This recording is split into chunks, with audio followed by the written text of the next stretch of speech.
symbolically closing the frontier, as if to say, we have no troops there now.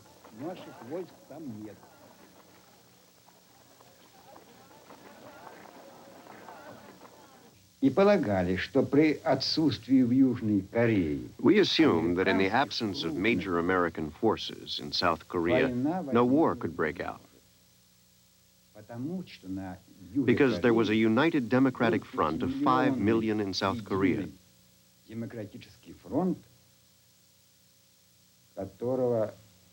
And the South Korean government, without American support, would not venture to start a war.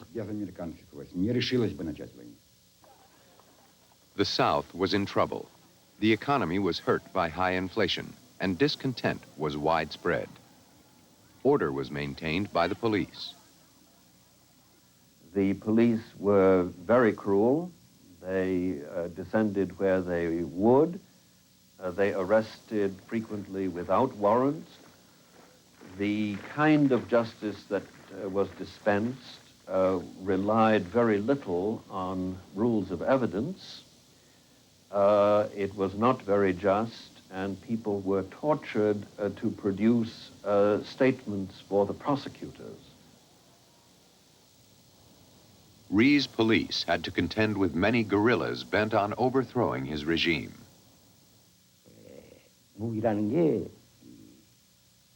Our only weapons were 3 carbines and some bamboo spears. Our arms were as poor as that. So we had to raid the police station to get some guns. When I joined, I soon learned that the guerrilla group was composed of those eager to fight and crush Syngman Rhee. On the island of Jeju, guerrilla activity was intense. In May 1948, the U.S. military governor, General William Dean, flew in to supervise counterinsurgency operations. The guerrillas were mainly poor peasants who had taken to arms. Their weapons were often crude, but they could be lethal. A cycle of revolutionary violence and reprisal was underway. Some 30,000 people were killed on Jeju. In October 48, a constabulary unit at Yosu refused to go there and mutinied. Its American advisors were worried. You didn't know who you could trust. A unit, before it would send their troops into the Yosu rebellion, would probably put some agents into the barracks and sleep with that unit that night, pick up the barracks chatter to see if they could detect any communists in the midst. Because, you know, you never knew whether when you ordered the unit out whether it was going to come to your help or come to kill you.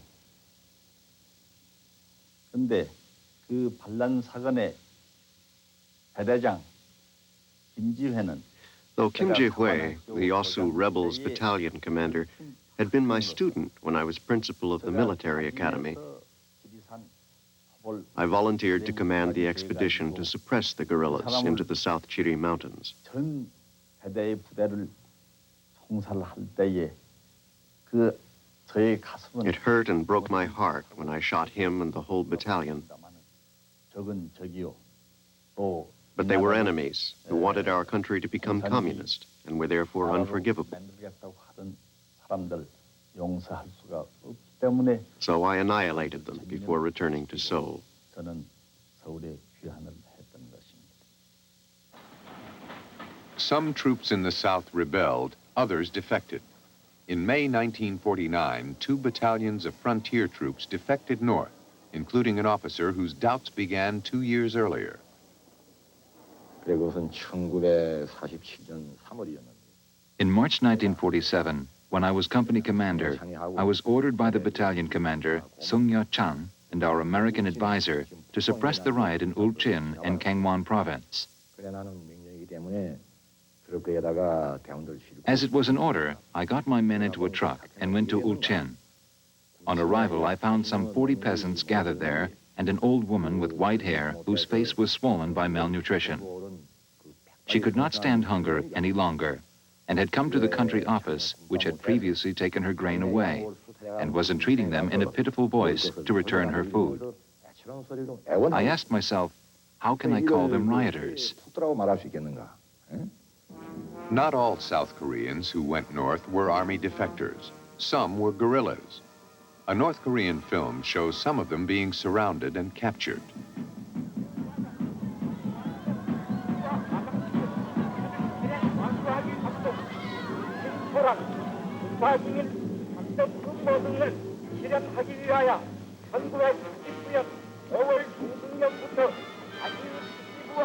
They faced an orchestrated people's court and presumably execution.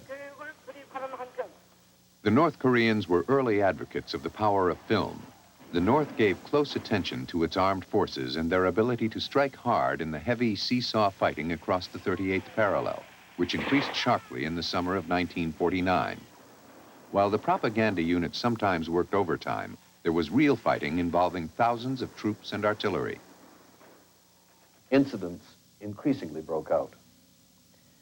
And these incidents were feint, if you will. They were never intended as serious invasions, but extremists in the South Korean army, like General Kim Pag-il or Kim Seok-won and so on, and on the North Korean side as well, would make incursions and would exchange shots, and there was a chain of violence reaching virtually up to the Korean War.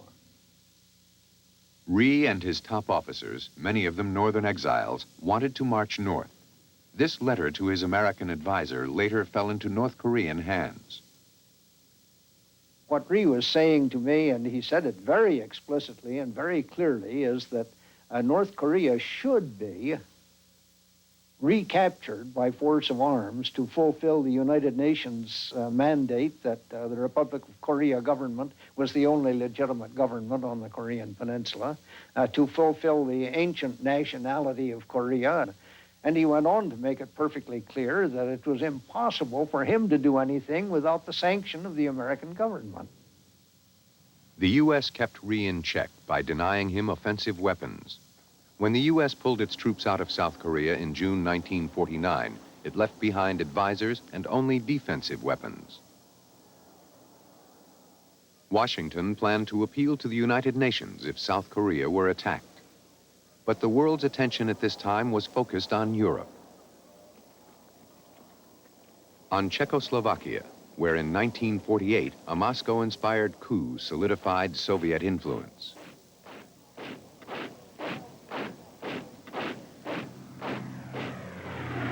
On Berlin, where Truman was forced to mount an airlift to counter a Soviet blockade.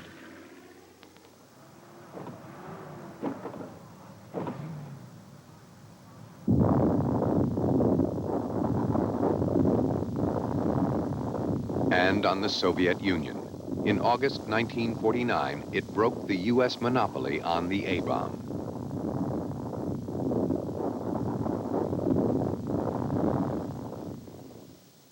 The Cold War in Europe dominated the strategic thinking of Secretary of State Dean Acheson. Well, Dean Acheson was a brilliant man.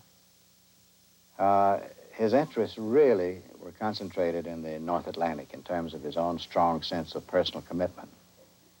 After all, he had played a large role in the building of the Marshall Plan and the construction of NATO, and from a geopolitical point of view, one can understand why this North Atlantic relationship was looked upon as fundamental. He had less interest in the little yellow, brown, black people in various parts of the earth. Our involvement in Korea was considered unfortunate, and we wanted to leave it. We had set up a Korean government through the United Nations. Not a very satisfactory situation with the country still divided and so on, but if we can, let's get out and pay attention to Europe, which is what America wanted to do anyway. Let the dust settle in Asia. But America was involved in Asia, and the dust there was red. As news comes of Britain's recognition of the Chinese Communist government, pictures from the Indo-China border tell of the complete rout of the nationalist army. The communists were victorious in China with a series of sweeping victories in 1949. America's ally in China, Chiang Kai-shek, was beaten. A monster rally in Shanghai celebrates communism's greatest victory since the coup in Czechoslovakia. 5 months ago... As the communists took over the mainland, U.S. attention shifted from Europe to Asia. Chiang Kai-shek fled to Formosa, and the American right became fixated on who lost China. Acheson clarified his policy on China in late 1949. He ruled out a defense of Formosa. The United States of America is not going to quibble about the integrity of its position. As the President has stated, we are not going to use our forces in connection with the present situation in Formosa. We are not going to attempt to seize the island. We are not going to get involved militarily in any way on the island of Formosa. The policy of defending Korea seemed less clear, at least from Acheson's January 1950 remarks at the press club. Dean Acheson's press club speech was very important, not so much for what it exactly said, but how it was interpreted. Well, he described our defense perimeter in the Pacific, and he left Korea out of that perimeter. He did add that for areas beyond this line, resort must be had to the United Nations, and the experience has been that that is not a weak reed upon which to lean. But nevertheless, his speech was widely interpreted as writing off Korea. This Acheson speech was exactly like Hitler's contention that he wanted peace. It was all deception, and the leadership in North Korea knew it. In February 1950, North Korea's neighbors, the two communist giants, China and Russia, signed a treaty in Moscow. The U.S. had hoped to woo Mao out of an alliance with Stalin, but now faced what appeared to be a menacing coalition of international communism. The U.S. had demobilized rapidly following World War II. Much of the Air Force was in mothballs. Amid much debate, it reappraised its defense posture in a document called NSC 68. Paul Nitze wrote it. In the period before we drafted NSC 68, there was really great difficulty between the Department of Defense and the State Department. Secretary Johnson of the Defense Department was determined to honor his obligation to hold the defense budget down to $12.5 billion. The rest of us had come to the conclusion that this was an impossibility to maintain an adequate deterrent posture vis-a-vis the Russians within that defense budget, particularly in view of the fact that the Soviets had removed our atomic monopoly.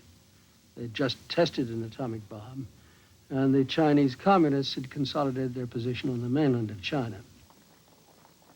In March 1949, a year before Nitze finished his review, Kim Il-sung went to Moscow. Neither side has disclosed Kim's discussion with Stalin, although the memoirs of Khrushchev claim that the possibility of war was discussed. I cannot exclude that Kim Il-sung maybe asked about the position of the Soviet Union, how it will be in case of such a complication, of such a conflict there, and assumes that our side has expressed the readiness to help Korea by economic help or maybe some military supplies and so on. Stalin had no formal defense treaty with Kim Il-sung, but the North Koreans bought more than 100 Soviet T-34 tanks after Russian troops were withdrawn.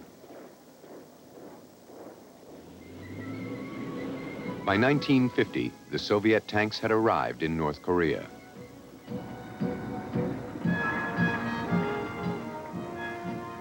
The North also had fighter planes and a well-trained army, including 60,000 veterans who had fought in the Chinese Civil War.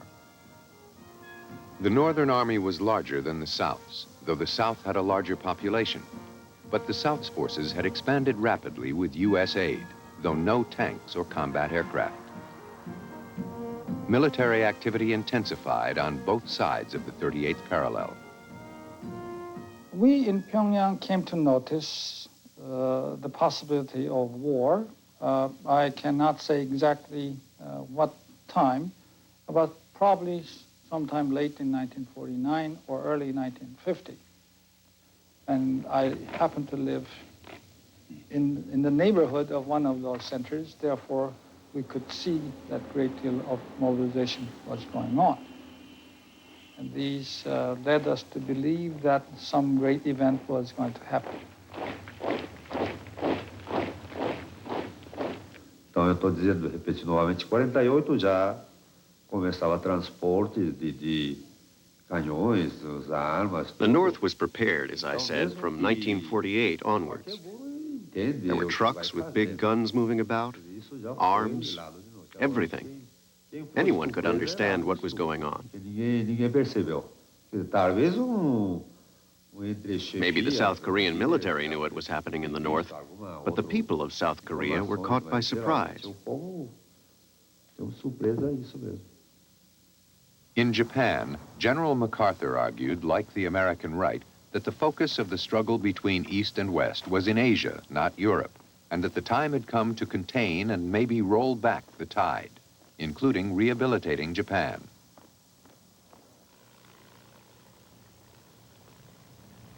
MacArthur began to take more interest in Korea. Rhee became a welcome visitor to Tokyo. But Washington threatened to cut vital aid when Rhee tried to postpone elections scheduled for 1950. The elections were held, again with UN observers. We were there to supervise the elections, which we did, and they ran, in my opinion, very well. Tremendous response, particularly women, and I think they got about 90% response to their voluntary voting. There was some trouble. There was some people came down from, I think, Chirisan and killed a few policemen, and I think a few others were taken off by the guerrillas, but apart from that, it was a very well-run election. I think there were about 30-odd candidates. Some of them were in jail, and some were voted in whilst they were in jail. There now arrived in Korea John Foster Dulles, a Republican recruited by Truman as special envoy to deal with East Asian questions. Dulles arrived on June 17th. Rhee had been weakened in the May elections. He hoped that Dulles could bolster his position. Dulles went to the 38th parallel. The North Koreans made propaganda use of the visit. It seems unfortunate that when he went up to this spot near Kaesong to look at the parallel, he should have been photographed in the position that we saw in so many papers. Because the commission itself had been to that point. We were told that would be a good point to go to if we wanted to verify with our own eyes the site of the pillboxes on the North Korean side, that sort of thing, and get a feeling of the tension that was there. Not even the peasants were working. Back in Seoul, Dulles spoke in the National Assembly. He told Rhee he was not alone. Australian delegate Arthur Jameson dined with them that night. He used that dinner to try and get a statement from Dulles, Senator Dulles, as to what the American reaction would be if there were an invasion of South Korea. And in various ways, he was a very persistent man and very intelligent.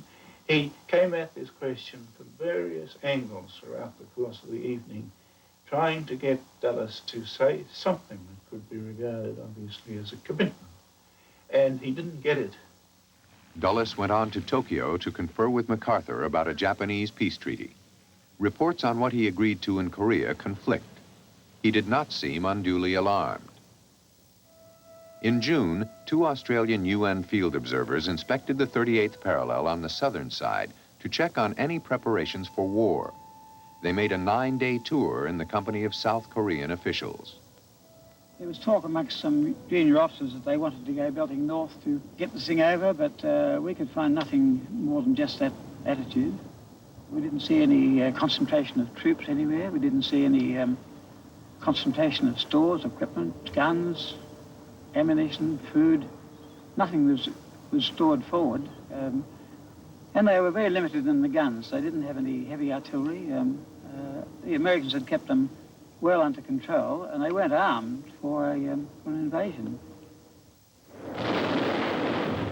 Starting with an artillery barrage on the Angjin Peninsula in the west, fighting broke out sometime in the early morning of June the 25th. North Korea then launched a general invasion with infantry and tanks. But the North claimed then and since that they had been taken by surprise. Quite honestly, at the time, I thought it was another of the enemy's large-scale provocations. As yet, I did not know it was going to be an all-out war. While I was thinking it was just another armed incursion, there came the order from our superiors to counterattack. Only then did I realize that the enemy had started the war throughout Korea. That was how I felt. The North rolled its Soviet tanks. The South had no effective anti-tank weapons.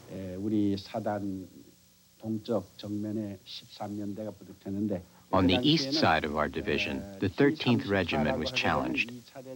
The T-34 was the tank which had been used by the Soviet Union during the Second World War. At the time, our 1st Division did not have any particular weapons to counter that, and we suffered considerable difficulties. In a broadcast the same day, Kim Il-sung accused the South Koreans of an all-out attack along the parallel. A North Korean map shows this version. South Korean officers did claim the early capture of one city, Haeju, just north of the parallel. I never quite knew what went on. There's a bit of a mystery still about Haeju. I think it may have been Pak and his merry men in the 17th Regiment attacking it. It could have been some of them fighting their way to get back into South Korea. We didn't hear anything about it until the war had been going for a while, and I never quite knew what went on. It's been said that they attacked there and that the North Koreans responded. Well, I don't think that this can hold water because the 17th RCT was in the Angjin Peninsula, and it would have presented a tremendous line of communication problem had they done an attack to the north. Of course we know that the North Koreans invaded the South.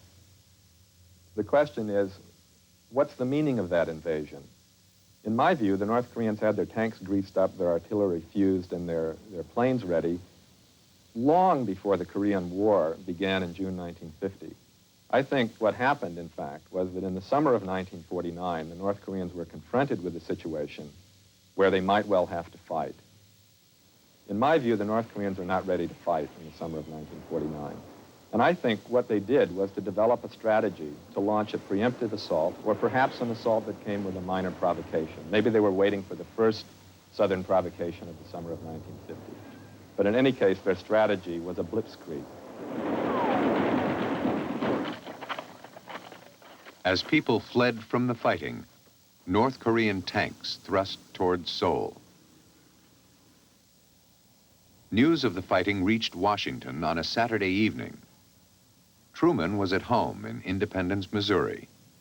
Atchison was also out of town. Other top officials were at dinner. I myself, who was Assistant Secretary for Far Eastern Affairs, was having dinner with the columnist Joseph Alsop. And at that same dinner was Secretary of the Army Frank Pace.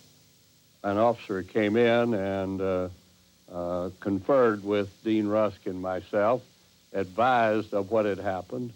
Both Secretary Atchison and Secretary Johnson were out of the city, and so I went to the Pentagon and Dean went to the State Department, and I stayed there all night. Atchison conferred with Truman by phone. Other key officials met in Washington that night. At that meeting, the first issue is, do we respond? And I think that was not a difficult proposition. I think it was clearly identified in the minds of almost all of the participants that if we allowed this particular action to move unchallenged, that we faced long-range trouble, particularly with the Soviet Union.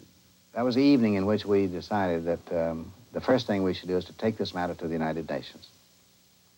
And so we alerted our people at a delegation to the United Nations to call for a special meeting of the UN Security Council the next day. At 4 o'clock in the morning on Sunday, June 25th, Korean time, armed forces from North Korea commenced an unprovoked assault against the territory of the Republic of Korea. The Russians had been boycotting the Security Council because of its refusal to seat Communist China. They failed to return. I was amazed that the Russians, when they realized what the Security Council was about to do, did not suddenly appear and do something about it. Because if it were true that the Russians were well aware of what was about to happen, it's most unlikely that they would have stayed away from the Security Council that afternoon. I think the Russians were a bit surprised by what happened and didn't get themselves organized in time. До сих пор. And to this day, I still don't understand it. Понять. And resent. And consider it a stupid error on our part. We should not have allowed the Security Council, which was wholly pro the USA, to pass a resolution to send troops to Korea under the blue flag of the United Nations.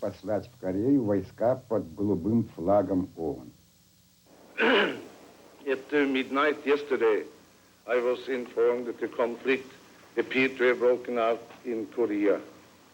I immediately dispatched telegrams to the United Nations Commission in Korea asking for a report. Information was sketchy, but the report confirmed an attack by the North, though not the U.S. charge. It was unprovoked. South Korea testified, the North did not. The final resolution charged the North with the attack and called on it to withdraw. The notion of a civil war was rejected.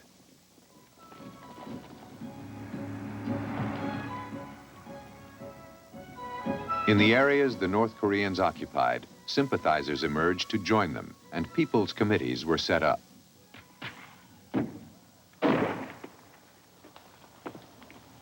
As the North Korean army approached Seoul, civilians and soldiers fled south toward the Han River. Much of the Southern Army was cut off as the key bridge across the Han was prematurely blown. The communists could justifiably believe that the South was there for the taking, the war almost over. But it was only just beginning.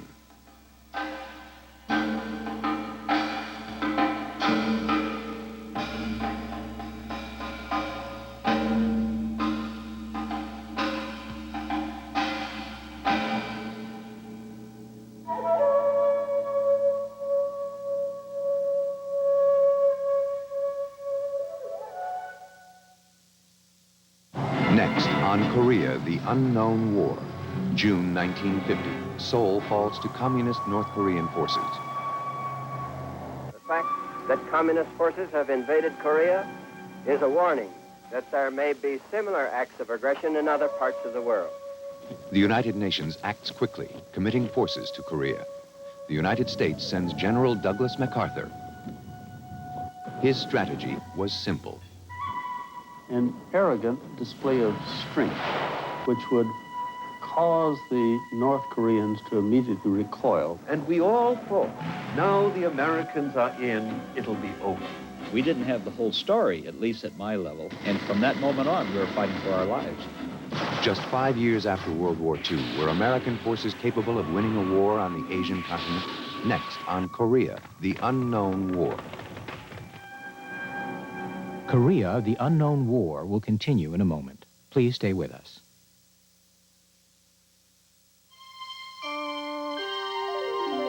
Next on Mystery, Campion races against time to find a long-lost treasure. I've sent your aunt and the others into the hands of a lunatic with a mania for demonology. God knows what he might be up to. Come on. Is all this mystery strictly necessary? I beg you not to interfere. And you call me obstinate? If anything goes wrong with your plan, we'll all be in the soup. Sweet Danger. on Mystery. Campion's back on Mystery, Thursday night at 9 on Channel 2. The year is 2050. The greenhouse effect is no longer just a theory. The world is a very different place. James Burke looks back from the future with a startling report on life after the warming. After the Warming, coming Wednesday the 21st on Channel 2. It's showtime, folks. Don't miss Bob Fosse, Steam Heat on Great Performances, Friday night at 9 on Channel 2.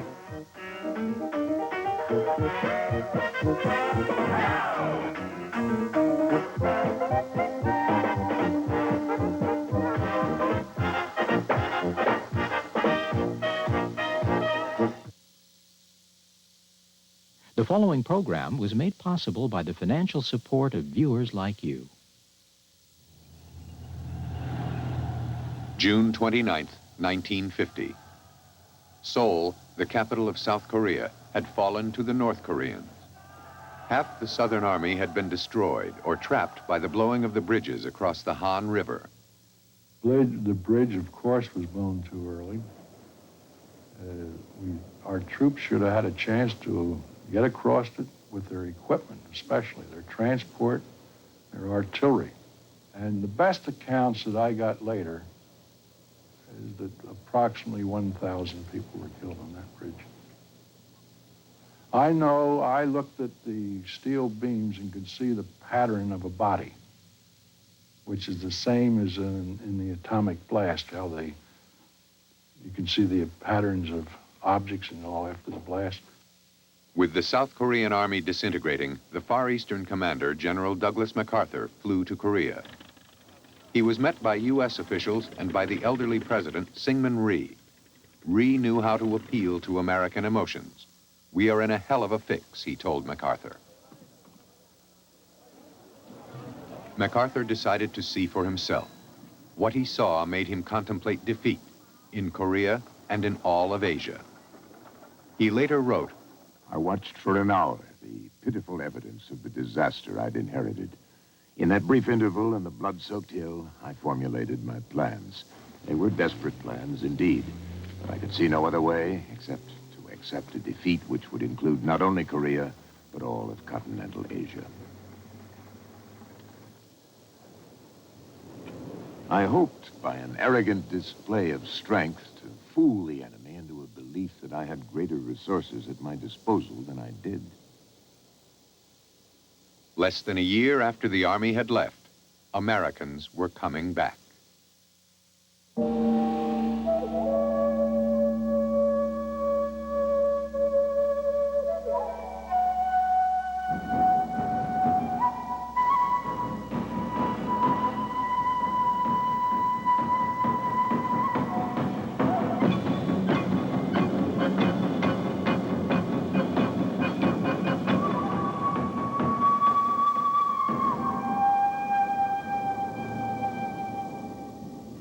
On June 28th, 3 days after the fighting started, the North's army entered Seoul, 25 miles south of the 38th parallel.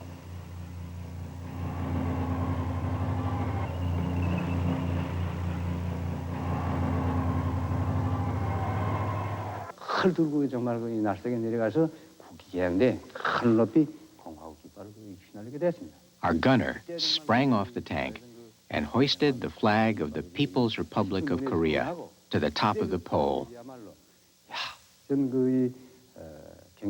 I can still see the flag fluttering bravely and hear my comrades shouting, "We have carried out the orders of our beloved leader, Kim Il-sung." We were convinced that we would be victorious.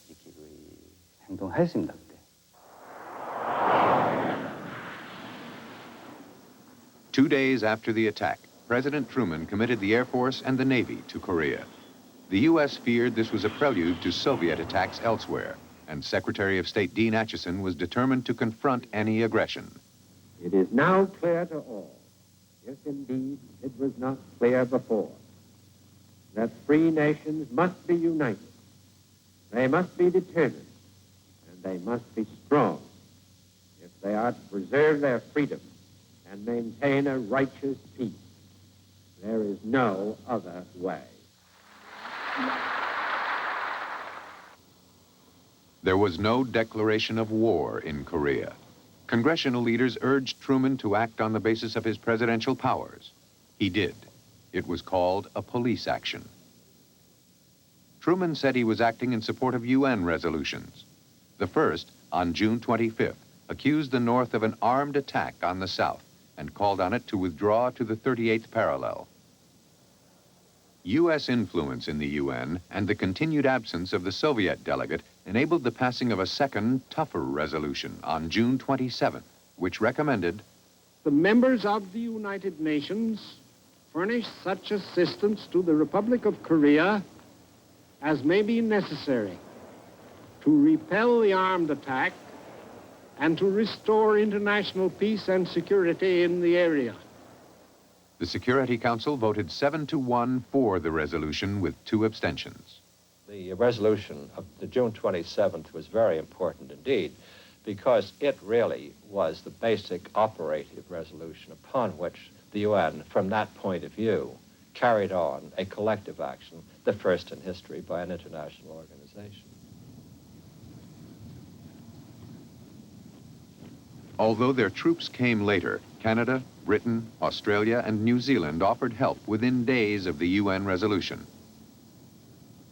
16 nations would eventually join the United Nations forces.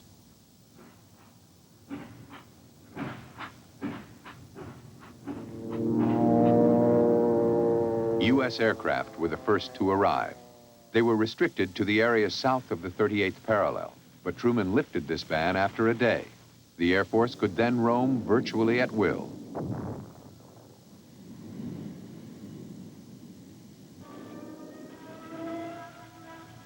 But air power alone could not stop the North Koreans. On June 30th, MacArthur asked for ground forces. Asked if a decision could wait, the answer came back, no. So I called the president, and actually I got him at his bedside phone, I had expected. And I awakened him, and he said, "What is it, Frank?" No concern at being awakened, just, "What is it, Frank?" Well, I said, "Sir, we have from General MacArthur a request that he immediately commit a regimental combat team and that be followed by 2 divisions. Well, he said, "That's something I had hoped we could avoid," but he said, "Do we have to make the decision now?" Well, I said, "Sir, probably on the regimental combat team, but the other can wait till tomorrow. But nobody can decide it should wait except you." Well, he said, "Fine, you go ahead and we will make the real determination on both tomorrow morning." Within hours, Truman authorized MacArthur to use all troops available to him in the Pacific. Army Secretary Pace was there. We all agreed that there really was no choice. And so General MacArthur was informed, and we were into Korea deep. Resistance by the South was disorganized.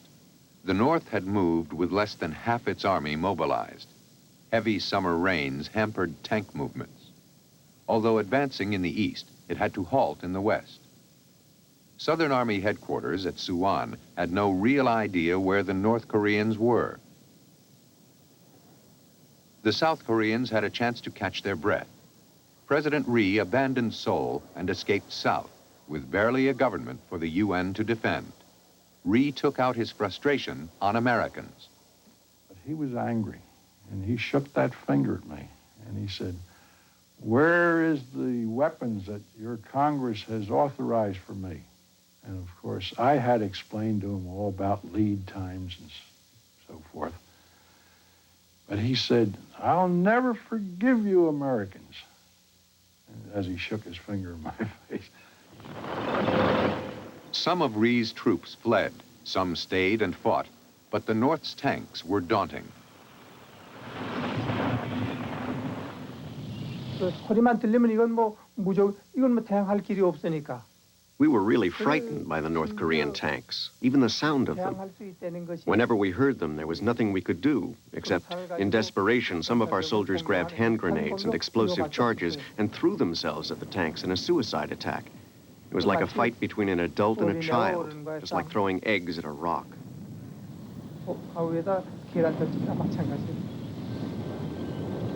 The U.S. had not provided the South with effective anti-tank weapons. Its forces disintegrated.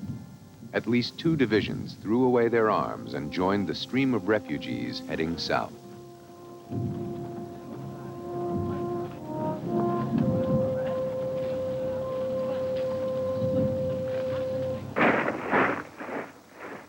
The United States had made lightning-swift political decisions about getting into the war. The nearest troops were the 4 divisions of MacArthur's 8th Army in Japan, but they were an unseasoned occupation force. It was rather relaxed. We did train 5 days a week, but we played pretty hard. We had no idea that there was going to be a war coming up and over the horizon in a few months. The tour in Japan was a fat cat sort of thing. People were there for a very good time, and a good time was had by all. The training was more symbolic than it was fact. Truman's authorization of ground forces produced a flurry of activity among the occupation forces in Japan. Though unprepared for what was to come, the military machine geared up fast. What came to be known as Task Force Smith was loaded onto aircraft for Korea within a few hours. Their orders seemed simple: get as far north as possible, make contact with the North Korean Army, and slow them down until more American units could arrive. There were about 500 soldiers in Task Force Smith, and they were in for a shock. Just as we were about to pull out of the station and go north, I heard a shot, pistol shot. And I was told right after that a South Korean officer had committed suicide in the train next to ours because his family had been in Seoul and had been overrun by the North Koreans. It suddenly dawned on me, we're not here for a picnic, and you know, we may be getting involved in something a little bit more than just bringing out dependents and foreign nationals and the embassy people. It was America at the top of the American wave. And we all thought, instinctively, I can remember that I thought so too. Now the Americans are in, it'll be over. We'll be beating these people in no time at all and going home. Isn't it lovely? We were exultant. We had no idea that these were untrained troops up against strong-blooded troops who knew what they were doing. From Busan, the troops moved north. They chose a position that blocked the main north-south road and rail link near Osan. Despite their small number, they were confident that they could stop the North Koreans, who had no experience fighting a Western army.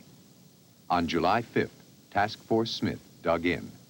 They would be the first Americans to face an Asian communist army. Tanks appeared in the distance.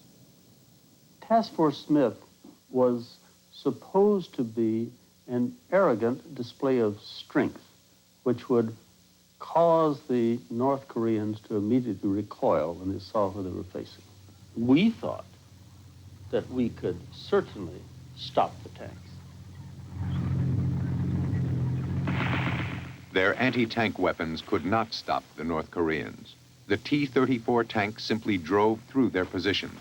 More than a quarter of the Americans were killed, wounded, or captured.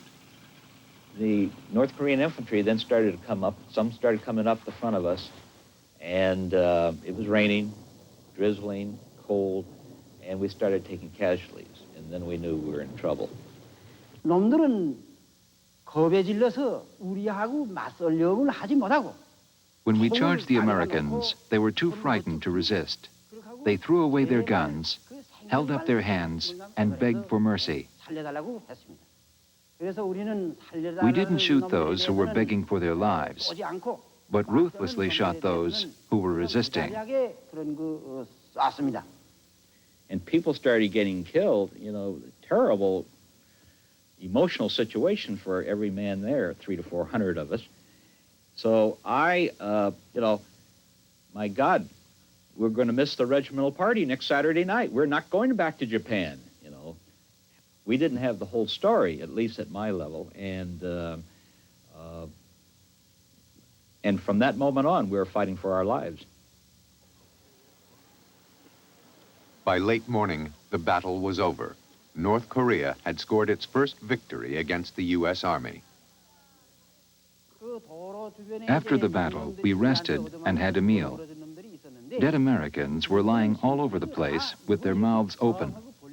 There was a man in our 9th Squad, a real joker, who said, "The Americans are still hungry, even though they are dead. Here, have some earth." He then shoved a handful of dirt into each mouth. Everyone was amused. It is not that we weren't well trained, we were overmatched. Any more than an American high school football team can play in the Super Bowl. We were all right as a high school football team. We did not belong in the Super Bowl with the equipment we had.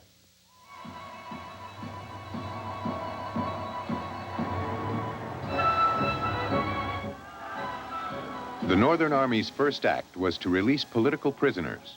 There were almost 30,000 in South Korea, according to U.S. Embassy documents.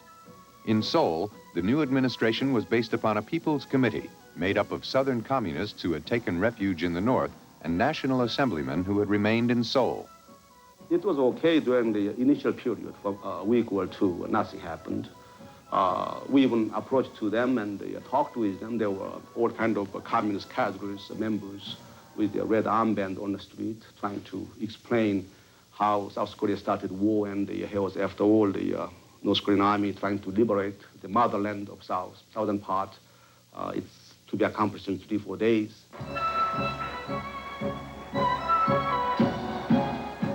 The CIA reported that more than half of Seoul's students were actively aiding the communist invaders, with many voluntarily enlisting in the Northern Army. The CIA also noted that the working class generally supported the North Koreans, merchants were neutral, and the intelligentsia pro-Southern. Cadres from the North went to work. It seemed the advent of a new order. A North Korean correspondent was there. When the city was first liberated, the citizens of Seoul welcomed the soldiers of the Korean People's Army. I remember hearing the people say, "We heard the North Korean communist soldiers were a monstrous rabble with the horns of devils and red faces. But seeing them now, we can see they are the same as us. The soldiers are young and brave and handsome."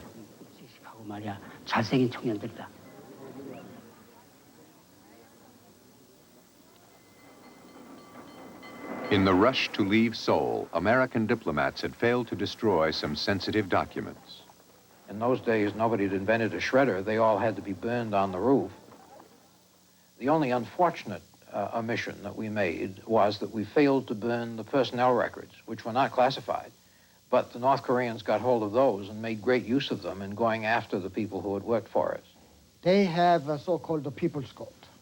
They've been trying to execute families and government officials.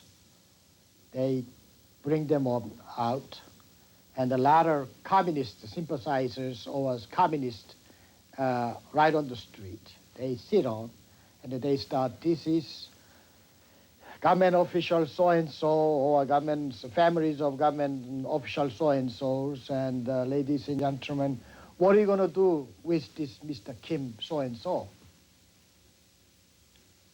Why, shoot them.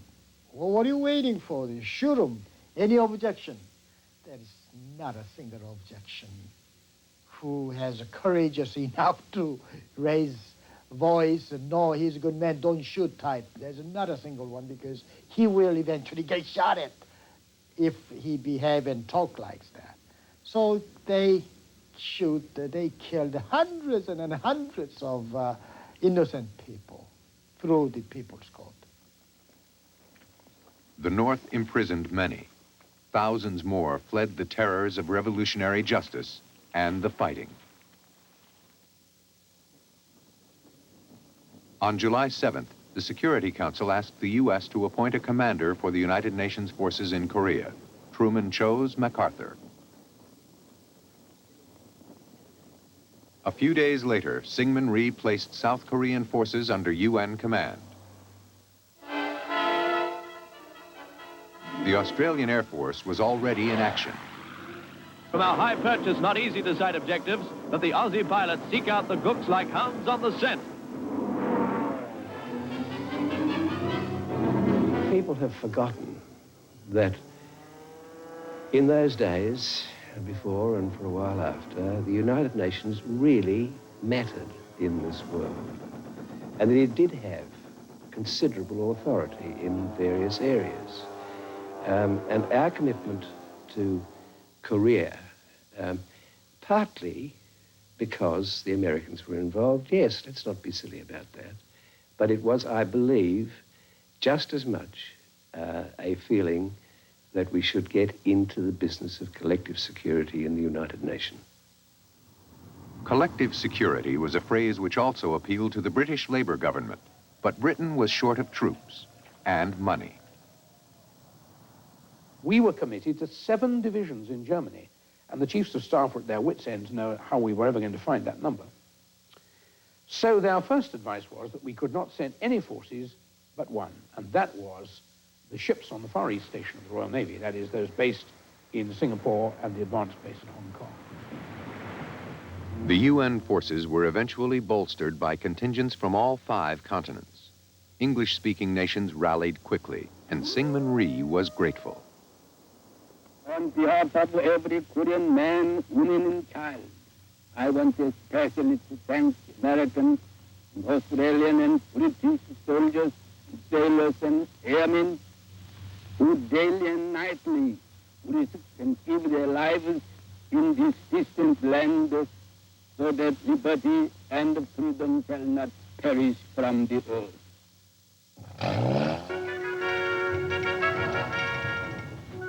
Rhee welcomed UN troops with appeals to cherished Western ideals, ideals which he had seldom practiced.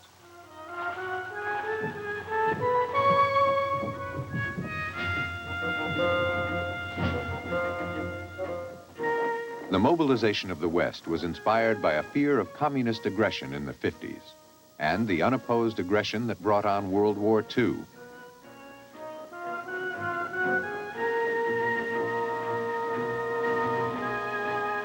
The fact that communist forces have invaded Korea is a warning that there may be similar acts of aggression in other parts of the world.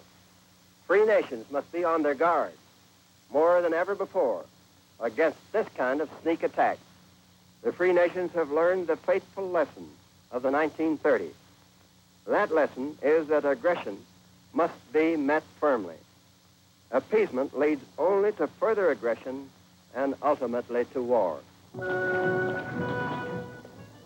Congress authorized the president to extend the draft and greatly increase military expenditure. Truman was also given powers to mobilize the American economy for a massive rearmament program. The U.S. was implementing a policy outlined in a National Security Council document known as NSC 68. Completed in March 1950, it called for a 3-fold increase in defense spending and a military strategy for containing the expansion of Soviet power. NSC 68 represented a major decision by the United States to begin to build up its armed forces again. And I think the Korean attack and the Korean War simply confirmed what was already being discussed as a necessity if we were to maintain some peace in the world.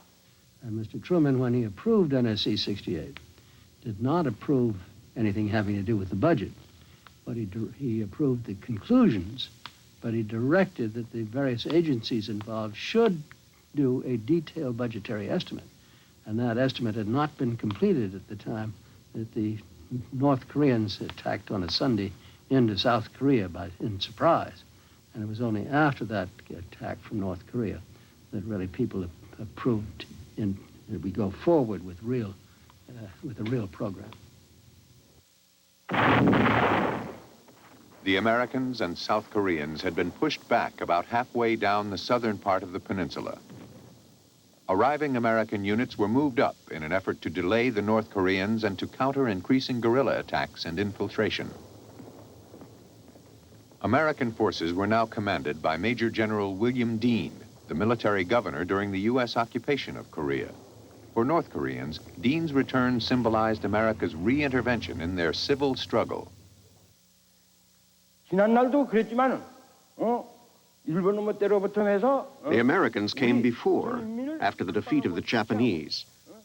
They oppressed, exploited, and despised our Korean people, and committed many atrocities. Now, once again, the American army has invaded Korea. So I took up arms and vowed to fight for victory in the war to exterminate the American imperialists. On the east coast, the North Korean advance was slow through mountainous terrain against light opposition. In the west, American troops fell back towards the provincial capital of Daejeon. Here, 100 miles south of Seoul, General Dean hoped to make a stand. For the first time, the Americans had effective anti-tank weapons, but their positions were infiltrated by the North Koreans and local insurgents, and soon collapsed. The North Koreans were fighting a new kind of war. As General Dean put it, stopping the Gooks is like trying to stop water coming through a fishnet. The town was in panic. The streets were full of Koreans carrying incredible loads. I've never seen human beings carry such colossal loads. At a trot, trying to get out, crying babies, grandparents clutching some poor tattered possessions. Everybody trying to get out. American troops trying to go against the current with their trucks to bring in some ammunition. The Korean troops actually pouring in. General William Dean actually handling a bazooka himself and firing at tanks. I got out just in time to go back and file a story. After the fall of Daejeon, General Dean was captured, the most senior officer to be taken prisoner in the war. As the retreat continued, an anonymous captain gave his impressions of this strange new war to a radio audience back home. I don't know where to start on this. These last 3 weeks have been pretty rough. We're getting help in now. There's something we short in there when we started. What makes it so difficult over here is that you can't tell the damn North Koreans from the South Koreans. And that's caused a lot of slaughter. We had an air escape here about 2 or 3 days ago. Lost a lot of good men.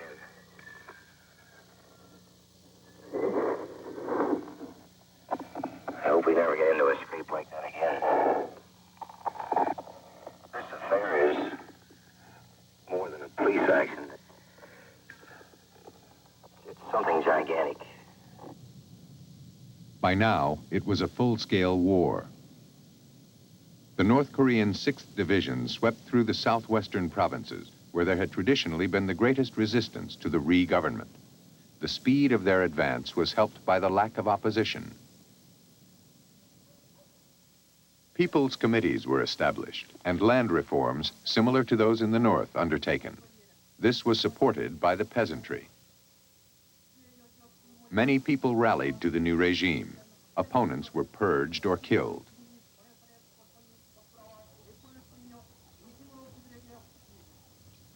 As the North advanced, Rhee's government killed thousands of its political prisoners.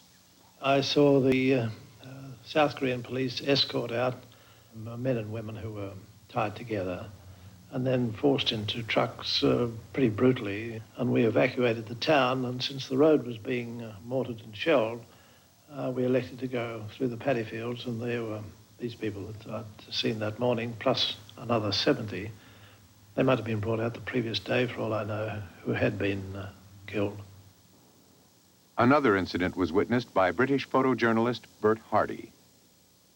Suddenly we saw on the square outside the station all these ragged figures all crouched. There were old men, 60 or 70. There were boys who were around about 16-ish. And they were all roped together. And there was these South Korean guards with their rifles. And these figures were all cringing because if they wanted a drink, they were so hot. And I remember one of them looking around to see whether the guard was looking and scooping the water up and drinking it. And if a guard caught them, whang, on the head with the butt of his rifle. And as far as I know, off they were taken and shot as political prisoners. For the civilians, there was plenty to run away from: repression, bombing, fighting, and starvation. I remember once when Margaret Higgins and I had stopped at a stream that we were about to ford. We'd stopped, and there was a Korean child just crying its head off. And Maggie said, I wonder what he's crying about. And I said, we were both very tired. And I said, well, he's a Korean, isn't he? Isn't that enough?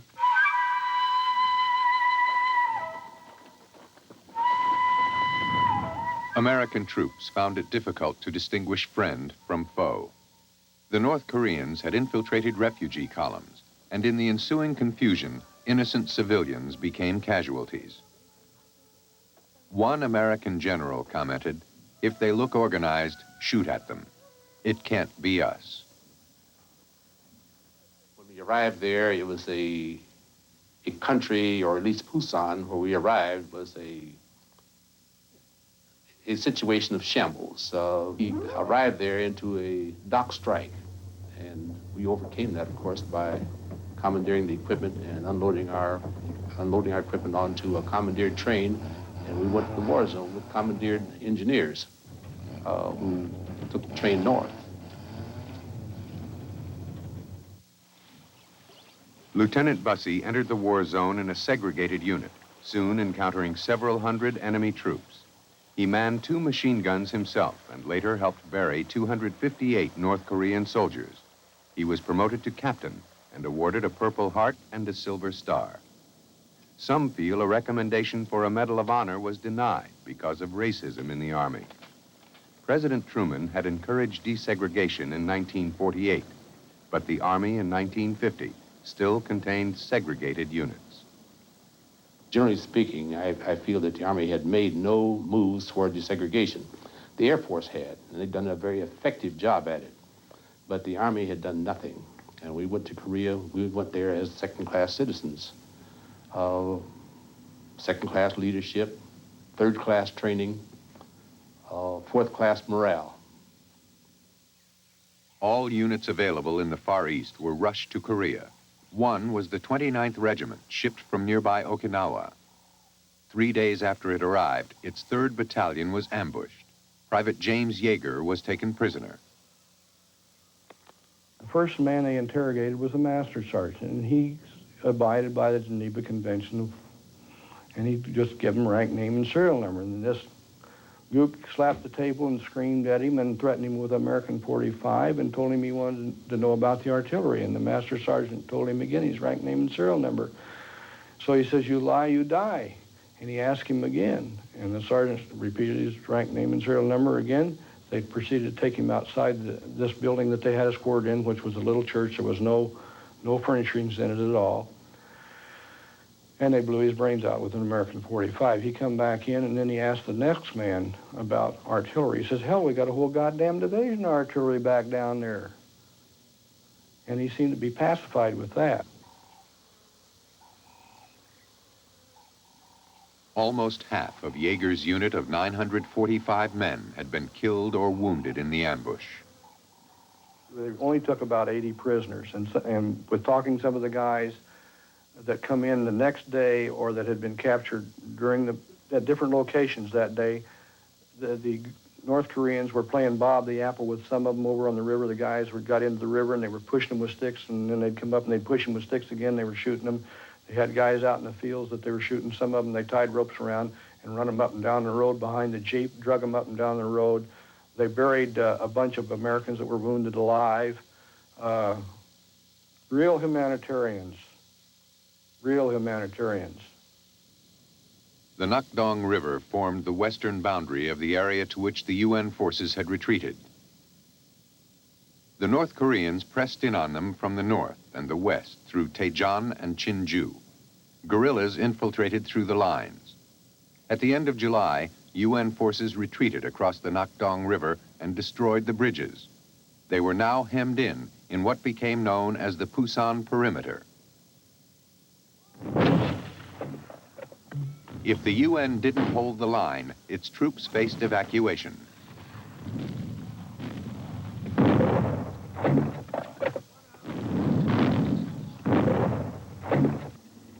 General MacArthur flew from Tokyo to Korea to personally deliver the message. There could be no further retreat. General Walton H. Walker, commander of the 8th Army, got the message. The men were pulling back not for a military reason, but psychologically they just had panicked. With that, he said, we've got to stop them. So the way in which we did it, I would fly over them at 300 or 400 feet. Then I'd chop the engine, put on the flaps. He'd drop the back door. And as I glided over the troops, maybe 15 or 20 feet off the ground with, of course, the engine idling, he would lean out and start yelling at them to stop where they were and start fighting. While we were in this so-called Pusan Perimeter, General Walker came in and talked to all the officers, and he explained to them it was a long swim back to Tokyo, and here we stand to die, fellas. There isn't any place else to go. And our officers came back and told us the situation. General Walker made the pronouncement, stand and die, or something like that. Of course, where I was, I thought we were already doing that. We had a regimental commander who was just as tough as General Walker. His name was Stevens, and he was a tough hombre, and he liked to kill North Koreans, but he booked no nonsense on our part, and when he said stand and don't give way, we stood and didn't give way.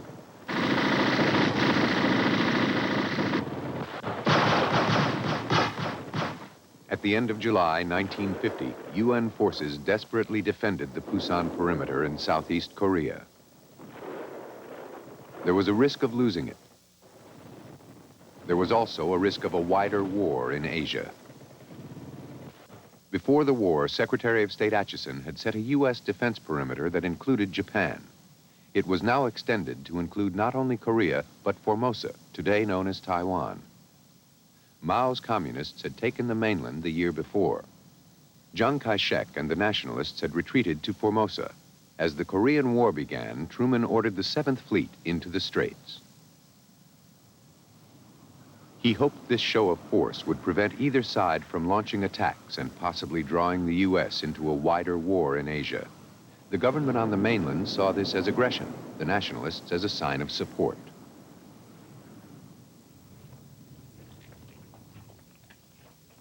U.S. support for Chiang Kai-shek had wavered before the war. Indeed, the outbreak of war in Korea had saved him from a U.S.-endorsed coup.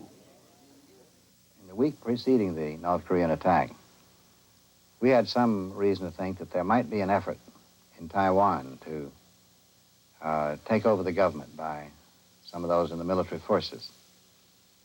Well, when the North Koreans did attack, we did what we could to discourage any such development in Taiwan because Korea was enough of a complication on its own without having additional complications in Taiwan. At the end of July, MacArthur visited Formosa to assess its ability to resist a communist takeover.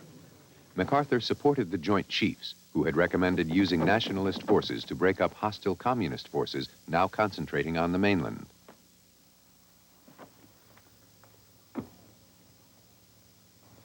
Did MacArthur make promises to Chiang that could rekindle the Chinese Civil War? The nationalist leader encouraged this speculation. Truman sent a trusted aide, Averell Harriman, to Tokyo to tell MacArthur not to get the U.S. into a war with the Chinese communists. Truman's policy was to defend Formosa without threatening the mainland. But within weeks, MacArthur challenged this, suggesting in a letter to a veterans convention that Formosa be used as an American base. Nothing could be more fallacious than the threadbare argument by those who advocate appeasement and defeatism in the Pacific that if we defend Formosa, we alienate continental Asia. To pursue any other course would shift any future battle area 5,000 miles eastward to the coasts of the American continent. Truman almost fired MacArthur and made him withdraw the statement even though it had become public. This incident was over, but between Truman and MacArthur, the tension over U.S. policy in Asia would continue. Also in August 1950, Soviet Ambassador Jacob Malik returned to the UN Security Council. The Soviet boycott was over. The Russians had stayed out of the war, although they had supplied North Korea with weapons. But the U.S. felt the Soviets bore a wider responsibility. If now the Soviet Union would exercise its influence, the breach of the peace would be ended forever. If now the Soviet Union would decide to respect the independence of its neighbors and live in true friendliness with the rest of the world, if it would prove its words by deeds, the fear that now grips the world would disappear. A wave of anti-Russian sentiment swept the United States. A future president spoke for many ordinary Americans. Ronald Reagan, the Screen Actors Guild president, follows with a statement of action against communism. Let's for a moment forget the words communist and communism. Let's substitute the proper term, pro-Russian. Because the very doubts that we feel are doubts that were intended that we should feel by the men in the Kremlin. Communism, the greatest hoax of the century, was perpetrated on the world to cover and mask nothing more nor less than a program of Russian aggression and expansion. In Korea, UN forces in early August were under heavy pressure in the Pusan perimeter. The goal of the North was to capture Pusan by August 15th, the anniversary of liberation from the Japanese. The North Koreans took the east coast port of Yeongdeok. General Walker authorized a withdrawal further south to Pohang. There was little room for further retreat.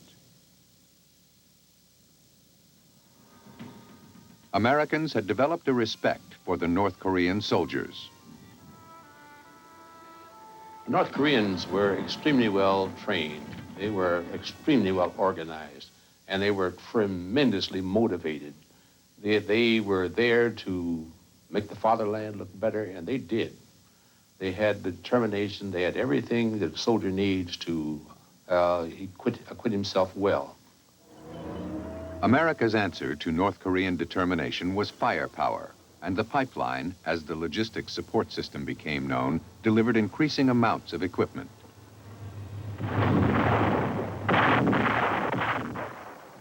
But firepower could not replace manpower. America urged its allies to send more. British Premier Clement Attlee seemed happy to oblige. We are faced with a direct challenge to the authority of the United Nations. An act of aggression has been committed. And if the United Nations organization was not to go the way of the old League of Nations, it was absolutely and imperatively necessary that a halt should be called. The pressure on the Pusan bridgehead led General Bradley, chief of the American Chiefs of Staff, to say, we'd like anything. If you send a platoon today, it'll be worth a battalion tomorrow. So the British Army was under pressure to send some forces.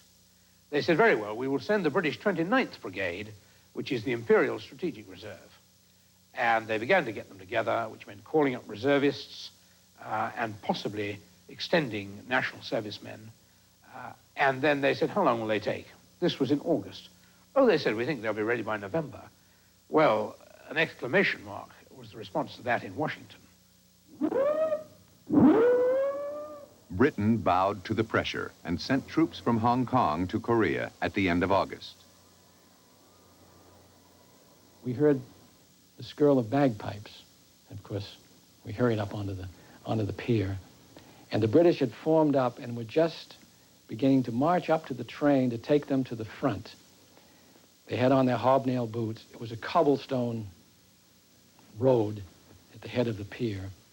And as they began to march, the regimental band began to play. And I recall the American truck drivers who were down there getting ammunition and supplies for the troops, getting out of their cabs and standing on the hood of the trucks to watch the British go by. Of course, all eyes were on the Argylls, as they always are and always will be, with the Scotsmen in kilts in a far country. And so they got all the bouquets and everything else. It was a fascinating sight, very unmilitary. And lots of odd American soldiers walking about or lying about. Don't know what they were supposed to be doing, but they were all very vociferous and vocal about how we'd arrived too late. The press was there in large numbers. I don't know how many there were, but the world press was there. And they all knew more about what was going to happen than we could possibly know, and secrecy, security, and so on were non-existent. It was incredible. It wasn't a kind of war picture that we British are used to. It was something out of, well, I don't know, cinema.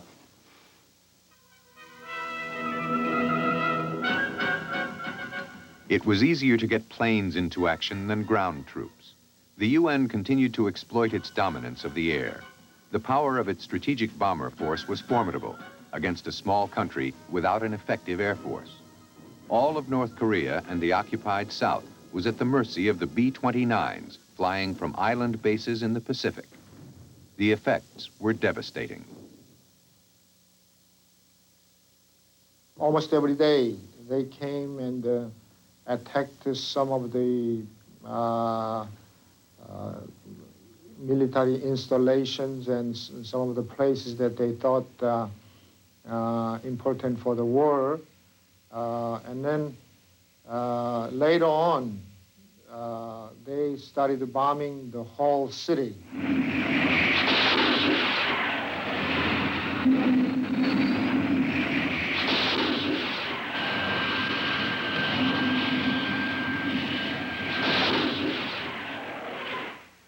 The UN forces also had available to them growing backup from close air support. The Japanese islands were a secure base, an American sanctuary.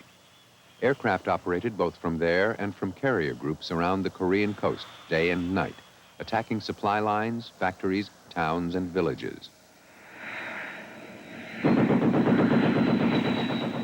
MacArthur had issued a list of targets which included every major town in Korea.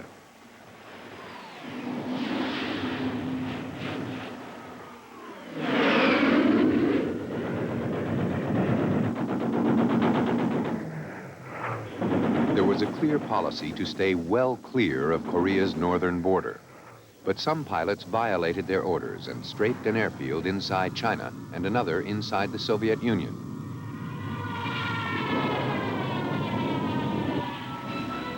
The North's air defenses for both their troops at the front and for their supply lines and towns in the rear were very weak. The army at the front along the Naktong River suffered heavy casualties under intense bombing. Despite local support, its logistics were strained to the breaking point. What remained of the Southern Army withdrew south toward Busan. Its forces were still unable to check the North Koreans. It was short of recruits. All males of fighting age within the perimeter could expect to be drafted and sent into battle unprepared. Southern casualties, both military and civilian, were very high in the bitter fighting that took place as North Koreans fought to cross the Naktong River.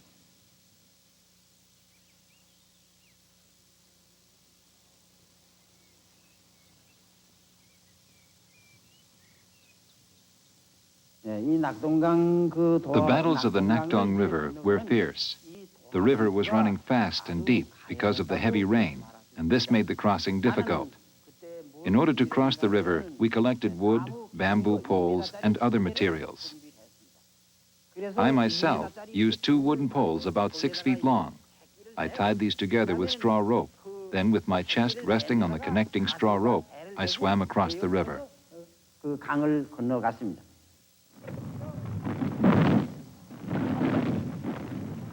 In early September, the North Korean Army made a determined attempt to break through the perimeter and destroy the UN forces. General Walker put a proposal to the South Korean Chief of Staff. 또 우리는 추후에 생각을 하지 않을 수가 없다. 그것은 뭐냐?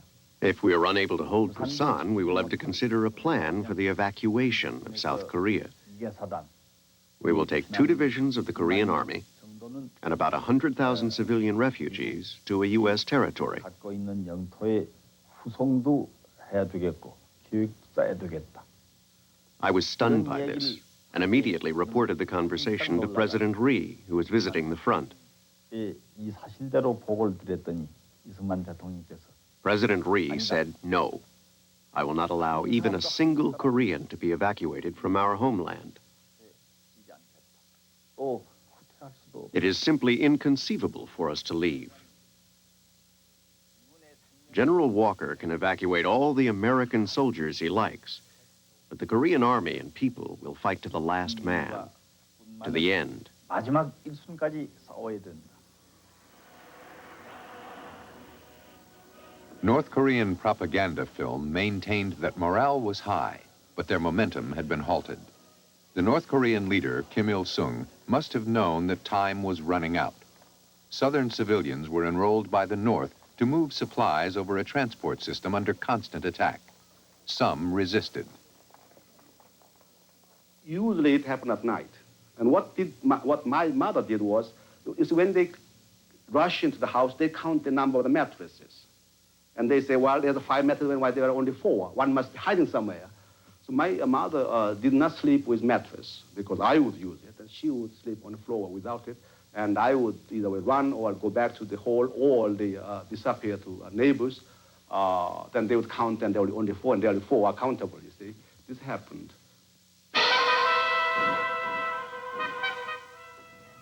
By mid-September, with heavy reinforcements, the UN was holding the line in the Pusan perimeter.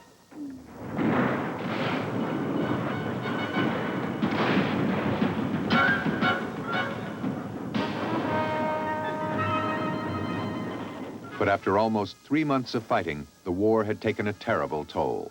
Tens of thousands of North Koreans had died. U.S. casualties were more than 4,000 dead, almost 14,000 wounded or missing. Neither side could force a military decision. During these 3 months, MacArthur had been formulating a daring plan to turn the tide.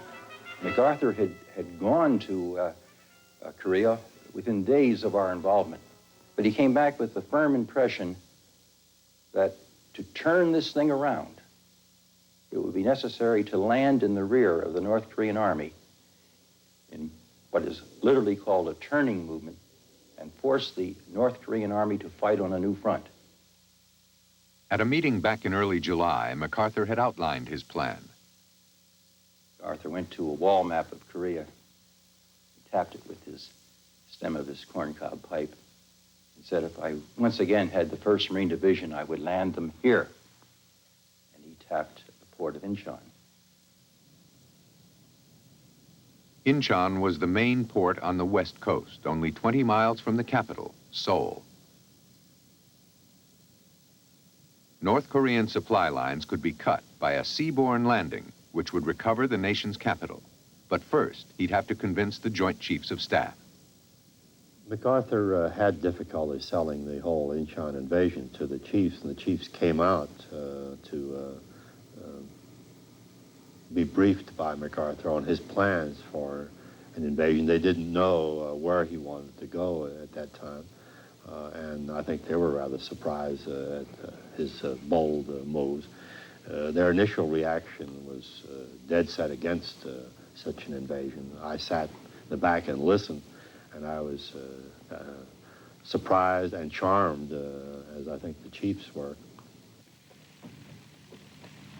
The chiefs may have been charmed, but they were unconvinced. General Collins and Admiral Sherman went to see MacArthur in late August to express strong reservations. MacArthur again tried to persuade them the landing at Incheon was a good idea. Their doubts remained, but they agreed, and MacArthur got the 1st Marine Division.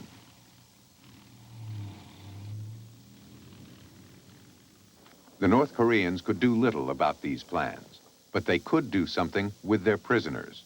It was useful to show that Americans were not invincible.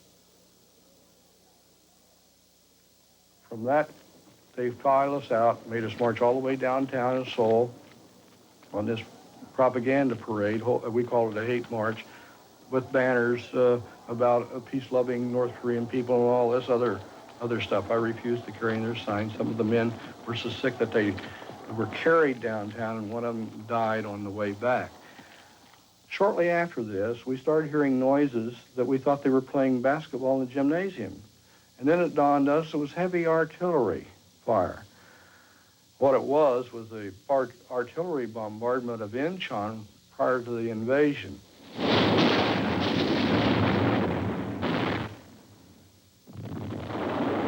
269 ships, the largest armada since D-Day, had arrived at Incheon from the safety of bases in Japan.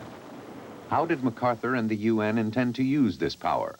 To restore South Korea, or to unite the whole of Korea under Syngman Rhee?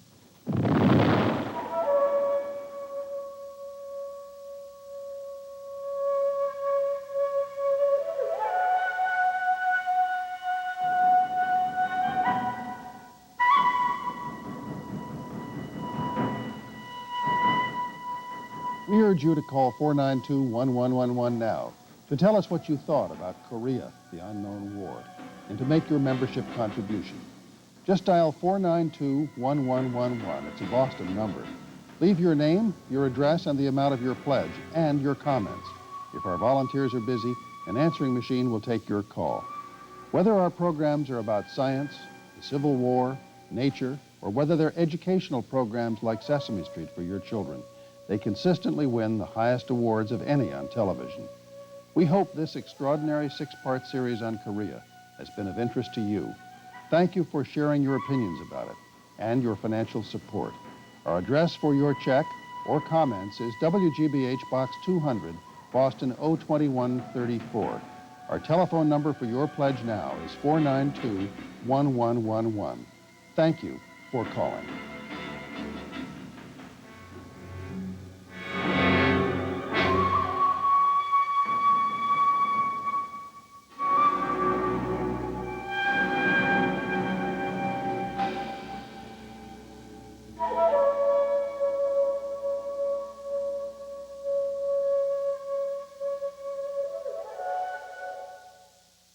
This program was made possible by the financial support of viewers like you. For a transcript of any program in this series, send $5 to Journal Graphics, 267 Broadway, New York, New York, 10007. Please specify the program title. For transcripts of all 6 programs, send $25. To order by credit card, call 212-227-READ.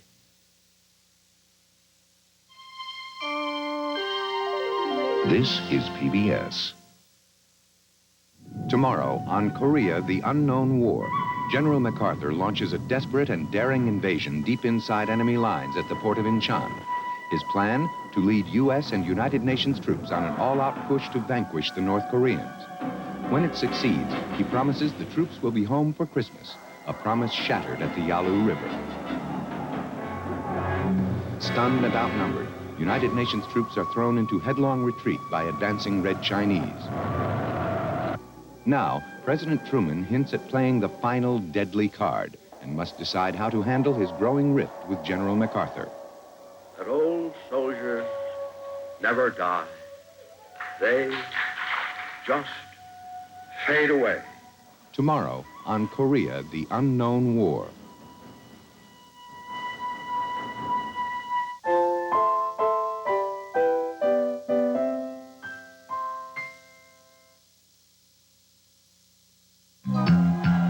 On the next Scientific American Frontiers, feel the excitement as students compete in a battle for the ball. Which strategy is on target? A bulldozer? A net? A defensive wall? How about this tank? Also, join a traditional French truffle hunt. And meet some Californians who say they've created the first test tube truffle. It's really good. Find out how deep seals and people can go.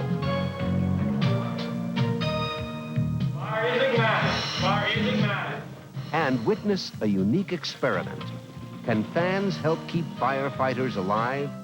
All next time on Scientific American Frontiers. Wednesday night at 8 on Channel 2.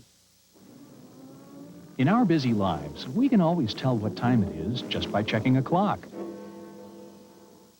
But driven by the sun and the moon and the change in the seasons, animals have their own natural sense of time. When to be born, when to feed, when to get a move on, and when to die. The rhythms of their life cycles are truly wondrous.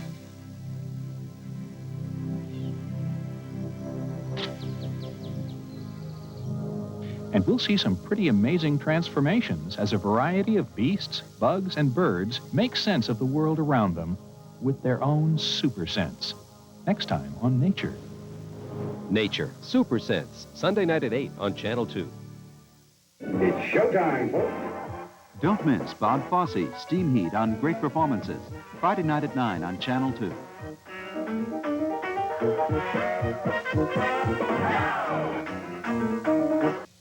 The 10 o'clock news is closed captioned for our hearing-impaired viewers. We are grateful to Dunkin' Donuts and Bull Worldwide Information Systems for making this important service possible.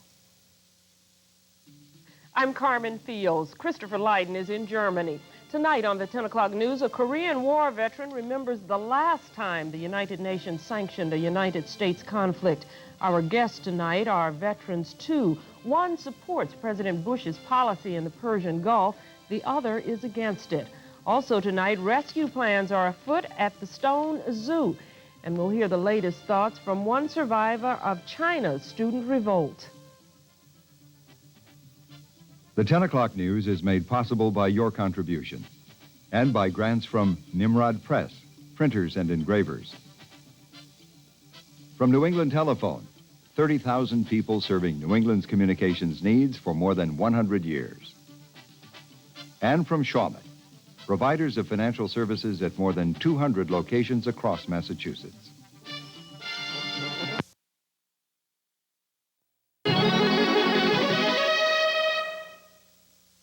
The following program was made possible by the financial support of viewers like you.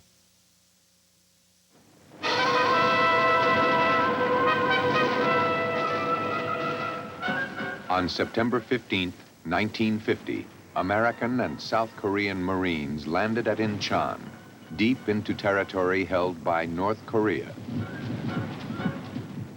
For General Douglas MacArthur, the landing was a gamble. The Joint Chiefs in Washington had only reluctantly approved it. If successful, it could bring victory. But what constituted victory? Containing communism by driving the North Koreans out of South Korea, or rolling back communism and reunifying Korea? Korea was not like World War II. It was a limited war. Could it be kept that way? In 2 months, U.S. troops were at Korea's northern border. Across the frozen Yalu River stood the 1-year-old People's Republic of China. A worried President Truman had warned MacArthur, "I don't want you to get us into a war with Communist China." Truman was concerned about the prospect of a wider war, but MacArthur seemed to welcome it. It seems strangely difficult for some to realize that here in Asia is where the communist conspirators have elected to make their play for global conquest, and that we have joined the issue thus raised on the battlefield. We must win. There is no substitute for victory.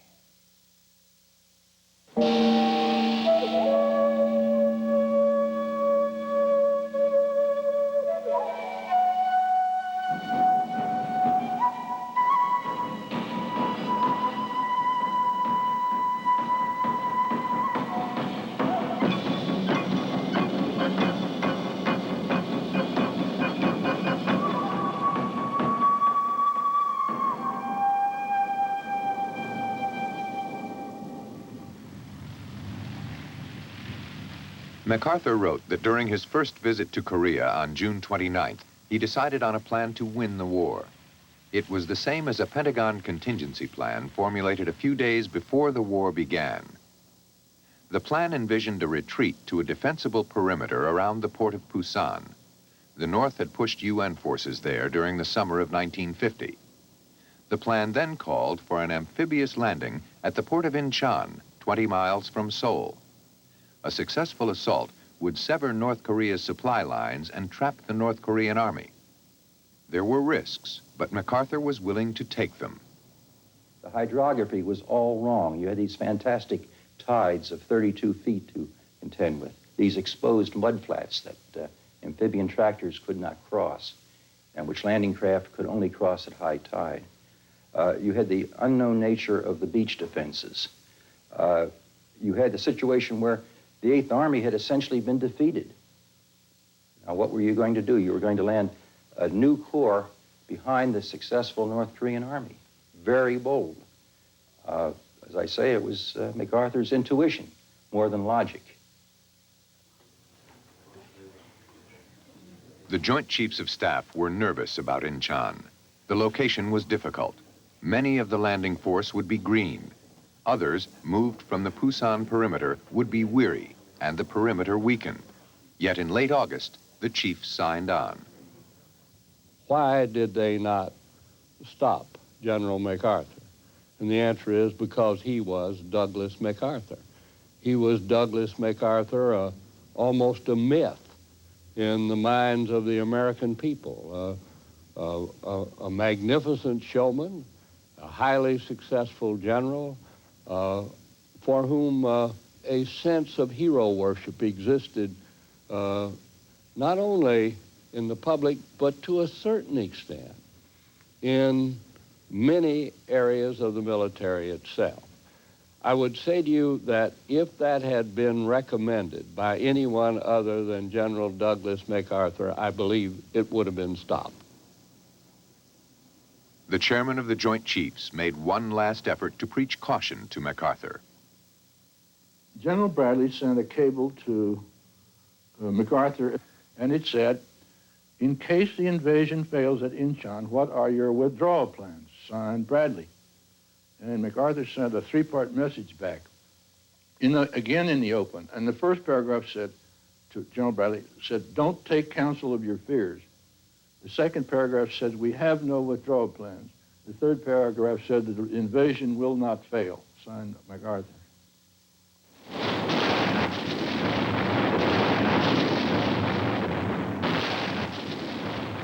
September 13th, 1950.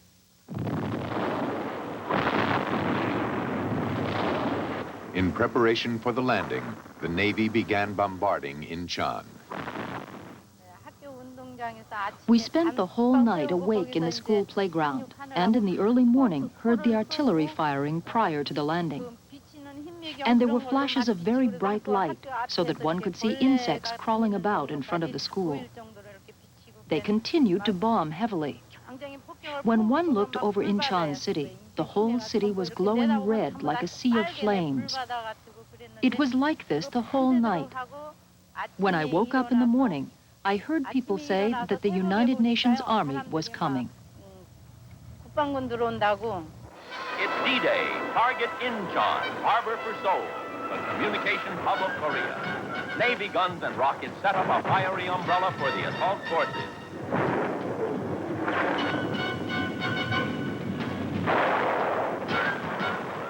Fearful of mines, the 269-ship fleet was preceded by minesweepers whose Japanese crews were familiar with Incheon's treacherous waters. The night before the landing, MacArthur had told a confidant that Incheon was a tremendous gamble that could lead to a military disaster.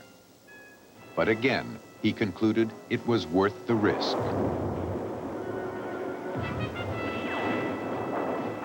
In fact, the landing proceeded smoothly, as a French correspondent observed. I participated in the Incheon landing. Then it was the greatest amazement of my whole life. And then since then, I've seen nothing equivalent to that in strength, speed, extraordinary organization. You had the feeling that they understood why the Americans could win a war and why they would win that war. The North Koreans knew a landing was planned at Incheon, but could do nothing about it. They were committed to a last desperate offensive to finish off UN forces at Pusan. Incheon was only lightly defended. If the beach had been held with the tenacity of Tarawa or Iwo Jima, even MacArthur's strategic intuition would not have saved us. By the second day, it was clear that the landing was a complete success militarily.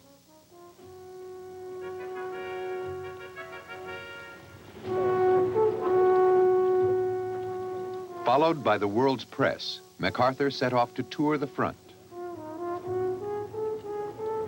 MacArthur arrived with his entourage. Virtually every admiral and general and attack force was present. A phalanx of reporters and photographers, a convoy of jeeps. MacArthur stepped out wearing his crushed hat and sunglasses and his jacket. He gave the impression of being at least 6 feet tall. He always gave that impression. Actually, he was about 5'9", but he still was the dominant figure. There had been a tank infantry fight out in front of them on the road there. And in fact, MacArthur was very impressed by the fact that the Marines had knocked out this string of T-34 tanks. He couldn't really see anything where they were looking, but it made for good photography.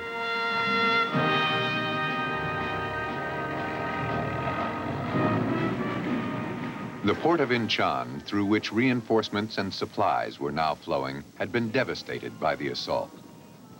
Its inhabitants suffered most.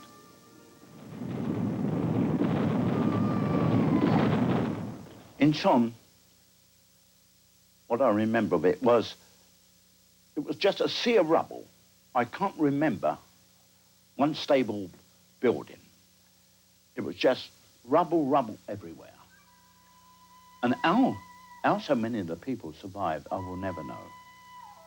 I took lots of pictures. Now, don't forget, all these civilians are being liberated by the South Koreans. I think the South Korean soldiers were mad because they shot at anything that moved. And there's all these kids, old ladies, and that, walking along with their hands up because they were terrified of these South Korean soldiers. And I just can't describe how terrifying it was. Even I was a bit scared of them.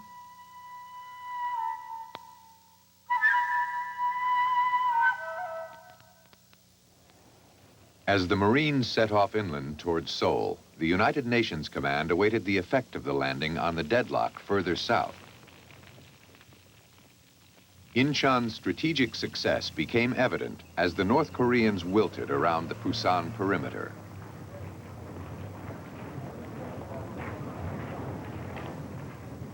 I mean, it was just amazing. We'd go through these fights all night, and shellings all day long. And when we woke up one morning, everything was gone. There was no firing. There was no troops in front of us. There was nothing. It was like a miracle happened. Just the most unbelievable thing I've ever encountered in my life. You know, one day you're fighting for your life, and the next day you could walk out of the hole, walk all around, and nothing would happen. Just an extraordinary event. 4 days after the landing, the 8th Army began to break out of the Pusan perimeter and quickly went on the attack. In our particular case, we went across the Nakhtong paddling, and then the other units went up some of the roads. And we had about the same effect on the scattered North Korean forces that they'd had on us. They essentially were confronted with something they couldn't handle and pretty well came apart. They were no longer an effective fighting unit 5 days after we started the breakout. By then, it was very evident the war was over. We began to take hundreds of prisoners with almost no effort. These were people that had fought very hard just a short time before.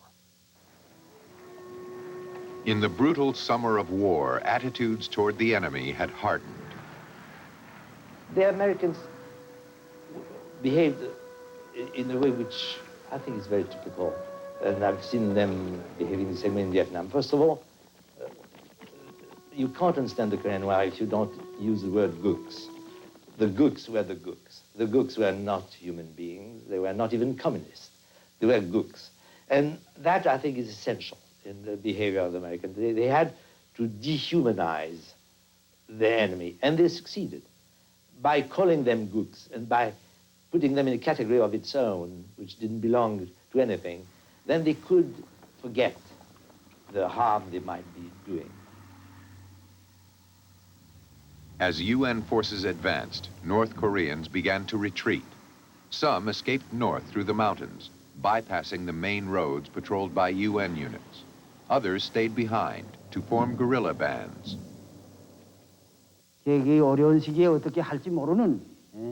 At this difficult time, during the period when we did not know what to do, Marshal Kim Il-sung presented the policy of an organized strategic withdrawal. This delayed the enemy's attack and gained us enough time to save the People's Army. It also allowed us to form reserve troops and to prepare a counterattack.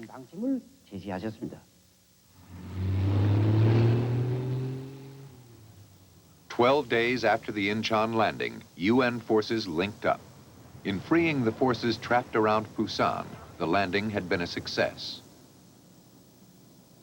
They had fought their way south from Incheon and north from the Pusan perimeter, but they had not achieved their goal of trapping and destroying the North Korean army. In this sense, the landing was a failure. The UN link-up was near the site of the first defeat of U.S. troops 3 months earlier. A survivor recalls what it was like to return. We were in columns on tanks, we were in trucks, we were moving fast, and as we went back over Osan, where the first battle had been, we sent a detail over to see what had happened, and we found instances where our own wounded had been tied up and bayoneted and killed. There weren't a lot of them, but there were some. We went into a small city there, and the North Koreans went out the other side as we come in one side, and they welcomed us, police chief and so on, and immediately they started digging in some tunnels. And while we was there in maybe 4 or 5 hours, they'd unearthed about, I think we counted about 280 some civilians that had been tied, shot, in some cases tortured.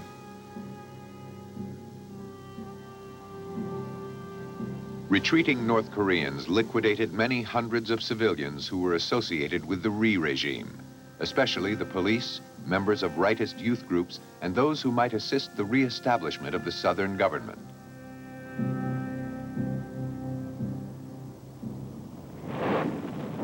The UN troops fought their way into Seoul against fierce opposition.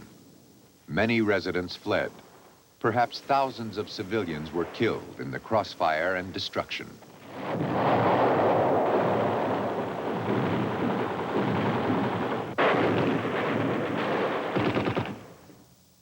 There was a heavy bombardment by airstrike, that's by the UN forces, against, I think, the retreating North Korean army. and this crossfire by both. And my house was somehow located in the right middle of that, and it was crossfire for about 2 or 3 nights, and or 2 or 3 days. And I could see shells falling on houses, and they burst into flame and collapsing and so forth.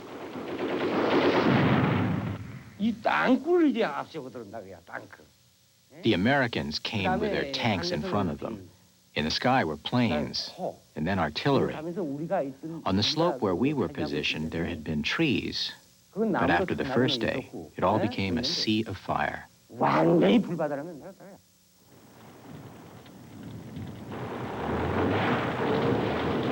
And the enemy had organized the city considerable depth. There, every few hundred yards, there were barricades.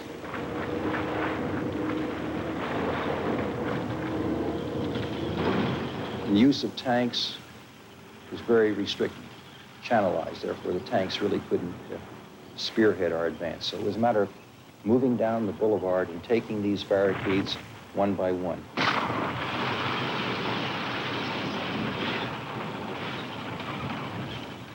After several days of hard street fighting, the UN retook the capital. It was not just a military act. MacArthur saw it as a political climax, too. With great ceremony, he reinstated Syngman Rhee as president. The planning for his reentry was much more careful and much more detailed than that of the Incheon landing. It was a very well thought out operation plan. MacArthur had promised Rhee that he would reoccupy his capital within 3 months of the North Korean invasion. But the plan also provided that Americans were, as much as possible, to stay out of sight. And the only troops that were to be seen were to be South Korean troops, plus many loyal, cheering, flag-waving South Koreans. That was what they wanted to present to the world. President Rhee entered into a battered city, which was still vulnerable to counterattack.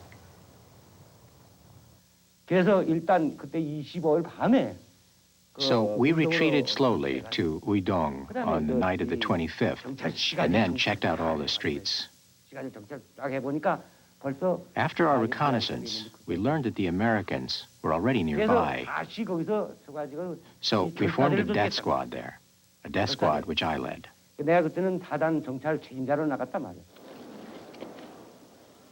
During the ceremony at the ravaged Capitol building, MacArthur handed Seoul back to Syngman Rhee. He did not forget that the president was a Christian. By the grace of merciful providence, our forces fighting under the standard of that greatest hope and inspiration of mankind, the United Nations, have liberated this ancient capital city of Korea. Rhee's speech had been written by his American advisors, and this time he kept to the text. He promised that his government would not conduct a witch hunt.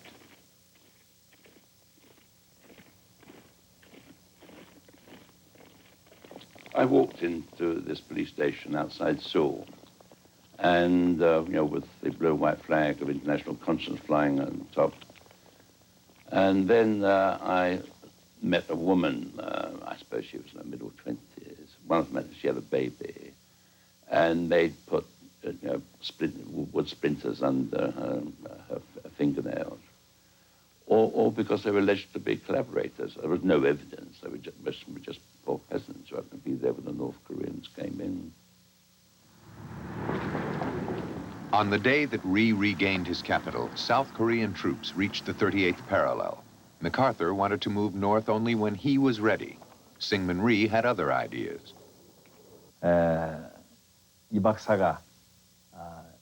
Dr. Rhee's lifelong ambition was unification. In order to achieve this, he was willing to overrule orders from MacArthur. On the 1st of October, President Rhee proclaimed, "I am the Commander-in-Chief of the Army, Navy, and Air Force, and can always retrieve the command from MacArthur. Therefore, you must take my orders." That was when our 3rd Division moved across the parallel and took Kisamun. In order to commemorate this day, the 1st of October was designated Armed Forces Day, to commemorate the day when our forces first went into North Korea.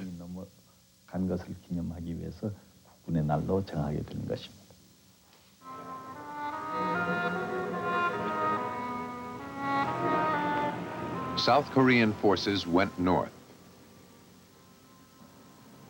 So had 70,000 soldiers of the retreating North Korean army. The UN had hoped to cut off its retreat and destroy it, but had failed. UN troops now dominated South Korea. Truman and the Pentagon had already decided to push north of the 38th parallel, to roll back communism, oust Kim Il-sung, and fulfill the UN goal of a unified Korea.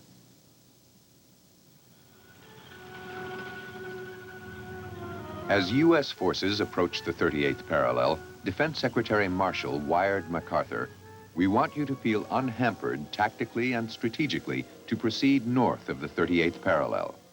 He hoped MacArthur would find it militarily necessary to do so before a UN vote. MacArthur responded, Parallel 38 is not a factor in the military employment of our forces. Unless and until the enemy capitulates, I regard all of Korea open for our military operations.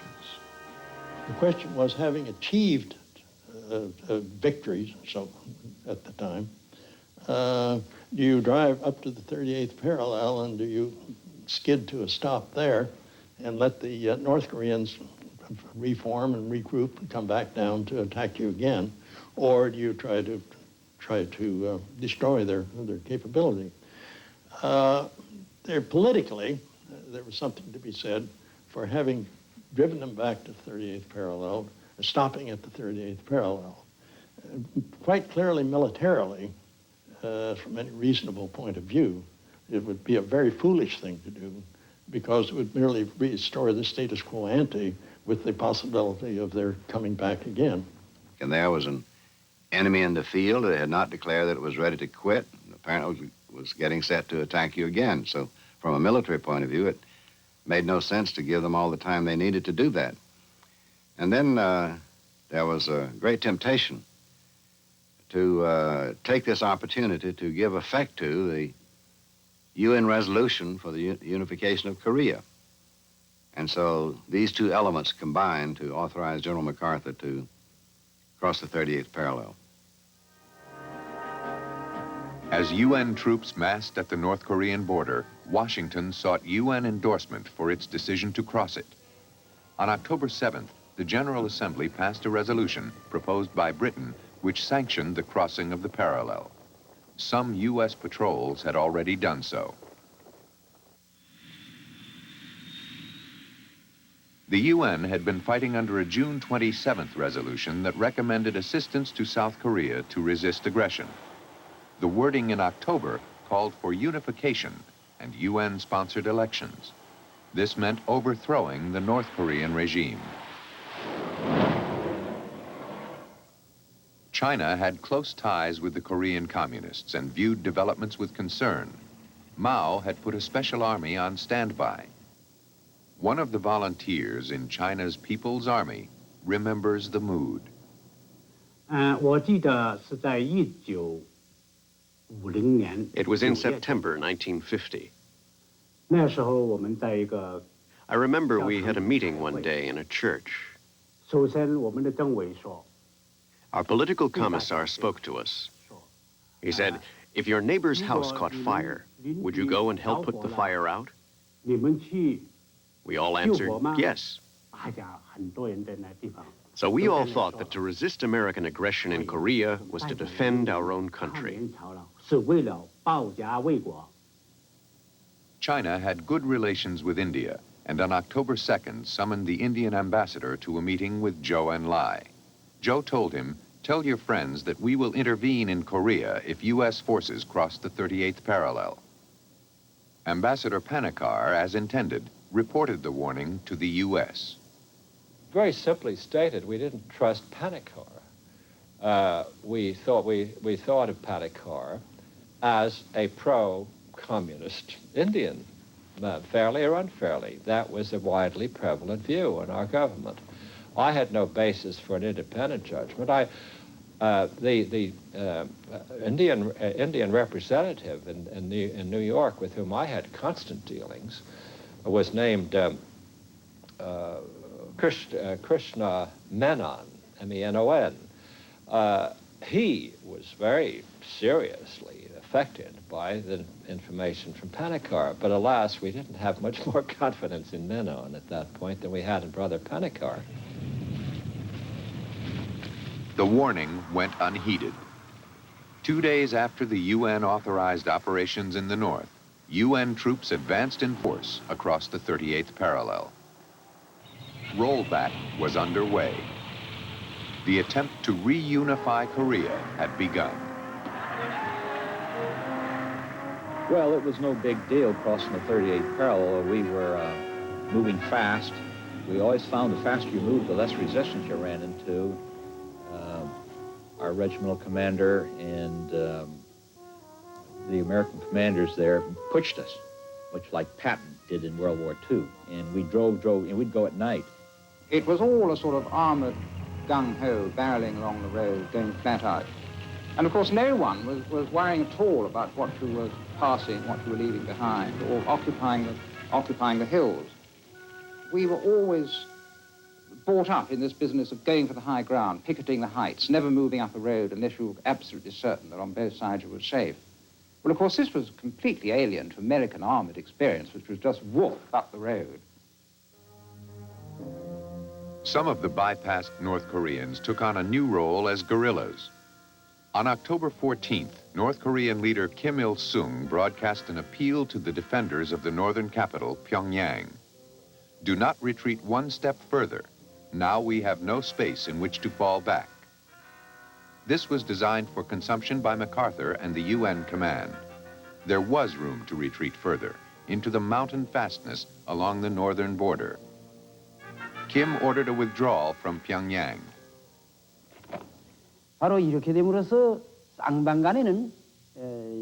So an imbalance of power arose between the two sides, which was to our disadvantage.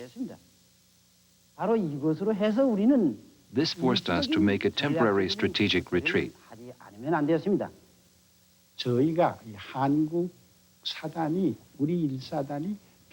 I requested that we, the South Korean 1st Division, be allowed to go to Pyongyang. That was because Pyongyang was the puppet's, the enemy's capital, and it would be meaningless in the Korean War for the enemy's capital to have been recaptured without the participation of the Korean army.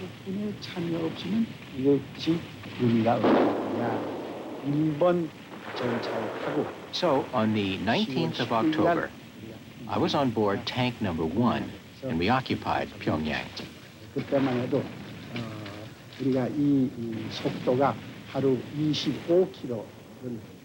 Each day, we covered 25 kilometers.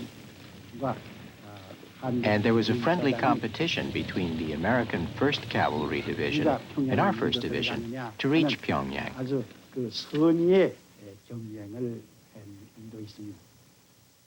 And then soon there were shouts of that the war has ended. And people streamed into the streets. And I was shocked to see so many people still remaining in Pyongyang because most of the people had fled. They had evacuated the city. Then we saw the South Korean army marching in.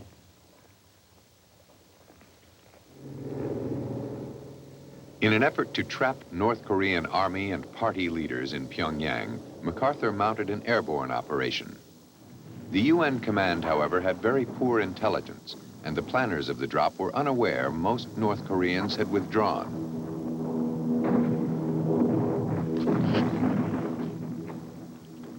The airborne troops did discover some American soldiers who had been prisoners of the North Koreans since the summer battles further south. They recounted their tales to their rescuers. The first bunch went outside the tunnel, and we heard a lot of firing. Of course, we didn't know what it was. We didn't know it was coming off at all. But my group was the second group, And when we took off, we went outside the tunnel there for a few feet and turned up a ravine there. Mm-hmm.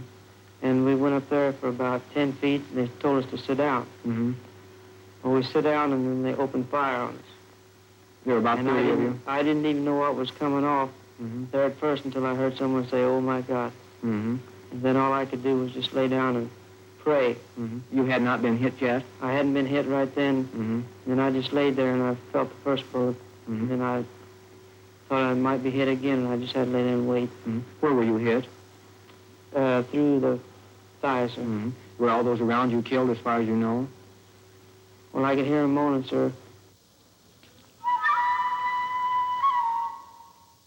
The North was as brutal to its own dissidents as it was to UN prisoners of war. Just as in the summer, Syngman Rhee's government had imprisoned or killed many thousands of its opponents, so now Kim Il-sung ruthlessly suppressed any opposition to his beleaguered regime.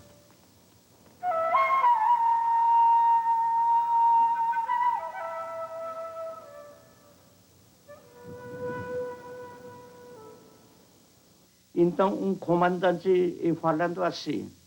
In Kangui, trials of the officials who were accused of being against Kim Il-sung took place. Militares, aqui tem impatriota. A general said, "There are unfortunately among us government officials and military officers who are traitors. Traitors who insult the government of our leader, Kim Il-sung. Antipatriota. The crisis we face is caused by these traitors who are losing us the war. These treacherous comrades need to disappear. They should be killed." Wake Island, mid-Pacific, October 15th. Truman met MacArthur for the first time. The president hoped some of the general's success would rub off on his Democrats in midterm elections. And he wanted to ease tensions from an earlier rift over the conduct of the war. We met at that long table in that shack on Wake Island. Truman was at the end of the table, MacArthur was on his right, Frank Pace and I were on Truman's left. And when Truman started going through this 12-point agenda that he had brought along with him on a little piece of notepaper, I became a little concerned that he was going through it so quickly. We were going to get through in a half hour or so, and then that would create the impression that the whole meeting was a fraud. So I wrote a little note to President Truman saying we should take more time on these matters because otherwise we'll throw some doubt on the value of this meeting. And he scribbled on it, "Hell no. I want to get out of here before we get in trouble." So underneath the meeting was the possibility of an explosive relationship there between the two. But both were cordial, and Truman gave MacArthur a medal. In their talks, Truman asked MacArthur about the possibility of China entering the war. This had concerned him when he authorized MacArthur to cross the 38th parallel. He was asked at that time whether he felt that the Russians or Chinese would enter the war. And his reply was that he felt that there was very little chance of the Russians entering, only a limited chance of the Chinese, and indicated that if they did, he felt he could handle the situation. And he seemed not to be concerned about the military impact of a Chinese entry. Now, in fairness to General MacArthur, I think we ought to say that he probably thought that if the Chinese intervened, that we would open up something like general war against China. And he did not envisage that he would be restricted in the actions to be taken against China if they did come into the Korean War. He also stated that in answer to a question that, in fact, I posed about the termination of the war, that the war would be over by Thanksgiving and the boys home by Christmas. And I said, "Would you repeat that, General MacArthur, because that has great implications for our planning." And he repeated it. As MacArthur was assuring Truman that he could handle the Chinese even if they entered the war, divisions of the Chinese People's Volunteers had begun crossing the Yalu River into North Korea.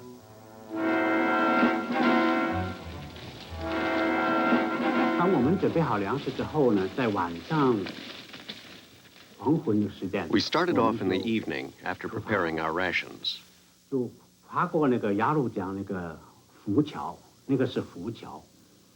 was a pontoon bridge across the Yalu River. Trucks carrying military supplies traveled in the middle, while the soldiers walked on the sides. It was a very tense atmosphere.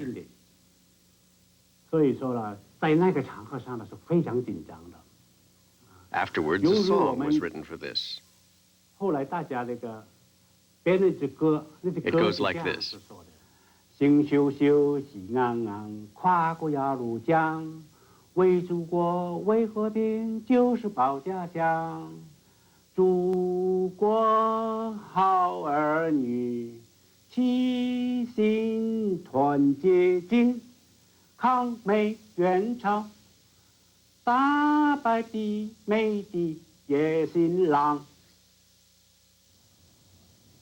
UN forces headed for the Yalu River.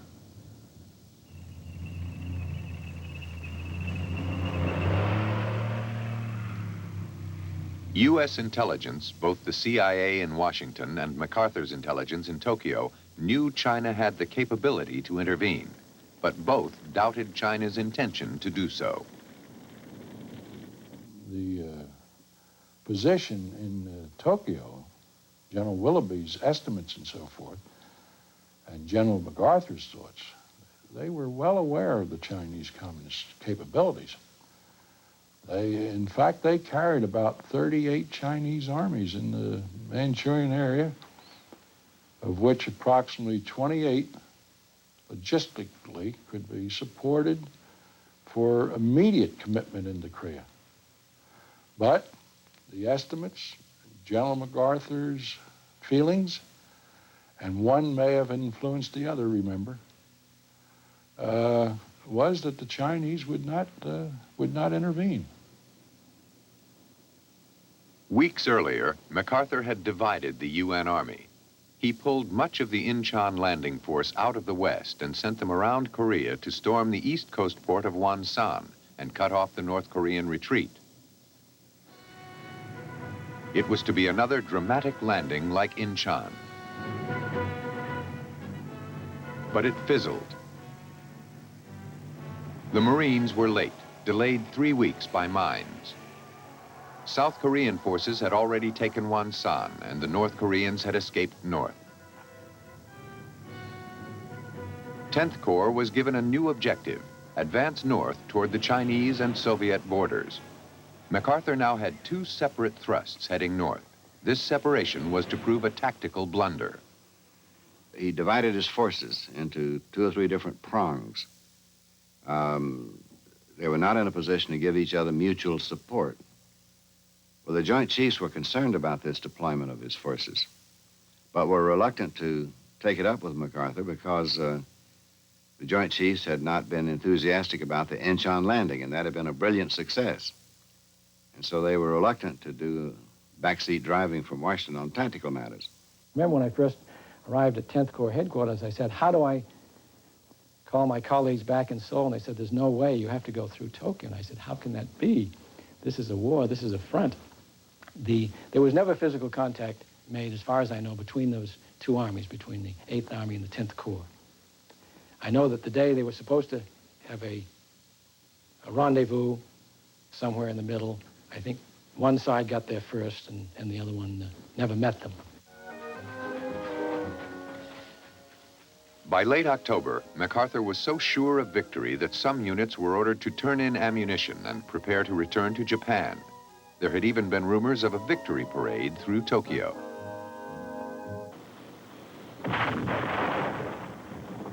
On October 24th, MacArthur ordered U.S. and other UN units to proceed to the northern frontiers of Korea, the border with China and Russia. His orders from Washington in September were to use only South Korean troops near the border. MacArthur changed this, and the Joint Chiefs did nothing to stop him. South Koreans spearheaded the UN advance, determined to be the first to the border. They were in for a surprise by the Chinese. It was deep in the rear of the enemy line. I stayed with 3 men a little behind, waiting for the others to reconnoiter in front. We hid ourselves in the hills to avoid being discovered by enemy aircraft. We remained motionless the whole day, from morning till nightfall. Our leading battalion was hit by the Chinese. They got themselves into a defile without proper security, and they were opened up from all 4 sides, and that battalion was decimated, followed by the battalion in the rear, which then turned tail, because all of a sudden everybody knew we were fighting Chinese, and that scared everybody. Surprise is no word for it. I mean, we were told that we were just going up to set up a position and hold it open so that the rocks could withdraw down through us. We had no idea that anybody else was coming into the war. Surprised UN soldiers hoping to be home by Christmas were now prisoners of war. For 14 days, the 8th Army was attacked by Chinese and North Korean units that had infiltrated behind their lines. Frontline troops knew they were fighting the regular Chinese army, but Far East Command in Tokyo was unconvinced. They would not immediately recognize the very real evidence that we had across the front that the Chinese were already into the war. And we were getting identifications. We knew who these Chinese were.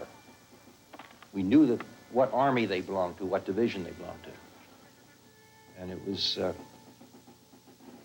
hard for us to accept the fact that Tokyo did not recognize this. MacArthur did recognize Chinese involvement, but did not see it as a threat. He reassured Washington on November 4th, saying the Chinese had sent volunteers, that it was too late for a major intervention, that China might be saving face by showing some support for its North Korean allies.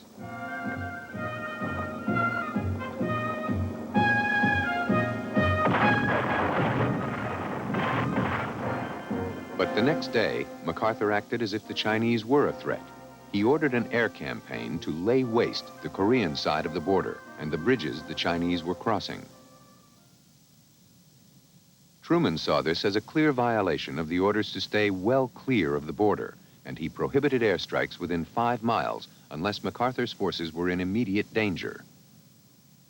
MacArthur was furious, and on November 6th cabled that his forces were indeed in immediate danger.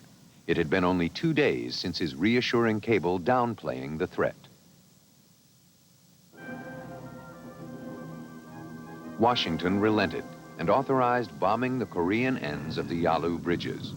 On November 8th, MacArthur's lay waste campaign began in earnest.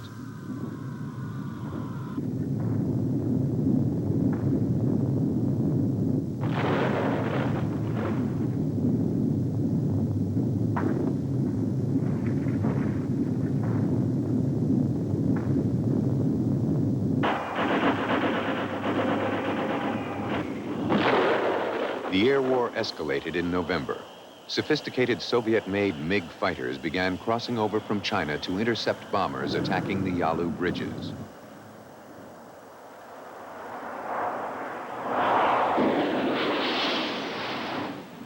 MacArthur wanted to chase them into China and destroy their bases. But Truman was worried about retaliation against American carriers and bases in Japan. He was concerned about a wider war. So were the Allies. Truman vetoed the hot pursuit of enemy planes into China and considered stopping UN troops at the narrow neck of North Korea, well short of the Yalu River. MacArthur cabled back. I recommend with all the earnestness I possess that we press on to complete victory, which I believe can be achieved if our determination and indomitable will do not desert us. As Washington pondered MacArthur's request, the Chinese attacks suddenly stopped. On November 6th, the Chinese faded away from the battlefield and back into the mountains. An intelligence summary that day estimated 30 to 40,000 Chinese south of the Yalu.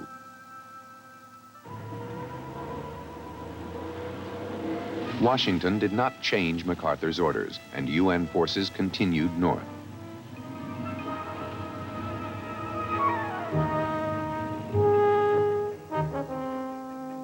On November 21st, a U.S. advance party reached the Yalu River. The lull in the battle was reassuring.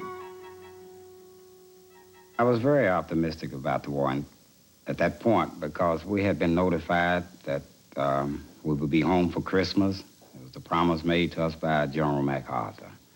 And we had also sent back most of our equipment, put it in Cosmoline, sent it back to the rear because they said we wouldn't need it. The only thing left to do was to knock out a few North Korean pockets, and we'd be on our way.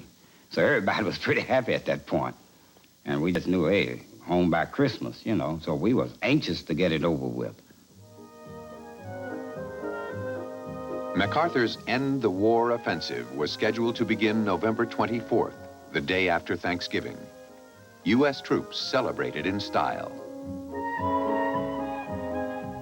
A CBS correspondent radioed this Thanksgiving Day report. This Thanksgiving Day was sparkled with rumors of possible peace in Korea. The first suggestions trickled in over the wires before dawn this morning. Since then, they have gained circulation, but little weight. There are a certain number of facts behind the rumors. There has been the unexplained withdrawal of the Chinese troops. UN forces advanced anywhere from 1 to 5 miles all along the front again today, but still didn't run into much opposition. We were on the south bank of the Changchun River. That's northeast of Kunuri, a few miles.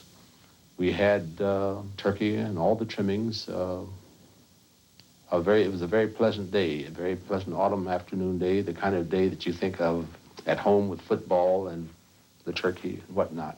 I remember the day very well. MacArthur flew to the front lines to witness the final offensive to solidify the border and trap the enemy forces. He shared his confidence with a UN representative. He felt that the hostilities were virtually at an end, and he thought that the Soviet Union was staying out of it. He thought that the Chinese would not intervene in greater strength, that they had realized that they were in no position to stand up to the United States and the other countries contributing forces. The day after Thanksgiving, UN forces resumed their march, separated by 50 miles of rugged mountains. In the west, the 8th Army pushed toward the Yalu. In the east, the Marines advanced to the Changjin Reservoir they knew as Chosin. In the mountains surrounding the UN forces were 300,000 Chinese and North Korean troops. I had a pair of field glasses, and I and Captain Duty, standing on a tank, looked down there, and we could see the town, the Yalu River. And as I recall, we were 14 miles away. And we knew it was all downhill. There wasn't going to be any enemy. And we would be the first to get to the Yalu River, the 21st Infantry. Just then, we got a call on the radio from our battalion commander telling us to turn around and come back. All I can tell you is that the Chinese have entered the war. On November 26th, the waiting Chinese and North Koreans poured out of the mountains and fell upon the UN forces advancing in the west. They were attacking us in hundreds, thousands, as if running to their deaths. In truth, this is the way it was. They were encircling us. Naturally, it was very difficult to break out of their encirclement. They were fighting from very close quarters. How shall I say, both we and the Chinese suffered enormous casualties. There was so much blood that it ran like rivulets in a thunderstorm. That was a great battle. Ninth Corps, consisting of 3 U.S. divisions, was trying to make its way south through the mountain passes before it was cut off. The U.S. 2nd Division tried to break out due south through the pass above Conakry. The Chinese had occupied the high ground and were waiting for the Americans. British troops trying to hold open the southern end of the pass could only watch as disaster unfolded.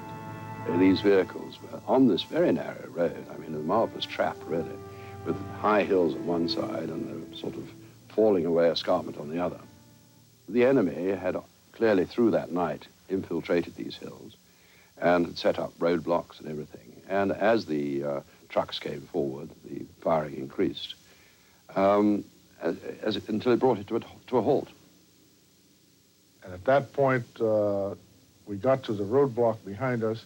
The road was absolutely clogged with burned out trucks, burned out tanks, anti-aircraft guns, mobile guns. There was no way of getting any equipment through. And when this shocking ambush took place, they panicked. They tried to crash through in vehicles. And on the icy roads that led to crash after crash, they were running over their own wounded, their own dead at times. There were some very bad instances of, I can remember Americans coming away from that area saying, I quit, I quit. At that point, we formed as much of a perimeter as we could and began to hold off as well as we could, to the point that when the Chinese were coming in an onslaught, the artillery was withdrawn back, and what few guns we had, I think there were about 4 left, was leveled straight out and firing point blank until we ran out of ammunition totally. Then, Captain Shadish was captured by the Chinese. So was Sergeant Adams.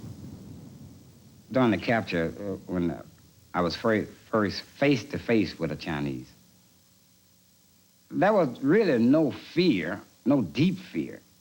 It was too much excitement going on. I didn't have time to just really be scared. But I was worried about what would happen next.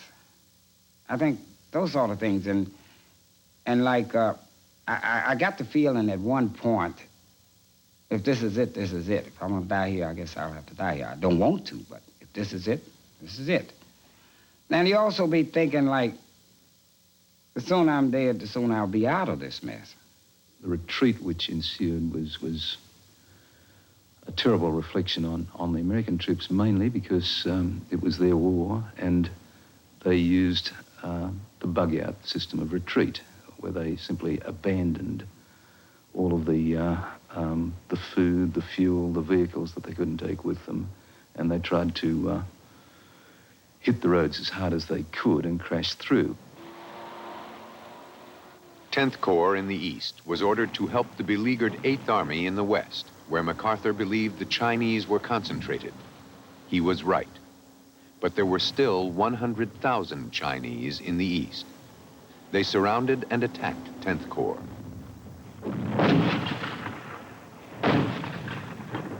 The units so successful at Incheon were now trapped. In 2 days, the entire UN position had been thrown into chaos.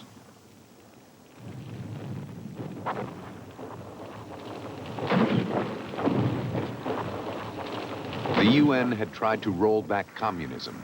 Now the communists were rolling back UN armies.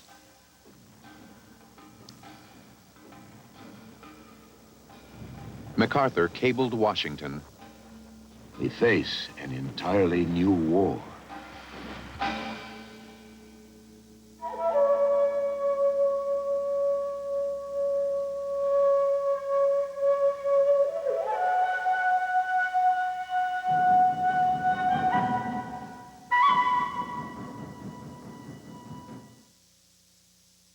Next, on Korea, the unknown war, November 1950. Stunned and outnumbered, United Nations troops are thrown into headlong retreat by advancing Red Chinese forces. Now, President Truman hints at playing the final deadly card and must decide how to handle his growing rift with General MacArthur an entirely new war. Next on Korea, the unknown war. Korea, the unknown war, will continue in a moment. Please stay with us.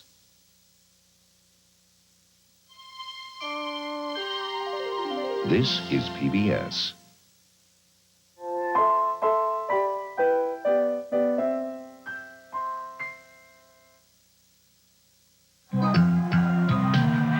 On the next Scientific American Frontiers, feel the excitement as students compete in a battle for the balls. Also, scientists compete with nature to grow the rare black truffle. Find out why this fan is pointed at this fire. And meet two champions of the deep. All next time on Scientific American Frontiers. Wednesday night at 8 on Channel 2. The year is 2050. The greenhouse effect is no longer just a theory. The world is a very different place. James Burke looks back from the future with a startling report on life after the warming. After the Warming, coming Wednesday the 21st on Channel 2. It's showtime, folks. Don't miss Bob Fosse, Steam Heat on Great Performances. Friday night at 9 on Channel 2. Korea, the unknown war continues. The following program was made possible by the financial support of viewers like you.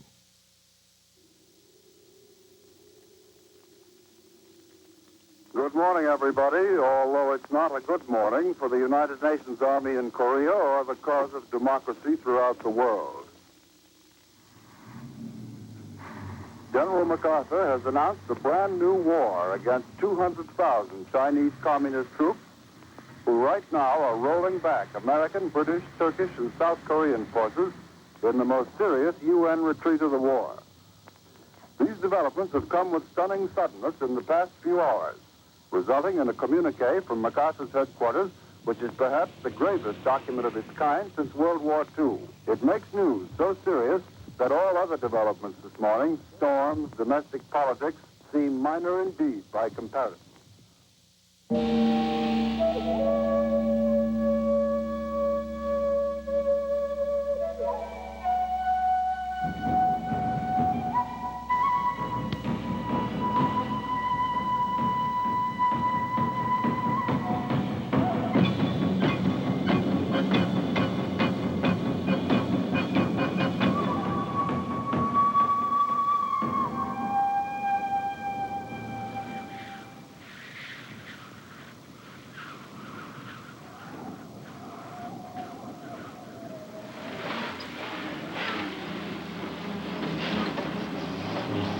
In the savage early winter of 1950, United Nations forces in North Korea were reeling from an overwhelming Chinese and North Korean attack. Their retreat was to change the fate of the Korean people and shake the confidence of the West. Having dealt with a very difficult war, we all were of a mind that it was over. And when we had a sense now that maybe it had only begun and that we had to start back from where we were, of all the things that happened in the Korean War, I would have to say that may have been the thing that stood me on end more than anything else. Mao Zedong's People's Republic of China, in existence for only a year, had come to the aid of North Korea, as theatrically reconstructed here. The Chinese slogan was, "Resist America, aid Korea." It was a battle both to defend their border and to help old comrades in arms, the Korean communists. 为了把美国人赶出朝鲜去，不需要 We were fighting to drive the Americans out of Korea, to stop their intervention in the affairs of Asia. 他们都是这样的目的。 This great goal inspired us with heroism and self-sacrifice, and we would look death unflinchingly in the face when we threw ourselves into battle. 四死有鬼。比方我们在那个路 Our 上 common greeting in Korea when we met, especially among old comrades, was not, how are you? But have you died yet? How are you? 你是说什么呢？说你 Have you died yet? In the autumn of 1950, 100,000 UN and South Korean troops split forces to occupy North Korea. By late October, advance elements had reached the Chinese border. Facing what they perceived as a threat to their security, the Chinese crossed the Yalu River and attacked the two UN armies divided by mountains. The Chinese had joined forces with the regrouped North Korean army and tens of thousands of guerrillas. General MacArthur, commanding UN forces from Tokyo, had discounted indications of this buildup. The attack, when it came, was a stunning blow that threw the UN forces into headlong retreat. At the White House in Washington, top defense officials of the nation gathered to discuss the gravest world crisis since Poland and Pearl Harbor. The flagrant aggression of Chinese communist troops in Korea arouses the country's ire. With the North Korean bandits well under control and with the promise that UN troops would be withdrawn, the unexpected entry of 300,000 Red Chinese across the Manchurian border may well precipitate World War III. We are fighting in Korea for our own national security and survival. We have committed ourselves to the cause of a just and peaceful world order through the United Nations. We stand by that commitment. The crisis deepened when Truman revealed that the use of the atom bomb was being considered. He implied the decision was up to MacArthur. Concerned White House staffers called Paul Nitze at state. I was told that the president, Mr. Truman, just said that he would rely upon a recommendation from General MacArthur as to whether or not to use nuclear weapons in Korea. And that was totally contrary to policy. And they asked me what should be done about it. And I said, well, I would suggest that that section of the record of the press conference be excised. And they said, we agree with you. And I suggested some other language which would be substituted. Consideration of the use of any weapon is always implicit in the very possession of that weapon. However, it should be emphasized that by law, only the president can authorize the use of the atom bomb, and no such authorization has been given. So that's the way the record was changed. But all the press had been there, and they'd all heard what the president actually had said. So that by the time the press conference was over, we got word that Mr. Attlee was going to take a plane and was on his way to Washington. America's allies were alarmed, and British Prime Minister Clement Attlee hurried to Washington. My aim in these talks is to align our policies in the new and troubled situation in the world and to find the means of upholding what we both know to be right. In their talks, Attlee told Truman extending the war to China would lose America the support of her allies. Truman agreed to consult him if atomic bombs were to be used. But a key advisor says Truman never seriously considered their use. I have never seen any evidence, and I was present with President Truman in most of these meetings. I've never seen any indication that he was prepared to turn this into a nuclear war of any sort. Among other things, we had only a limited number of nuclear weapons. The A-bomb we dropped on Nagasaki was the only one we had in stock at that moment. And I think President Truman and the Joint Chiefs of Staff wanted to keep such a small inventory as we had in reserve in case there were major problems with the Soviet Union, say, in Europe. So he had no inclination to go down the nuclear trail in this situation. High in the mountains of North Korea, the UN forces were in deep trouble, surrounded by Chinese. Army troops of the U.S. 7th Division and 15,000 U.S. Marines were cut off at the Changjin Reservoir, a place they knew as Chosin. Frozen Chosin. The first inclination that one gets is when you're surrounded, well, you're going to be attacked from all directions, and the Chinese didn't disappoint us. They hit us at night, they hit us in the day, and they hit us in every direction that they could possibly do it. The numbers that they had were tremendous. That's when they had their charges And manpower to them was just unimportant. They didn't care how many men that they lost or anything. They just sent them against our lines until they were either killed, wounded, or there just weren't enough of them to continue the attack.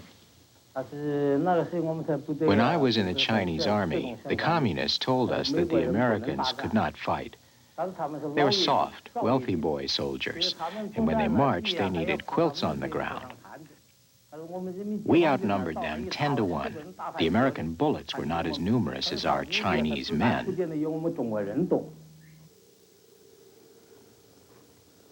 To beleaguered Americans, the Chinese seemed superhuman, but captured prisoners revealed appalling hardship. Unable to light fires because of air attack, they slept out in temperatures that fell far below zero.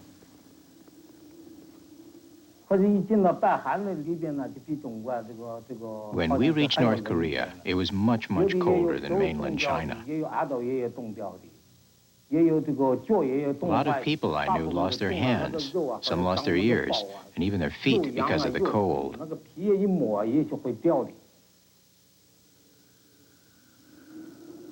The Marines also froze. Exhausted by constant night attacks, soldiers simply slept in the snow. Frostbite claimed more victims than the fighting. Isolated in small defensive pockets, the Marines were pinned down by Chinese troops and North Korean guerrillas. But they discovered a higher toll among Army units located to the east of the reservoir. We went on to the ice, and I remember coming upon some of the fellows from the 7th Division. They were lying on the ice, and the warmth of their body had melted in their clothing into the ice, and we had to use our bayonets to chip and chop the ice out underneath them so that we could drag them and bring them back into the American lines, into our lines.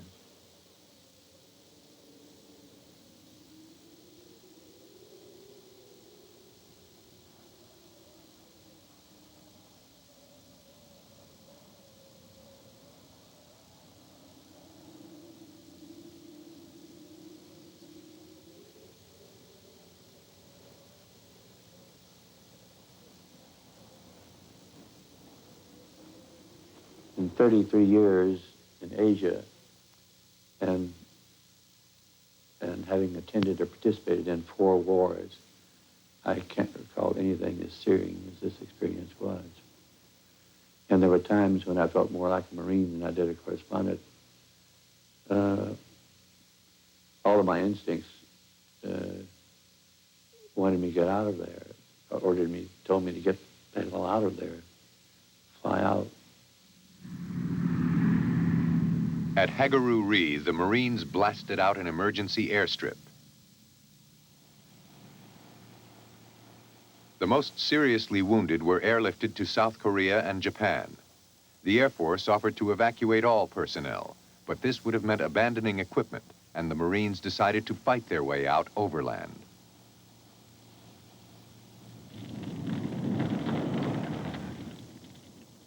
Whatever couldn't be taken was destroyed. Nothing was left to help the enemy. At Hagaru-ri, we were attacked successively by 2 Chinese divisions, which meant that we were outnumbered perhaps 15 to 1. We had numbers of advantages, though. First, our supporting arms were much better than what the Chinese had. Second, our communications were much better. Third, although we were cold and miserable, we were less cold and miserable than the Chinese. Fourth, we had aviation and lots of it. Air power was a decisive factor. American planes ranged virtually unchallenged over North Korea, bombing and strafing at will.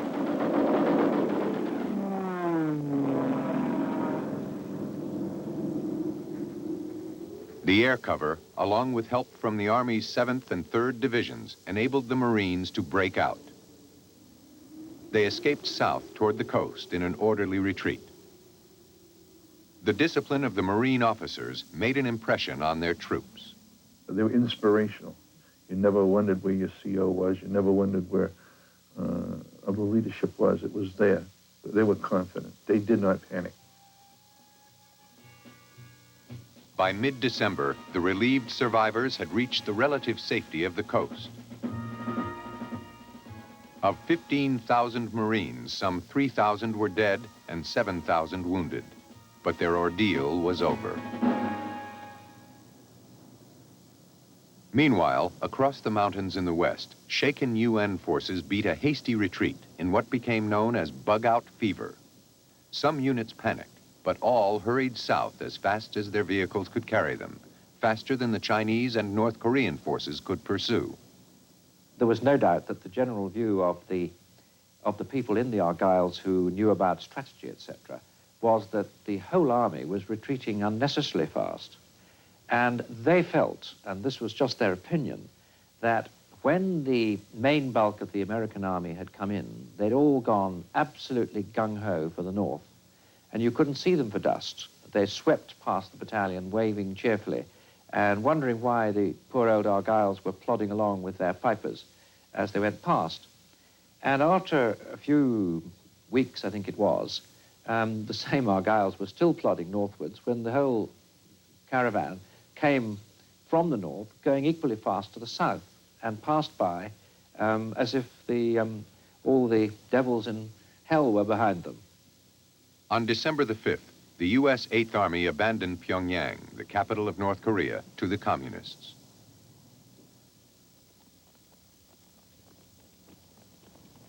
The city was largely destroyed, the result of bombing and systematic demolition by retreating UN forces.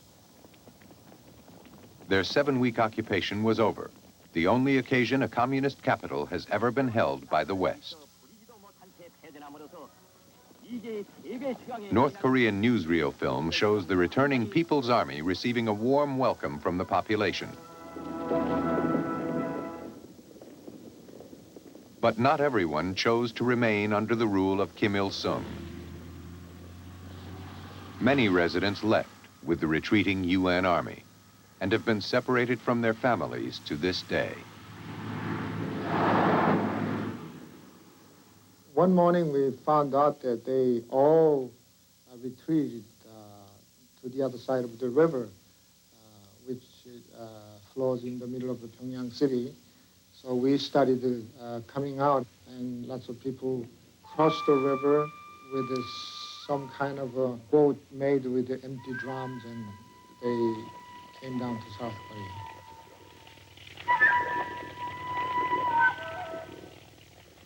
Thousands fled Pyongyang, some crawling across shattered bridges in freezing temperatures. Refugees with no homes, no animals, and little food.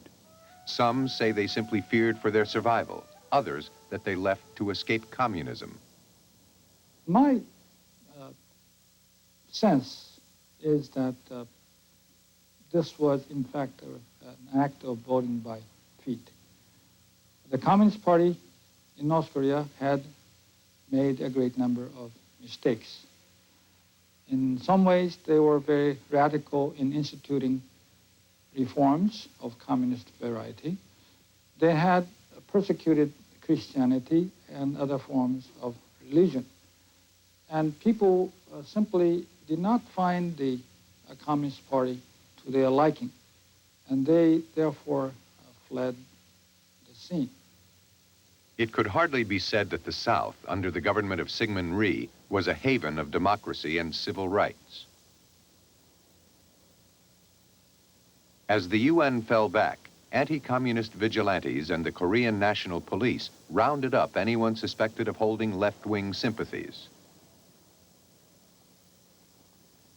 Political prisoners, forced to wear traditional straw masks identifying them as criminals, were marched off to detention. Western correspondents reported how many were beaten, tortured, and sometimes executed.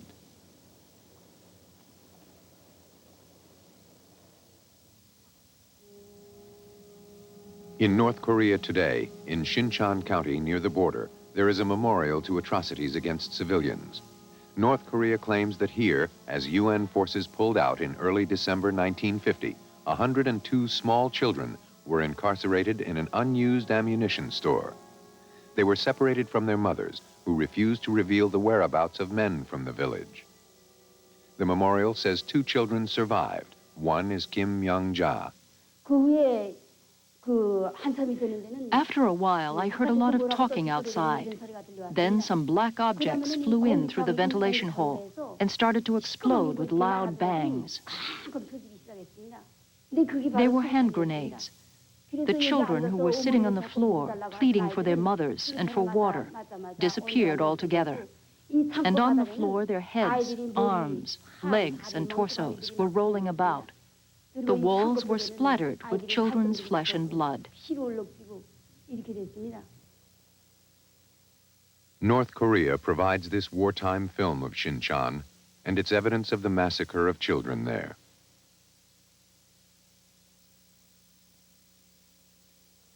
A few Western historians have heard of the event, but can add no details. It is not clear who controlled the area at the time. But North Korea's witness has no doubt who was responsible. My heart hurts so much whenever I come here. I lost my mother and my father through the Americans.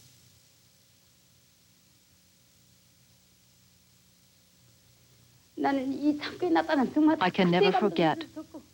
And I renew my resolution to get revenge on the Americans, 100 and 1,000-fold.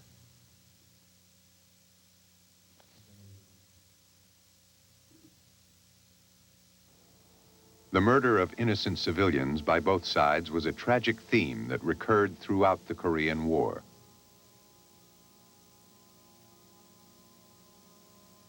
The North Koreans committed very serious atrocities in the South when they left, and they committed atrocities again when their rule was reimposed or when their officials came back to their native territories. And the atrocities were mainly imposed on people thought to be collaborators with the regime. Many of them were killed or put on trial. We know this because Kim Il-sung and the high leadership had to intervene to stop it because it was getting out of hand.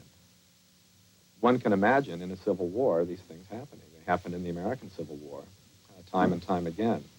But of course, in the West, we tend to think that it was the North Koreans who were the most atrocious and the South Koreans who were bad and the Americans didn't do anything. But in fact, all 3 parties committed unforgivable atrocities. At the depth of the retreat, just as UN forces withdrew over the 38th parallel back into South Korea, the commander of the 8th Army, General Walton Walker, was killed in a collision with a South Korean. His jeep skidded at a bend on an icy road. It overturned off the road and he was killed instantly. I was following with some colleagues, BBC colleagues, Rennie Cutforth and Cyril Page, and we jumped out, attempted at first to check whether we could give assistance, but that was not possible. Walker was held responsible by some for the hasty retreat, but his death was a severe blow to the Americans and underlined the deep despondency on the UN side.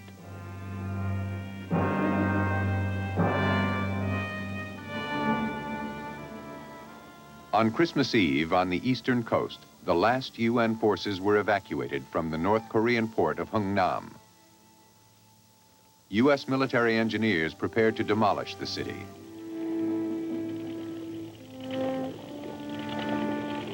The departure of U.S. forces from the north concluded an episode which Secretary of State Dean Acheson described as the United States' worst military defeat for a century. But at Hungnam, the communists inherited a wasteland.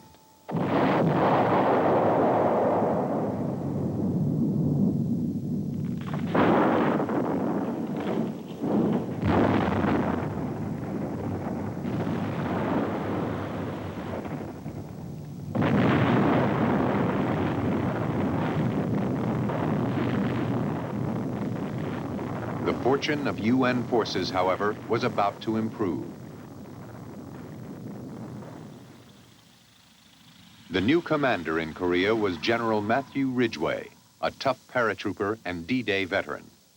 He left his family at Christmas and flew immediately to the front. Ridgway was to prove a remarkable commander, methodical, combative, and inspirational. His personal pilot was Mike Lynch. Ridgway was probably the bravest man I've ever met. On one occasion, as an example, we took a town by ourselves. We flew in, landed in the middle of the town, got out, and then met the 1st Cavalry Division as it was coming down the road. Ridgway wanted to show that he was a fighting soldier, ready to meet the enemy man to man if necessary. General Ridgway, and he used to walk around with 2 grenades put into his top pockets. They called him Tin Tits, and he was, there wasn't going to be no bug out for him. He was going north. Ridgway faced an enormous challenge to restore confidence and fighting spirit in his defeated army. Morale among retreating South Korean and American soldiers had reached a low ebb. On New Year's Eve, the communists launched a massive fresh offensive. The UN had already fallen back 200 miles. Now it retreated 70 miles further south to the 37th parallel. Seoul fell to the communists on the 4th of January, the 3rd time the South Korean capital had changed hands in the war. Like Pyongyang, Seoul was badly damaged, its population reduced to 1/10 its peacetime level. North Korean troops occupied the center of the city.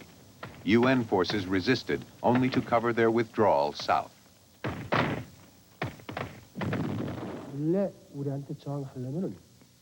A common-sense military strategy to fight us in order to recapture Seoul would have been for them to move south of the Han River to set up their defense line there. But instead, the enemy simply retreated in one go to the Suwon Line 20 miles further south. This indicates the intensity of our pursuit and the enemy's lack of strength to defend from the bank of the Han River.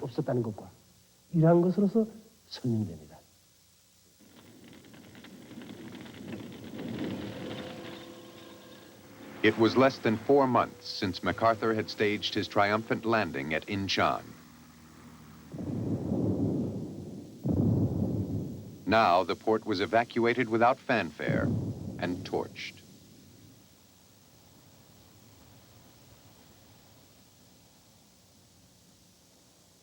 The next morning, we joined the retreating forces going south, and it was one of the most depressing days of my life. I had been in World War II, and I was used to victorious American troops. Here was a defeated army coming south. 2 lines of jeeps, trucks, tanks moving rapidly down the road. But besides that, what sticks in my mind is the South Koreans who were also fleeing south. There was no room for them on the roads, so they walked along the side of the road. Old men, babies, children, mothers, carrying what they had on their backs, bitterly cold, below zero. And the sound is when vehicles would stop, there was actually a moan, a human sound of dejection, suffering coming from that single line that was going south.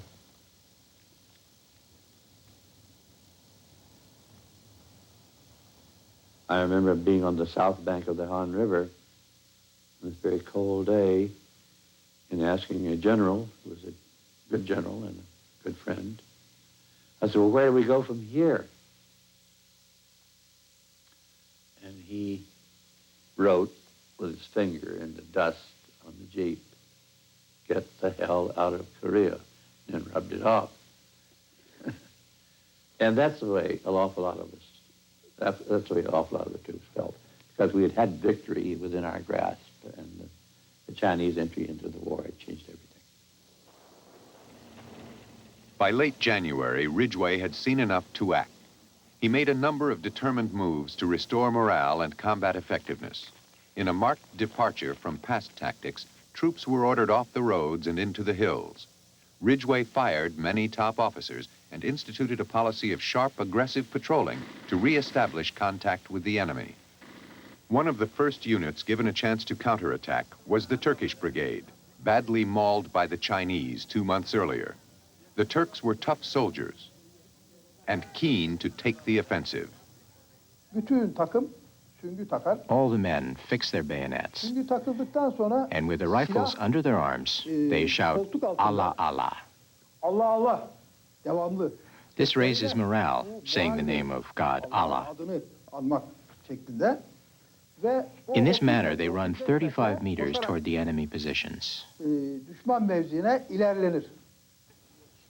The Turks were renowned among the other UN forces for their fearsome bayonet, which they employed to lethal effect in hand-to-hand combat. The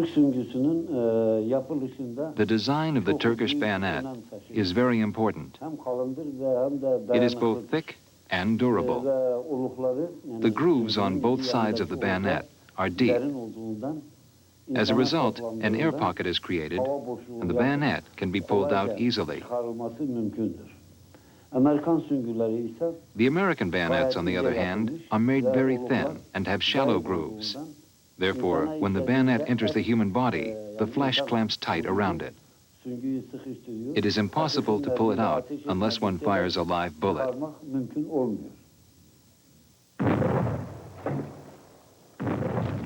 Another part of Ridgway's strategy was relentless use of artillery to keep the communists pinned down. His philosophy became known as the meat grinder, exploiting the UN's superior equipment to inflict maximum casualties on the other side. What endeared General Ridgway to us was his immediate recognition of the problem, this great weight of Chinese forces against us that could advance and knock us out of the way, but did not have very good directional and staying power once they'd started an attack. And so he went round personally saying to people, now boys, we are going to roll with the punches. I'm not going to expend a lot of lives on holding a particular piece of Korean real estate. This was music to our ears. This was exactly the right tactic. You rolled with a punch. You took the Chinese weight of attack on, let it diminish in weight, and then you counterattacked with your superior mobility on the ground and weight of weapons in the air.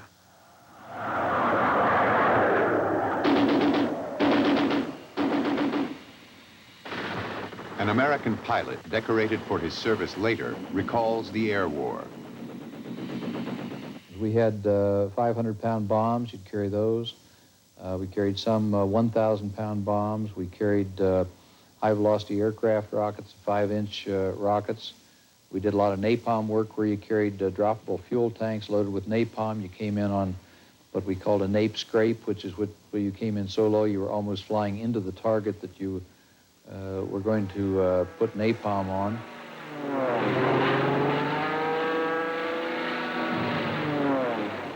You could strafe targets on the ground, you could bomb them, you could napalm them, you could rocket them. And so there's quite a variety of weapons we could bring to bear on either front-line positions of the enemy or on support structures back, such as bridges or trucks or supply columns. Napalm, jellied fuel, was a favored and effective Air Force weapon. More than 40 million gallons were dropped in the Korean War. Those who survived cannot forget its effects. The Americans frequently attacked a bridge in my village. One day, I was among a group of 30 peasants reconstructing this bridge. Suddenly, an aircraft appeared and dropped napalm bombs on us. Many houses were burned, and the peasants on the reconstruction were all killed by the flames. I was the only survivor. When I opened my eyes, my whole body was on fire.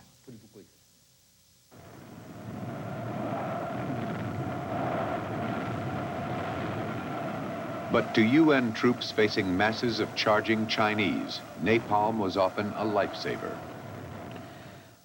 It is one of those things which, in time of peace, people are apt to wring their hands over and agonize over, but I can tell you right now that if you've got 2,000 people coming up a hill at you, the spine of a hill at you, and their aim is to kill you, destroy you, you are only too ready, and I was certainly only too ready, to call down napalm onto columns of that sort to knock them out. The adrenaline is flowing in one's veins. It is a question of self-survival.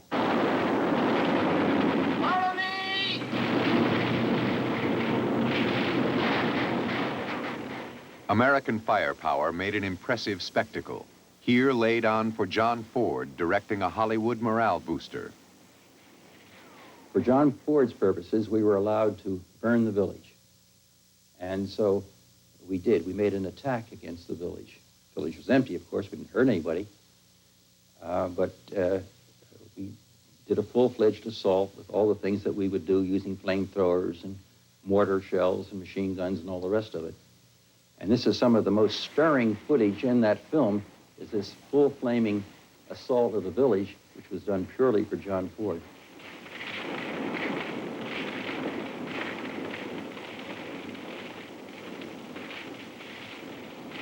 This action was staged, but it was little different from what took place on a daily basis in villages throughout Korea.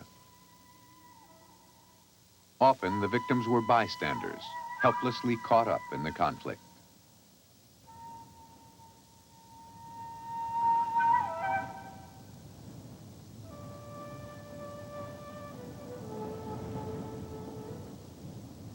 I often thought to myself that the North Koreans were like ghosts. They passed over the countryside and left no mark on it in many ways. But when you use the rock crusher techniques of an American army, you hurt your friends. And that was true in Vietnam as well as in Korea. North Korean tactics relied less on massive firepower. They did include guerrilla units, which blurred the distinction between military and civilian. A future British defense minister remembers his unease at the consequences. The thing that perhaps shook me more than anything was to see people in extreme danger, certainly, just shooting other people indiscriminately, and even shooting civilians. Now, it wasn't to blame people for doing that, because it was a perfectly well-known ploy of the enemy to dress as civilians and then to turn and shoot you. But I must say, going through a village and seeing soldiers shooting people that they hadn't proved were enemy, although I accept it was necessary, and I wouldn't have dreamt of saying otherwise, was a horrible expression of how unacceptable war is. And that's something that people who watch war on television should bear in mind.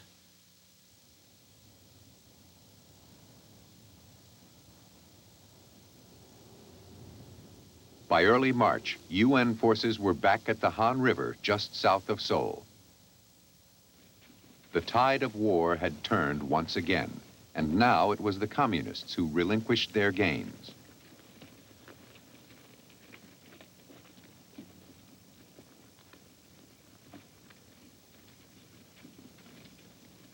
Under round-the-clock bombardment, Chinese logistics were stretched to the limit, and Peng Dehuai, their commander, returned home to inform Mao Zedong that outright victory was not a realistic hope. On March 14th, the UN recaptured Seoul. It was the final occasion the capital changed hands. The city was physically and economically shattered.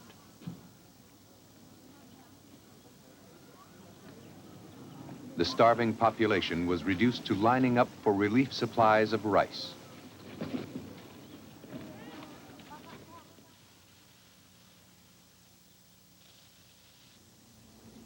The military situation improved for the UN, but General MacArthur was increasingly disaffected with Washington's policy of containment, which Ridgway was so effectively implementing.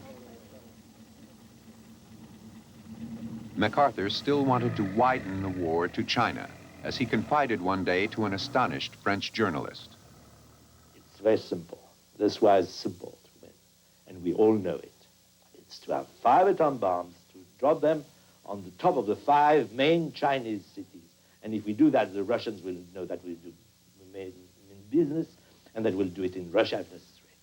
And that will end the war. But nobody will end that war if we don't do something like that. I was trembling with, not so much, of course, there were very, very wild statements at the time, but what made me tremble was not the statements in themselves, but the fact that they were addressed to me in such a casual way that I was meeting with the general, who was supposed to give me only 10 minutes, then he kept me an hour, then he got all excited, and as a kind of Dr. Folamour in a horror picture, he went on sort of in a mad speech, which I really amazed me. MacArthur wanted to widen the war to China with atomic bombs in order to win the war in Korea. These were not the policies in Washington. Well, Washington did not want a general war with China. It would have been a very costly war. We would have had to remobilize our forces so soon after World War II, which would have presented very great political difficulties.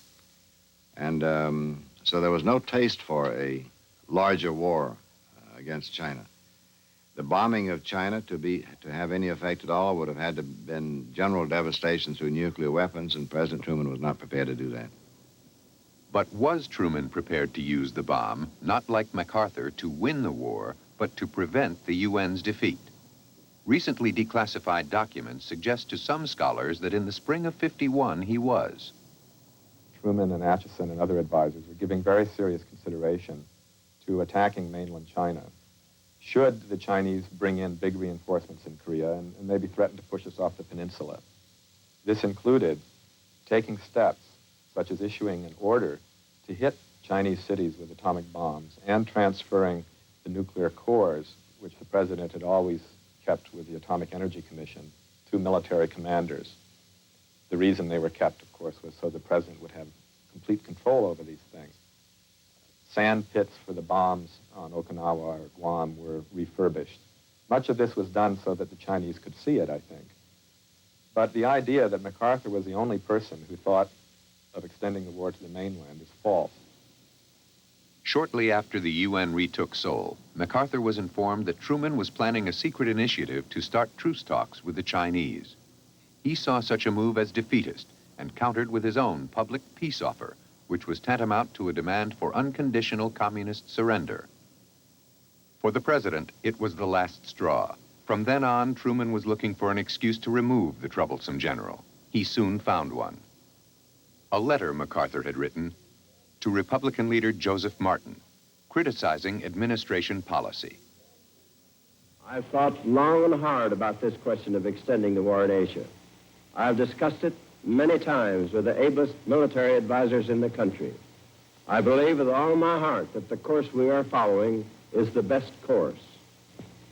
A number of events have made it evident that General MacArthur did not agree with that policy. I have therefore considered it essential to relieve General MacArthur so that there would be no doubt or confusion as to the real purpose and aim of our policy.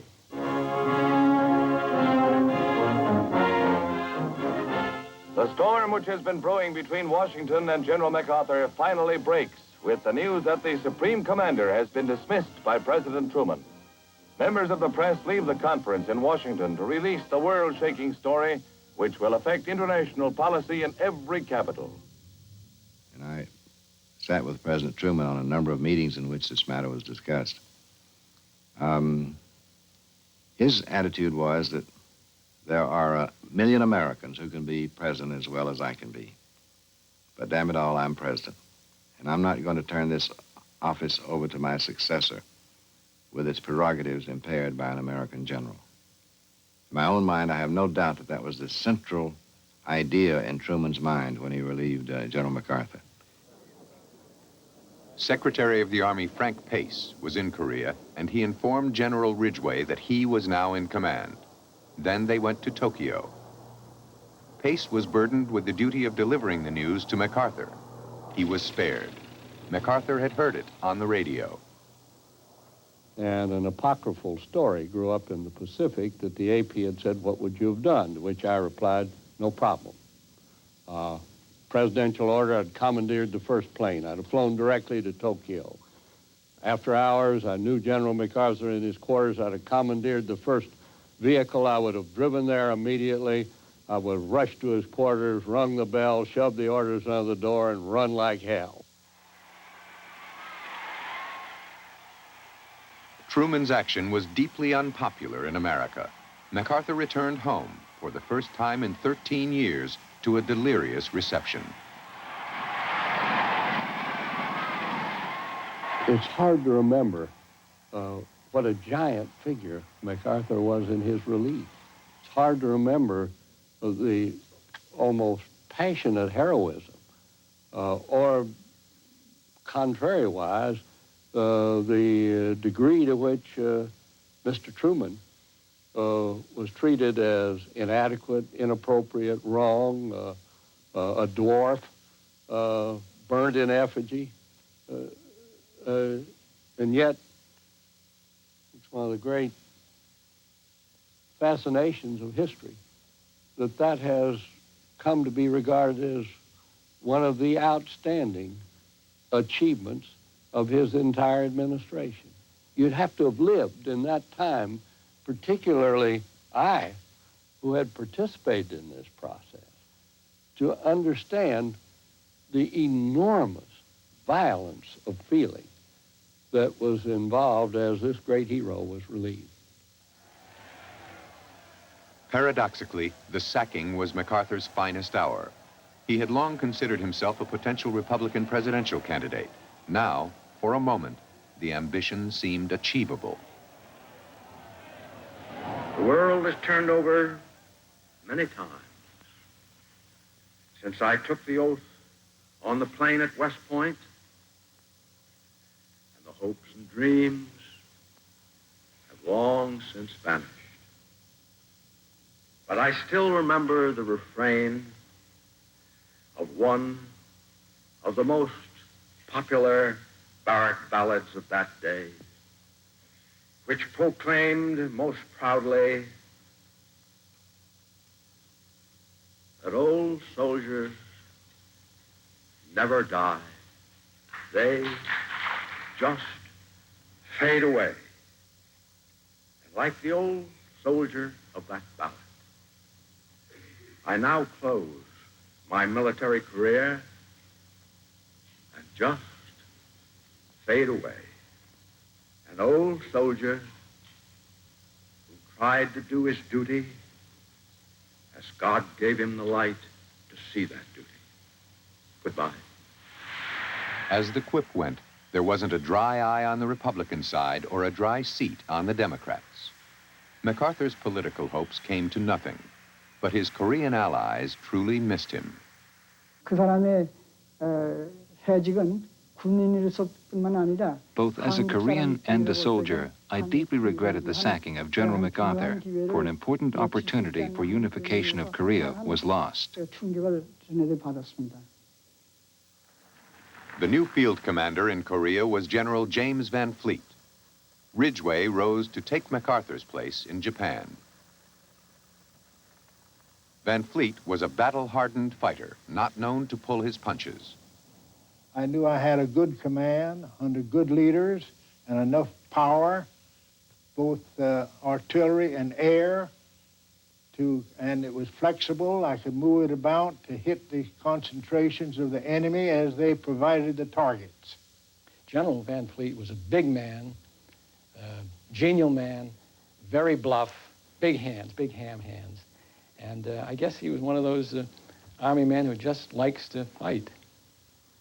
I remember his public relations officer telling him one day, he said he was the public relations officer was a rather mild-mannered man, and he came back, he said, I went over to see the general this morning, and he looked out the window, and he said, boy, what a beautiful day out there. What a great day for fighting. The Chinese were preparing an all-out spring offensive. It began on the 22nd of April, 1951. Over the following days, the UN line in the west was pushed back as much as 50 miles, and Seoul was threatened yet again. Van Fleet decided to stand firm and hold the capital. Now, when I made that decision, Ridgway came over from Tokyo to say, Van, you've got to get across the river. The people in Washington are worried that you'll be destroyed, and they've asked me to come over and talk it over with you. I said, Matt, this is the finest battlefield you can fight on. You can't find a better one. I'm prepared to, and I'm confident I can hold. It was one of the heaviest battles of the war. The Chinese and North Koreans threw some 500,000 men against well-defended positions. Overwhelmed by sheer numbers, UN troops were forced to make a series of prepared retreats.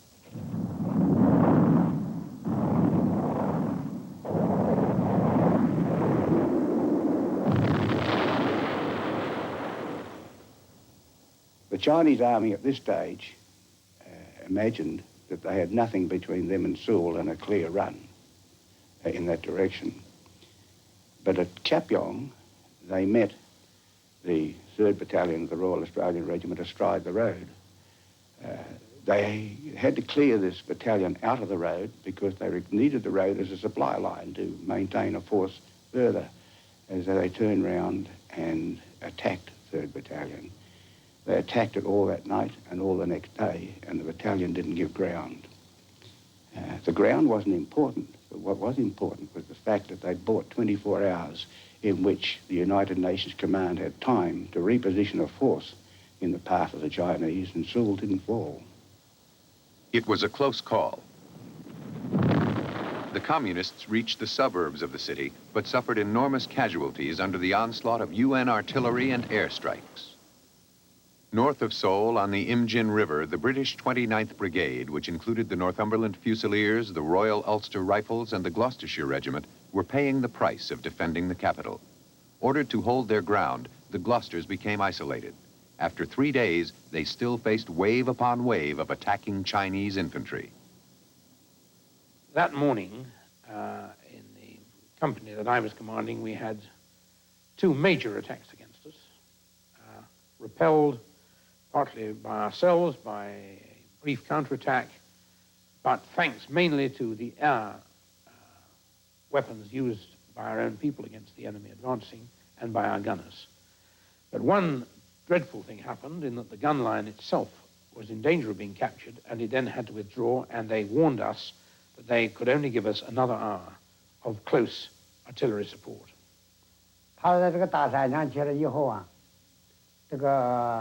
On the 3rd day of the battle, the enemy battalion retreated to a hill. Our translators intercepted a message on the radio.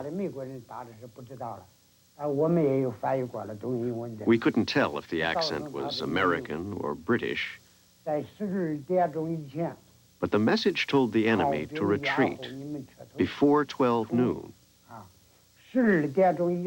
After that, the artillery would cease, and they would have no cover.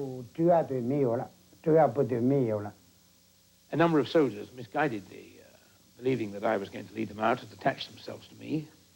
And as we reached the southern end of the valley and began to get close to ascending over the ridge at the far end, the Chinese on the hilltops all around began firing at us. Not into us, but closer and closer, firing in naval parlance, shots across our bows. And it came closer, and it came to the point where we were either going to stop or they were going to start hitting us. So I said to the soldiers with me, smash your weapons, and then put them down. It was a moment of great shame. I was tired after the long days of battle, and not a great deal of sleep, and I felt very ashamed that it had ended in this way, but I felt it was the only thing we could do.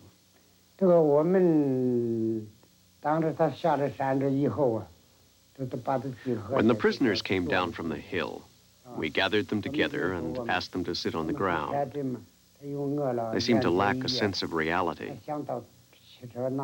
They'd not eaten for several days and wanted to go back to their trucks to get food. Of course, we did not allow them to go and told them the trucks now belonged to the Chinese people. So we asked them to sit down And in a couple of hours, they were taken to the rear. The Gloucester's 1st Battalion was effectively wiped out as a combat unit. Only 63 men made it back to regroup behind the UN lines. More than 200 were wounded or killed, and 600 taken prisoner by the Chinese. Among them was Sam Davies, chaplain to the Gloucesters, who volunteered to remain with the wounded men. We were all lined up, and some, I suppose, fairly high-ranking Chinese officer or commissar in perfectly understandable English addressed us, telling us that we were now in the hands of the Chinese people's volunteers, that we were shortly to learn the truth about the great conflict in which we were engaged. We were to be given the chance to learn and study, and that we would eventually be able to ally ourselves to the peace-loving peoples of the world in their great battle against American capitalism. So that was the very first time that we knew we were in not just for an ordinary sort of imprisonment, but for a sort of, I suppose you'd describe it, a George Orwellian type of imprisonment with indoctrination. As UN soldiers headed north to experience one harsh regime of imprisonment, communist POWs in the south marched to another controversial and bitter captivity. The military situation was approaching a stalemate, and the battle on both sides became one for men's minds. It was on the outcome of this struggle that the future course of the Korean War would depend.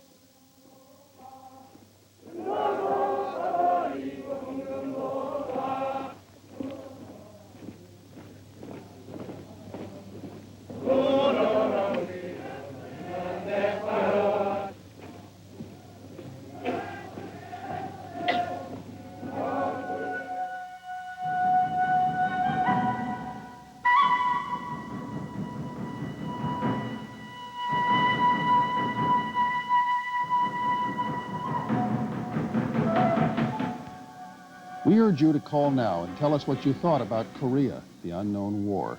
Call our special WGBH response line. The number is 876-WGBH. The area code is 617. That's 876-WGBH. Your response about this and all our programs is very important. Thank you.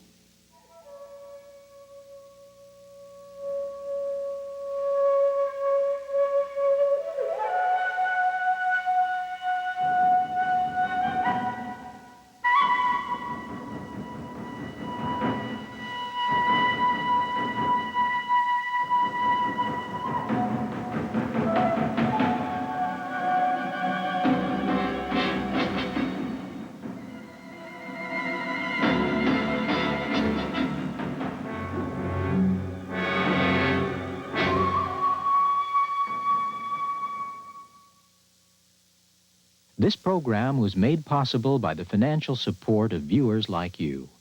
For a transcript of any program in this series, send $5 to Journal Graphics, 267 Broadway, New York, New York, 10007. Please specify the program title. For transcripts of all 6 programs, send $25. To order by credit card, call 212-227-READ.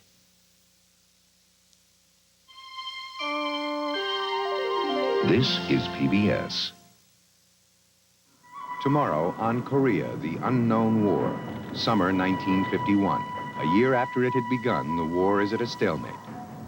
With military victory out of reach of either side, the prisoners of war become the focus of the conflict. United Nations POWs are subjected to brutal and prolonged brainwashing.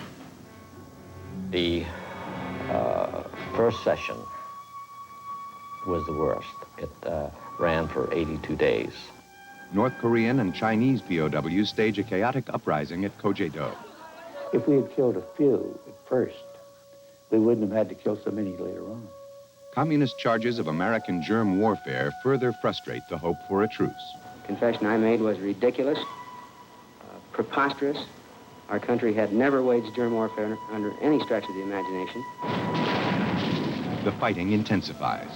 The peace talks drag on. The death toll climbs. An armistice is finally signed. But Korea lay in ruins and still divided. The North recovers, rigid, Stalinist, isolated.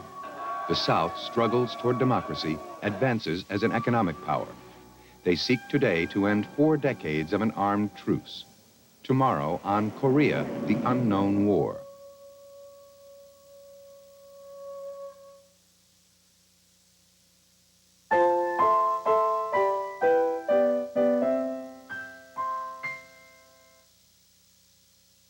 Next on Mystery, Campion races against time to find a long-lost treasure. I sent your aunt and the others into the hands of a lunatic with a mania for demonology. If anything goes wrong with your plan, we'll all be in the soup. Sweet Danger on Mystery. Campion's back on Mystery, Thursday night at 9 on Channel 2. Friday night on Channel 2.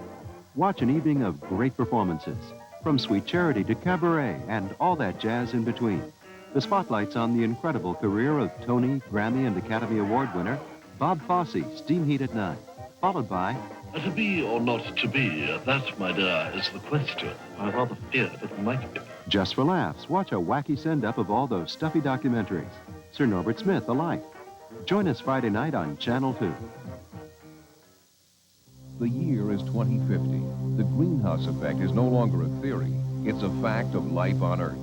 But the world is a very different place because of 20th century consumers, industrialists, and third world exploiters in pursuit of the good life. Journalist James Burke reports from the future on how weather affects mankind and how mankind affects the weather, sometimes with disastrous results. I'm going to use the generator like this to recreate times and places from the distant past up through the 20th century to today to look at what happened when technology first began to change the planet. And while scientific reports piled up, the damage piled up even faster. Now James Burke looks back from the future on a major issue of our time, global warming, with a startling report on what is, or what might be, after the warming. After the Warming, Wednesday night at 8 on Channel 2. I'm thinking of a woman called Jezebel, who did evil in the sight of God. Henry Fonda and George Brent star with Academy Award winner Bette Davis in the story of a real tempestuous Southern belle, Jezebel, uncut and uninterrupted, Saturday night at 10 on Channel 2. The 10 o'clock news is closed captioned for our hearing-impaired viewers. We are grateful to Dunkin' Donuts and Bull Worldwide Information Systems for making this important service possible. I'm Carmen Fields. Tonight on the 10 o'clock news, Blue Cross floats a plan for ordering drugs by mail. And George Kavarian has reservations about the service tax repeal. On the crisis in the Gulf, we'll hear from a Catholic clergyman and a military analyst. And our guest will be longtime Saddam watcher Lori Milroy. Also tonight, salt's not so bad and carrots are even better. The 10 o'clock news is made possible by your contribution and by grants from Nimrod Press, printers and engravers. From New England Telephone, 30,000 people serving New England's communications needs for more than 100 years.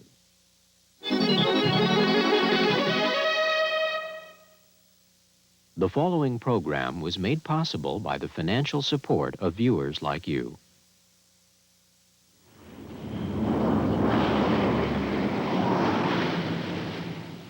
In the summer of 1951, a year after it began, the war in Korea had reached a stalemate.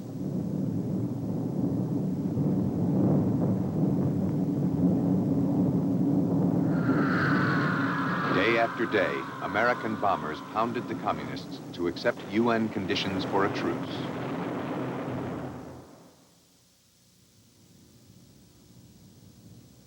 Deep below ground, from the safety of his ornate command bunker, Kim Il-sung led the grim resistance of the North Korean people. With outright military victory beyond reach of either side, the war assumed a new dimension.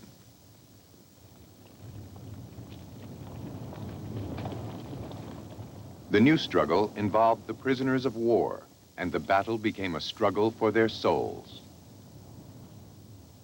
I was 1 against 1, as far as my interrogator was concerned. As we got into it and they became more severe with their interrogation, I took the attitude that, no, it wasn't one-on-one. It was me against the entire 900 million Chinese.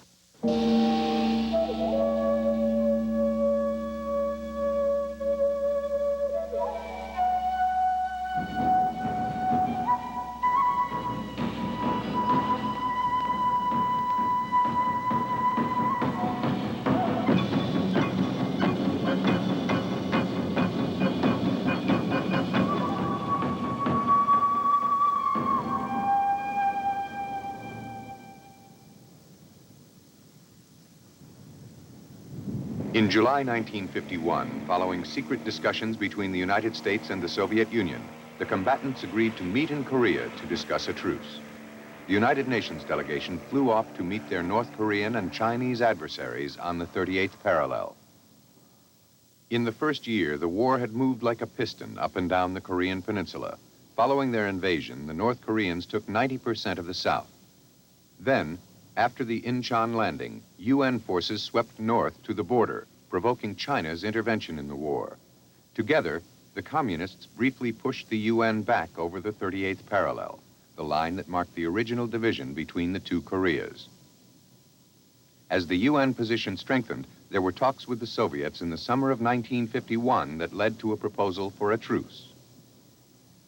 The Soviet people believed that as a first step, discussions should be started between the belligerents for a ceasefire and an armistice, providing for the mutual withdrawal of forces from the 38th parallel. The Soviet proposal seemed to indicate that the communists were ready for a quick agreement. America, too, was keen to stop the bloodshed.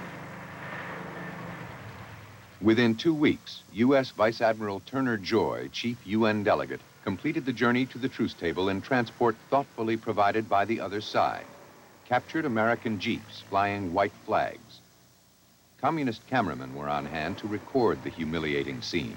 The UN were presented as though suing for peace.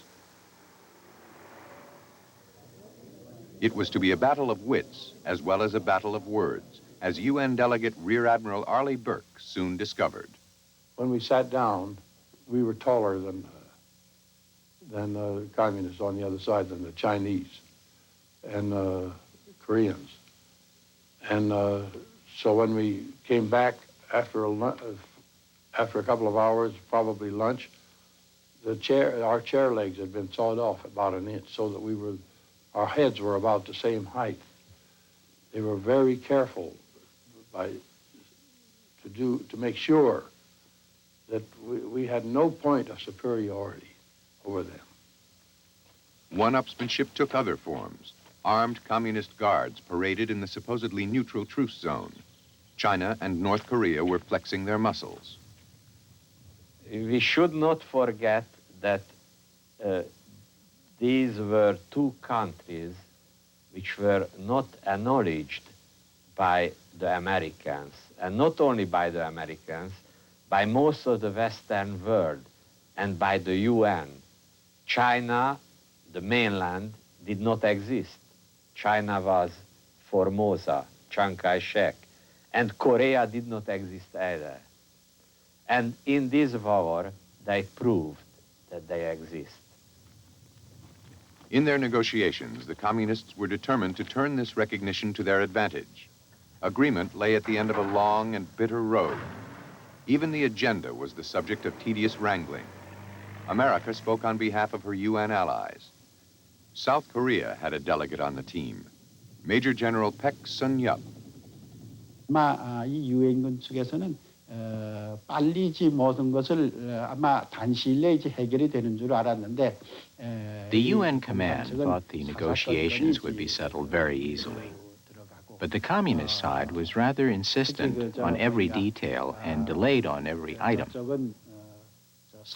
The North Koreans insisted that the armistice line be drawn along the 38th parallel,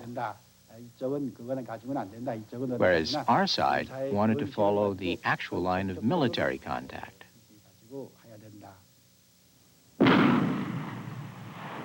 UN forces now numbered 500,000 men from 16 nations. They had achieved superiority in manpower, combined with far better equipment and logistics. UN artillery could shell the communists from secure positions. For the first time, there was a continuous front line that seemed unbreakable. The war was mainly one of feeling for each other's weaknesses, sometimes vicious attacks by the enemy at night, at which stage we would fire onto our own positions with airburst ranging, scattering shrapnel and killing the Chinese in large numbers. The UN's superior firepower took its toll.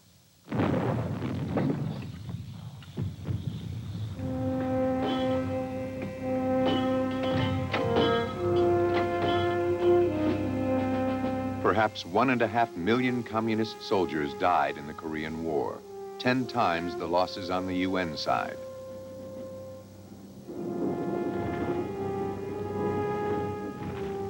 The war reached deep behind the front.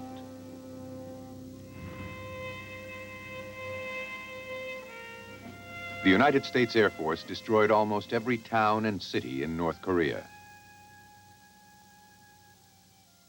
We traveled in moonlight, so my impression was that I am traveling on the moon, because there was only devastation, and in a very funny way, every city was a collection of chimneys. I don't know why houses collapsed and chimneys did not, but I saw thousands of chimneys, and that was all.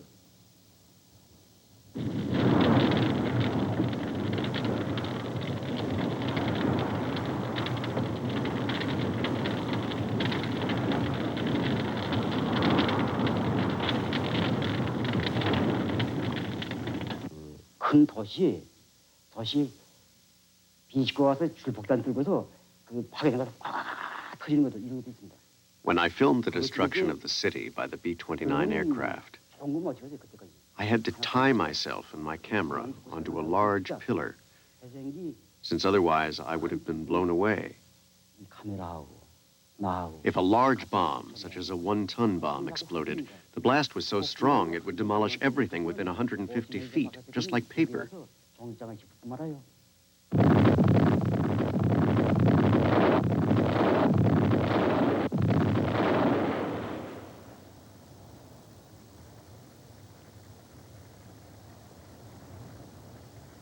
600,000 tons of bombs fell on the north.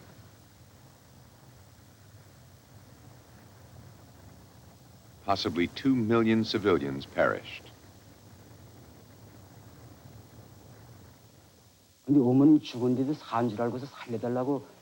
As I was filming, the child begged me to save his mother's life.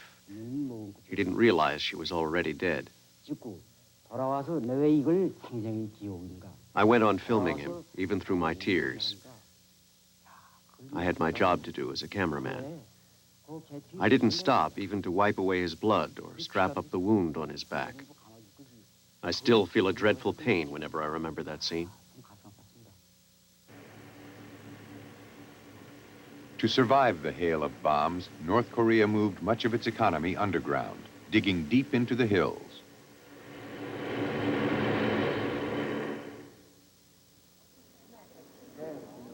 A subterranean world was created, with factories, dormitories, shops, and hospitals.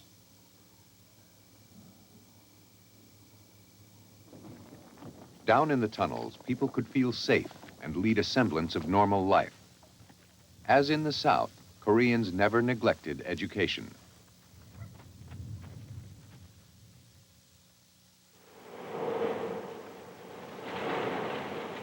Inevitably, though, it was the war effort and munitions output which took highest priority.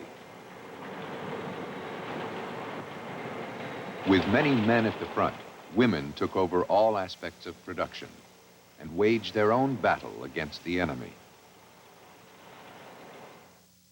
후방은 선선이다. 미제 침략자들에게 복수의 총탄을 남기자. We had a slogan, the rear is the front. Let's make bullets of revenge to give to the Americans. So we tried to produce more bullets and mortar shells quickly to send to the front night and day. We even took our meals beside the machines. There was pride in standing up to the greatest power on earth.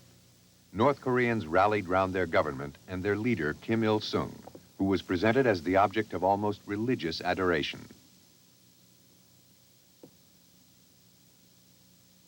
The price of this resistance was high, but Kim Il-sung, speaking in his bunker on the anniversary of liberation from Japan, seemed heedless of the cost. It was a long speech, much ovation, applauded. And after the speech, there was a party. There was singing and drinking and dancing. During all this time, we heard the bombs falling on Pyongyang. But it was not very convenient to show that we hear it. I mean, we had to behave as nothing would happen. And the whole party lasted up to 5 or 6 in the morning. Then, with the daylight, we went upstairs. And on the street, I saw hundreds and hundreds of people killed during that night by bombs.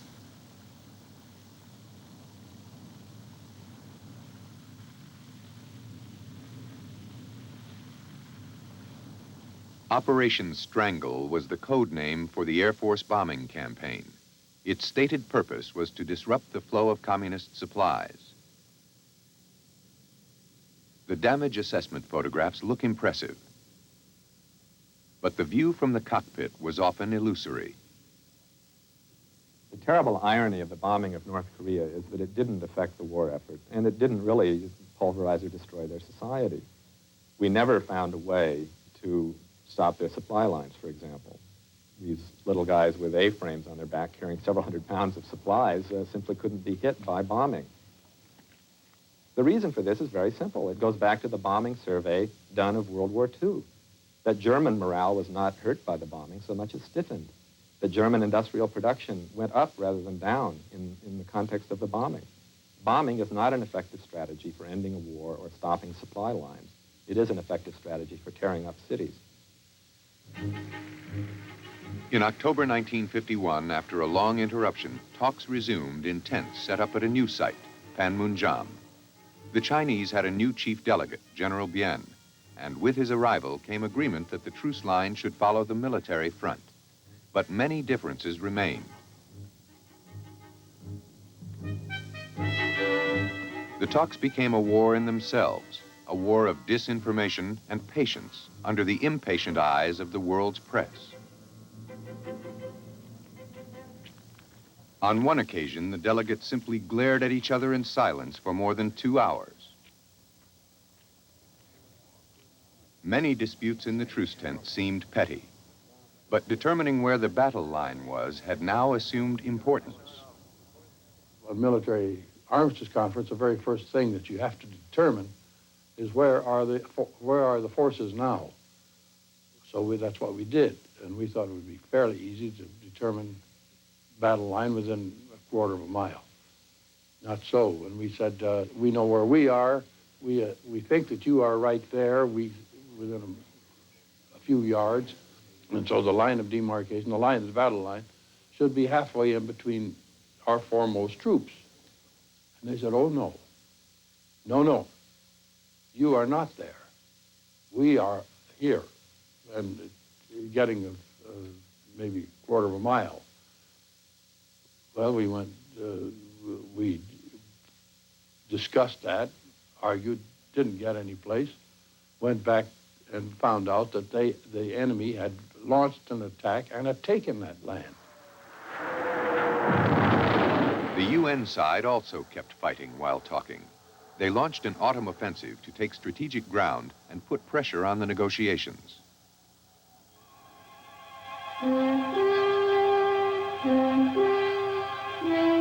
All is quiet along Korea's western front, temporarily.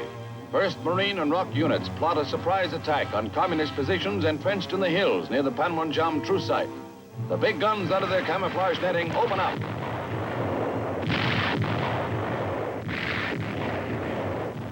A veil of secrecy hangs over the truce tents at Panmunjom, not far distant. But here, a veil of fire accents our determination to prosecute a war until a truce is at last won. The commies find it hard to double-talk a flamethrower. But the communists had found a defense. As in the cities, they dug tunnels, 1,000 kilometers, to form an underground Great Wall right across the front. At first, the tunnels were a straight-through corridor type, which was uncomfortable to live in. We then started to build various living facilities. A canteen, a blacksmith shop, bedrooms, and a bathroom using the natural water dripping down from the tunnel.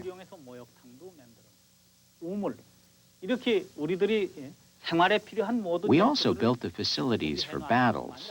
As you can see here, guns were installed in the tunnels, and there were ammunition stores, a lookout post, and firing positions.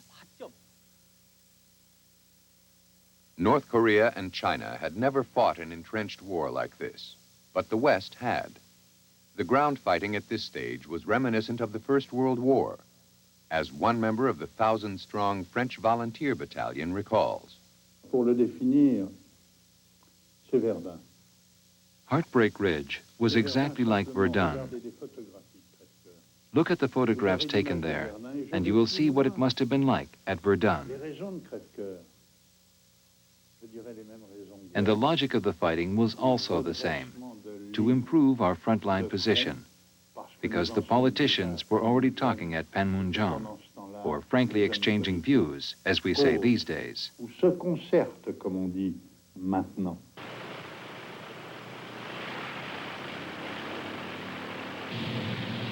Bombs were one frank way to exchange views.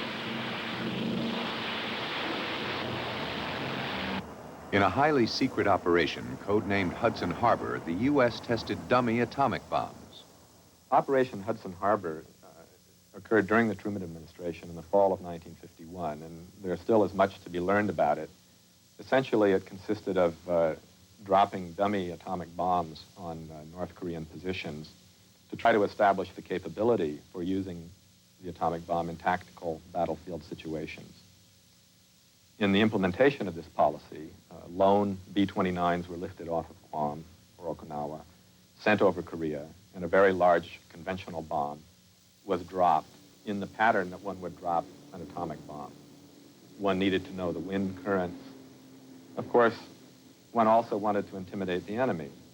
And you can imagine Kim Il-sung in his bunker requiring nerves of steel to see these lone B-29s coming in on the radar and then a big conventional bomb thudding down.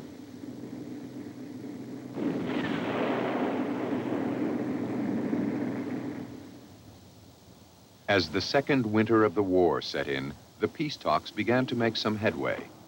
Following agreement on the demarcation line, discussions moved on to the question of prisoners of war. Lists were exchanged. Each side thought the others contained far too few names.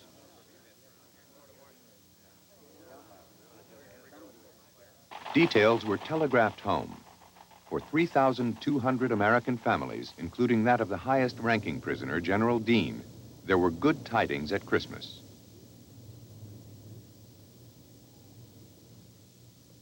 But the names of 8,000 other missing soldiers were absent. For UN prisoners in communist hands, the ordeal was far from over. The POWs on both sides became the focus of the conflict and the key to peace. Their story is one of the strangest tales of the Korean War.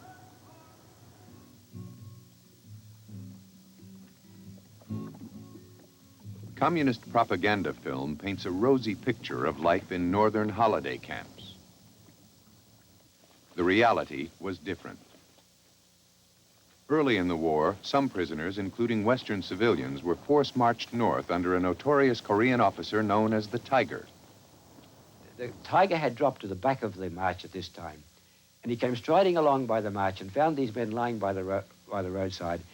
And in a great rage, he stopped the march and said, I gave orders that no one was to be allowed to fall out. Who allowed these men to fall out? And they discovered that men had fallen out from 5 sections. He said, I'm going to shoot the leaders of these sections. So Commissioner Lloyd intervened, and finally the Tiger said, well, I'll shoot the leader of the section from which most men fell out. Which leader is that? And Lieutenant Thornton from Texas stepped forward. Have you any reason why I shouldn't shoot you, said the Tiger to the lieutenant. The lieutenant said, this, in our country, would be unacceptable. I would be given a trial. So the Tiger turned to the assembled Koreans and asked whether they thought the lieutenant was guilty or not. And they all shouted that yes, he was guilty. The Tiger said to Lieutenant Thornton, you've had your trial. In our country, sir, he said, we call that lynching. And he was shot in the head and thrown in a ditch, the People's Hospital. Conditions during the first year under the care of the North Koreans were appalling. Food, medicine, shelter, everything was lacking. The vermin infestation was terrible. We used to sit and, like the monkeys, and pick the lice off each other. And I remember reaching a high of 59 on one of my friends. A lice in the eyebrows and lice in the hair and lice in the ears. We had absolutely frozen conditions. We had universal dysentery by that time. No way to purify our water. Every man, liquid stools, bloody stools, to the point where he was unable to contain himself and even make it outside. And so the clothing was soiled and it was smelly and the ground was covered with frozen excretia. The camp itself was in a disgusting state already. People were suffering with dysentery and things like that. And people were dying right, left and center, mostly from malnutrition. As we arrived at Pyeongtaung, one of our friends had already gotten ahead on an ox cart, Eddie Curd, and he said, you haven't seen anything yet. He said, do you wait till tonight? So when they carry them out, and sort of thought, you know, and there, in the evening time, they took about 30 or 40 people out, dead Americans, mostly. 1/3 of all American prisoners perished. Starved, frozen, and demoralized, they fell victim to disease. Facilities for treating the sick and wounded were primitive. I would, for instance, see a man who would have an elbow with a deep wound into the bone, and it looked like he was going to lose his arm. I would tell him that, look, I have a little diarrhea. Why don't you meet me down by the latrine, the slit trenches? And it was infested with flies. And we would take him down there and sit on the fence near there. I'd unwrap his wound and look at it and let a few flies walk over it. And I didn't want to tell him what I was going to do. I don't know if they'd let me do it. Then wrap him back up and say, let's see you in a week. And they would come back in a week and complain about itching intensely. And would take it off, of course, it was loaded with maggots. The thing that one must understand, that maggots is a marvelous way to treat a wound. A maggot will only eat dead tissue. And when the dead tissue's gone, they drop off and leave. And so they will totally clean out every recess of a wound that nothing else will work on. By the beginning of 1952, most UN prisoners were resettled in camps near the Yalu River. Concerned by the high death rate under the North Koreans, the Chinese had taken charge of the Western POWs. Successful escape was impossible, but at least in these new camps, conditions improved. My work in the Army concerned enemy prisoners of war.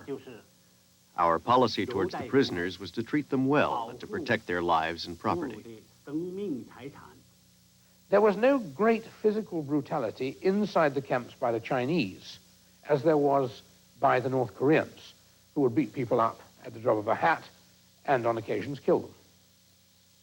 Quite the contrary, the Chinese had a disciplined atmosphere. Even so, it was not a pleasant atmosphere. It was one full of duplicity. The whole character of the camp was that we were a lot of bad hats who'd got to be reformed. At times it took the form that we were naughty children and that Nanny was going to punish us until we fell into line and admitted our mistakes.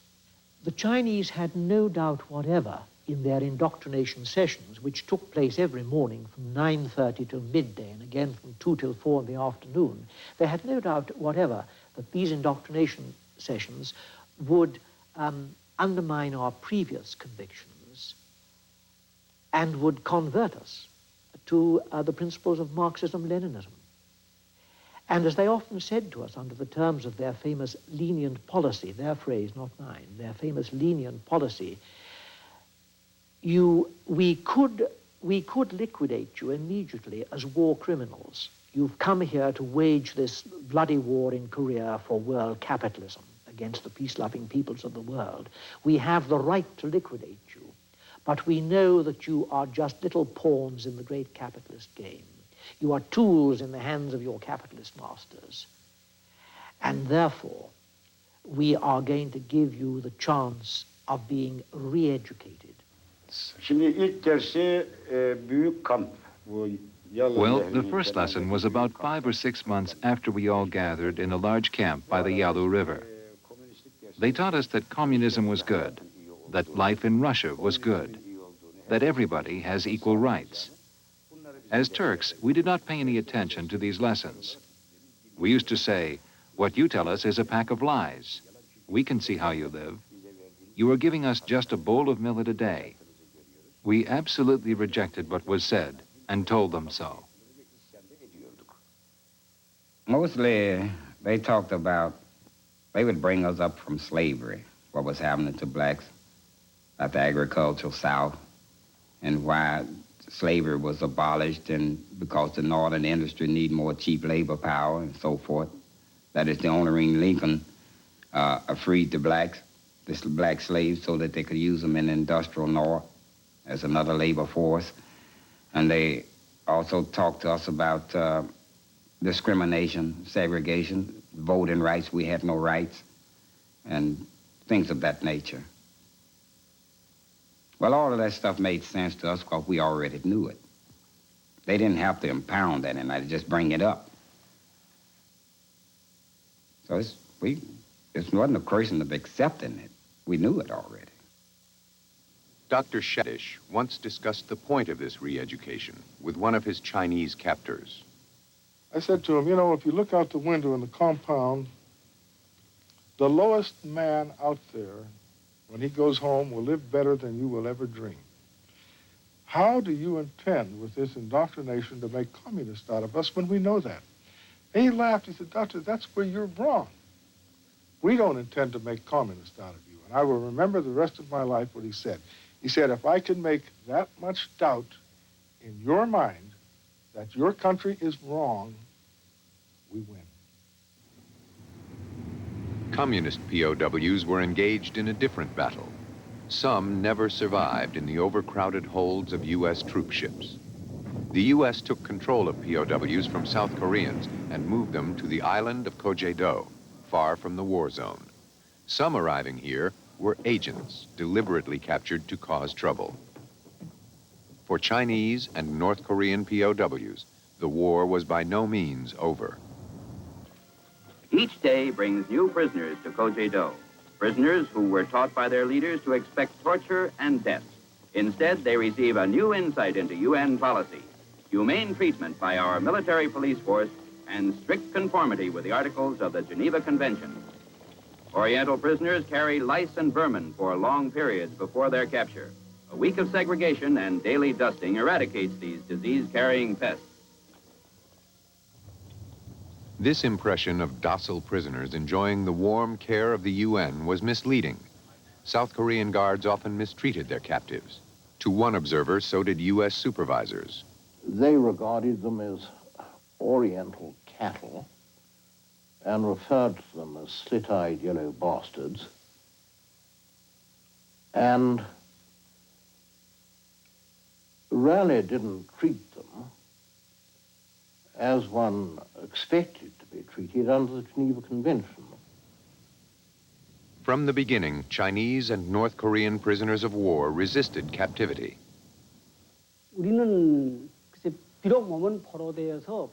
Although we were imprisoned physically, spiritually, we never submitted to the Americans. We were still soldiers of the Korean People's Army, and we would go on fighting until our death, if necessary. We knew the question of the prisoners of war was being discussed at the truce talks, so it was important that we struggled to help our fatherland. We fought with desperate resolution.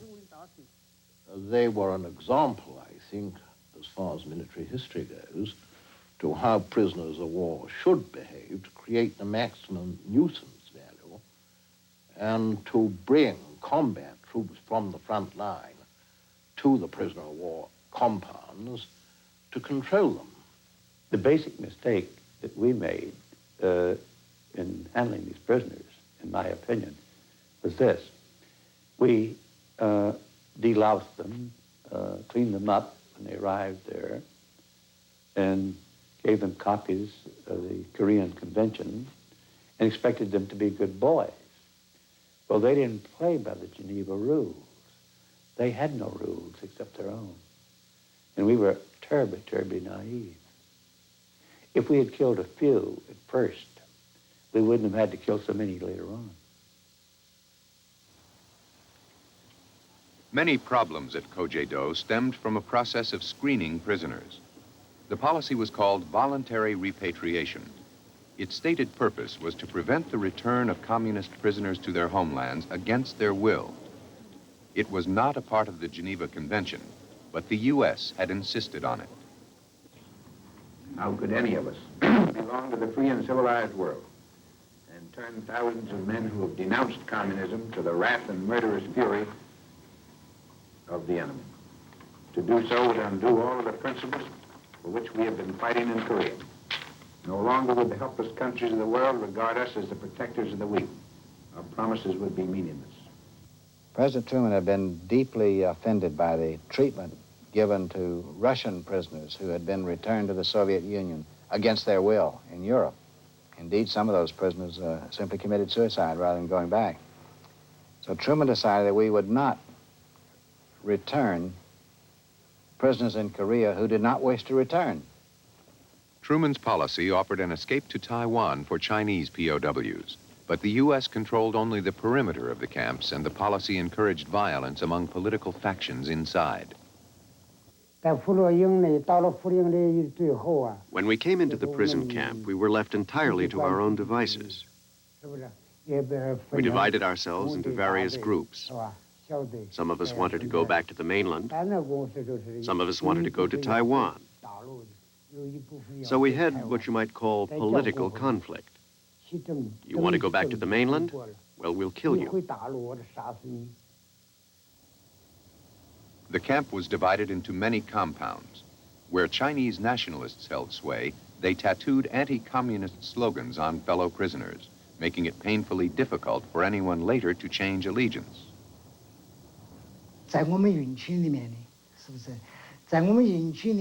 In our compound, there were some pro-communist agitators. Whenever they did anything, we heard about it. We handed them over to the Americans, who transferred them to a communist compound. A few escaped and rejoined us, because everyone in our compound had anti-communist tattoos, and the pro-communist compound insisted on removing them. So those who were afraid of being skinned alive had to come back.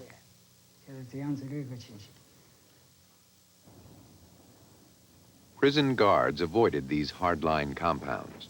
In compounds where the North Korean communists were in control, they dominated with an iron hand.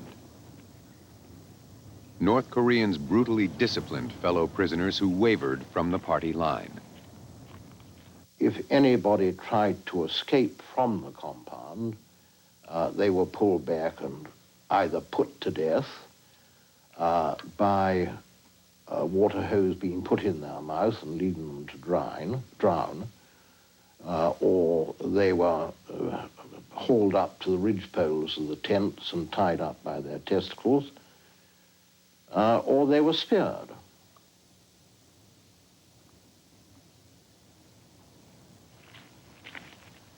I think that it was impossible to have a free and fair screening under the circumstances that prevailed inside the prisoner of war compound. For the very simple reason that a man was putting his life on the line when he committed himself. He was subject to being, he was a target on one side or the other. As a newsman, Caius Beach shuttled between the two scenes of action, Kojedo and Panmunjom. Inside the tents, the peace talks bogged down on the prisoner repatriation issue. In April 1952, the UN side announced that only half the prisoners it held wished to return home. The communists were incensed. They charged that screening promoted defections through intimidation. The impact on the talks was disastrous, as North Korean delegate Kim Ha-kim recalls. 그러나 미 제국주의자들은 소위 자유송환이라는 We never thought that the talks over this matter would block the negotiations. However, the U.S. imperialists maneuvered to hand the prisoners over to Syngman Rhee and Chiang Kai-shek under the pretext of voluntary repatriation. That is why it took so long.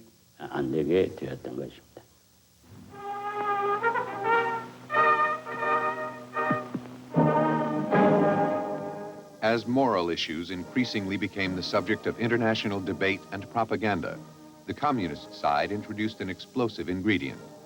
North Korea and China announced that America was dropping infected insects on both their territories. The U.S. government vehemently denied the accusation.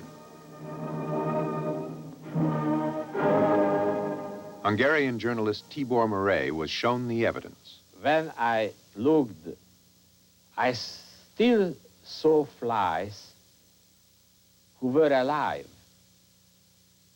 And they moved. They didn't fly, but they moved on the snow. The village people told me that before they found these flies, during the night, American planes flew over the village, and they didn't drop any bombs, as they used to do. They didn't even understand why these planes flew there. They understood only next day when they found the flies. The communists said that widespread germ attacks had occurred, particularly on population centers far behind the front line. They claimed to identify many diseases, including plague, anthrax, and cholera.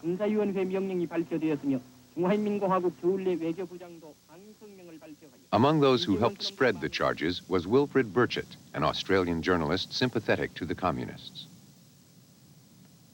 Germ warfare was carried out. There's no doubt, nothing could ever shake me on that. Germ warfare was carried out, perhaps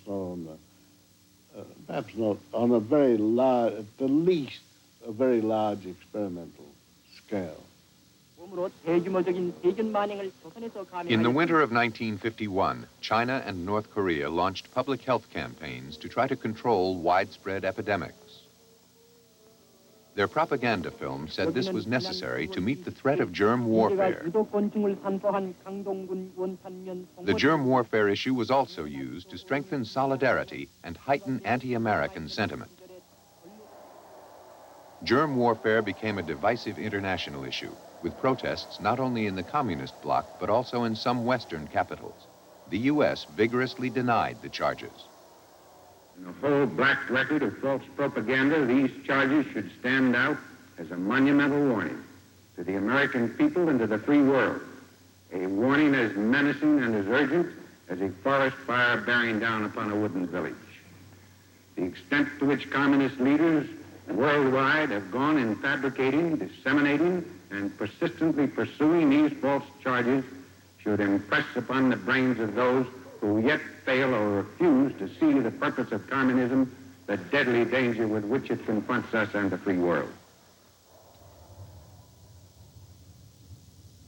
In 1952, an international scientific commission of sympathetic scientists from 6 countries was invited to China and North Korea. They met Kim Il-sung. They did not actually witness germ warfare, but spent 2 months examining evidence previously compiled by leading Chinese scientists.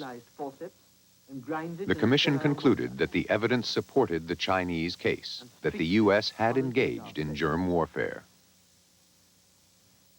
A laboratory assistant extracts a spider with a pair of sterilized forceps and grinds it in a sterile mortar and streaks it on an agar plate. The next morning, the assistant takes the agar plate out of the incubator and, under supervision of a specialist, she examines the appearance of the bacterial cultures that have grown on its surface. They have the characteristic form of colonies of the anthrax bacillus. I found the film really quite naive and scientifically unsound. In fact, I would go as far as saying that scientifically it was quite absurd. This leading British epidemiologist discounts not only the film, but the report of the International Scientific Commission as well. Among others, he questions the report's finding that the U.S. used anthrax.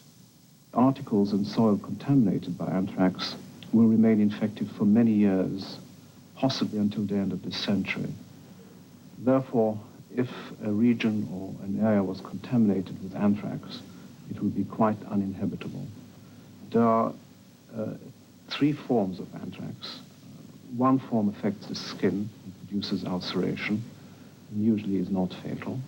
One form affects the gastrointestinal tract, and the third form, which is dangerous, is spread by inhalation, and that is the respiratory type of anthrax. If indeed there were outbreaks of respiratory anthrax and anthrax pneumonia, I think the world would have known about it.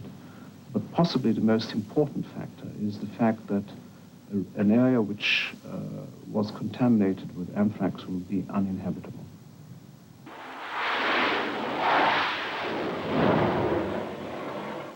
The controversy extended beyond the merits of the evidence found to how it got there. The Chinese charged that U.S. planes dropped canisters filled with infected insects. During the war, Tibor Murray developed some doubts. Once I was told that during the night, the village where this hospital was attacked by germ warfare. The peasants found flies or fleas on the snow. And one of the Hungarian doctors told me, you see, I spoke with one of the peasants. He already spoke some Korean. And he told me that there were no American planes. There were the Chinese soldiers who put these flies on the ice. And the doctor added immediately, but you know the peasants, they say one thing and then they say the contrary. So I just mentioned the story to you. But the Scientific Commission heard from captured American airmen who, it said, freely confessed to carrying out germ warfare attacks. When my son asked me what I did in Korea, how can I tell him that I came over here and dropped germ bombs on people, destroying and bringing death and destruction? How can I go back and face my family? In a civilized world, how can I tell them these things, that I'm a criminal in the eyes of humanity? A few foreign journalists were also permitted to interview the flyers. The French poet and writer, Claude Roy, here on the left, was able to talk to another one, Kenneth Enoch, with some freedom. L'autre, qui s'appelait Enoch, the other one, whose name was Enoch, was more withdrawn. mais raconté. But he also told us how he dropped germ bombs, Jeter des bombes bactériologiques ou des engins and that it was very bad. que c'était très mal. He told us that these bombs were already loaded and checked for us. That after we had dropped them, we were to get rid of the rest of our load as quickly as possible and return immediately to base. Et puis, à un moment donné, j'étais aux toilettes. A moment later, I was in the toilet having a pee, and Enoch was next to me. Avec à côté de moi, Enoch, qui m'a dit. And he said, "None of that's true, you know." Ah, vous le voyez. Je lui dis.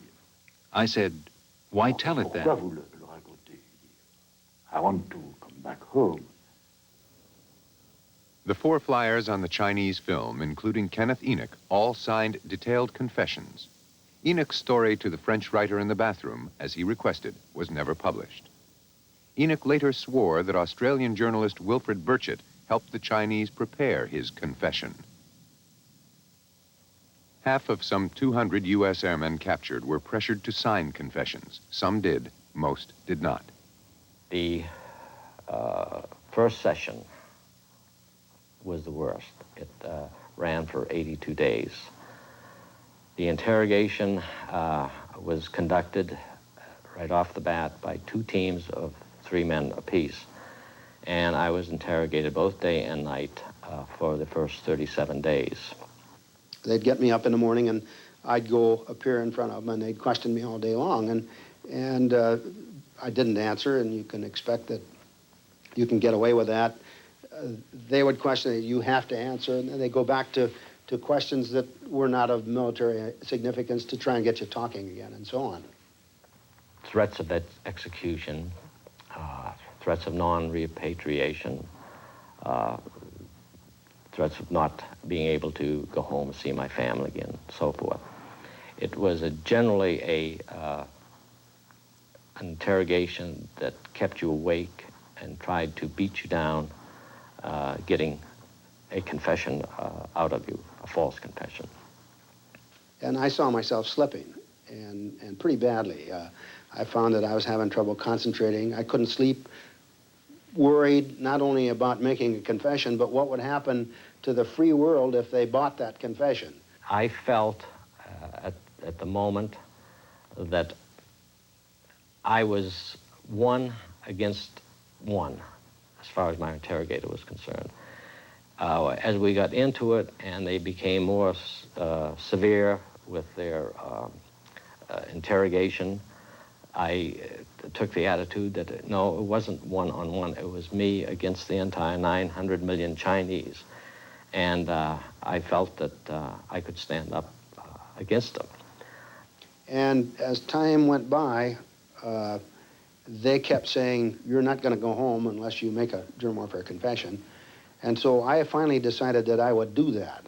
I finally ended up by saying exactly what I felt, however, that I would rather die than sign a confession.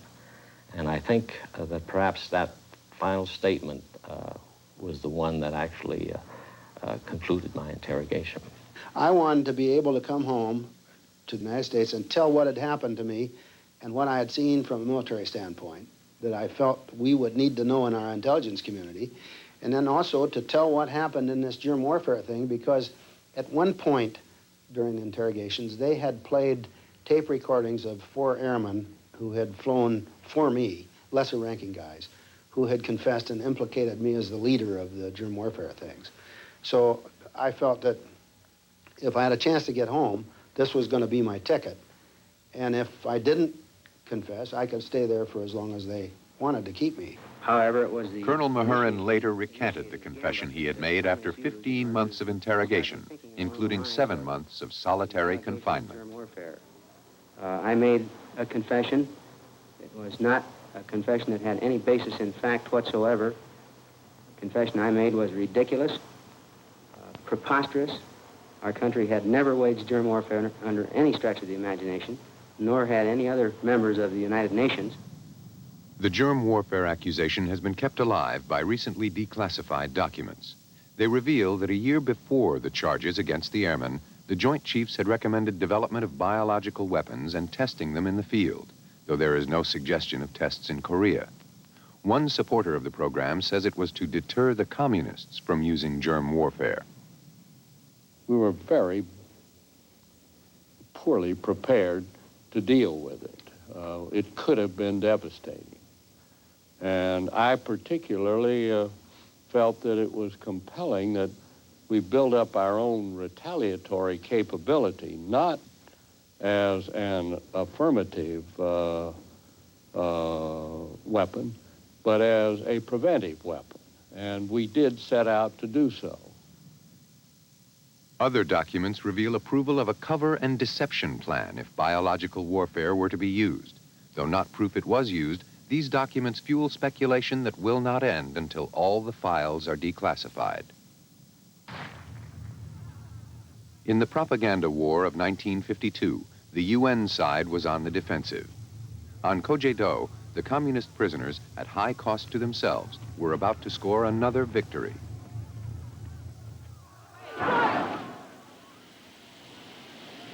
The troubled situation in the camp had developed into a crisis. Combat troops were sent in with orders to restore control.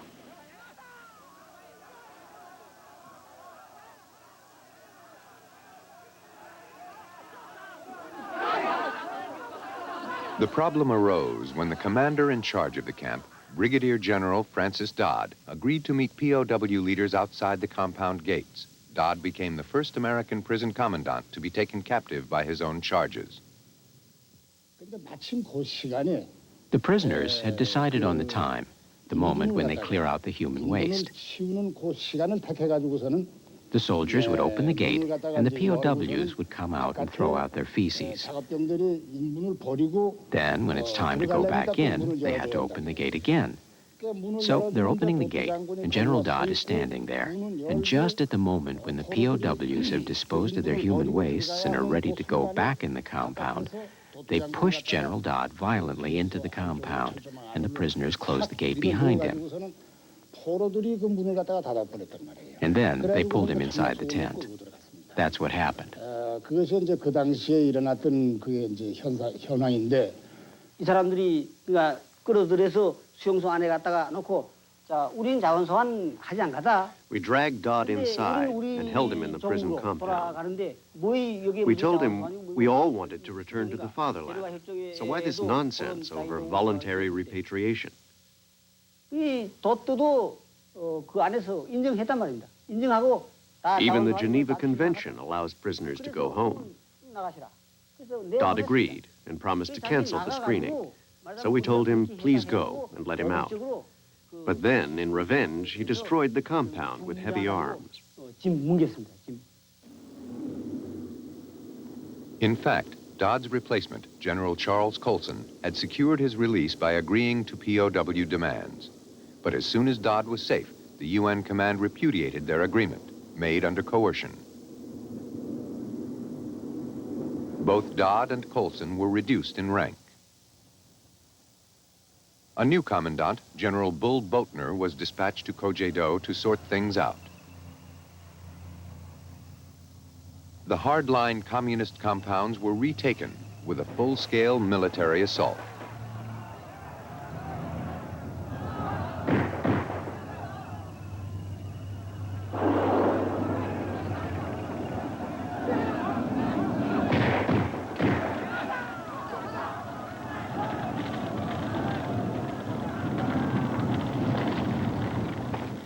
One American died. 31 POWs were killed, many by fellow prisoners.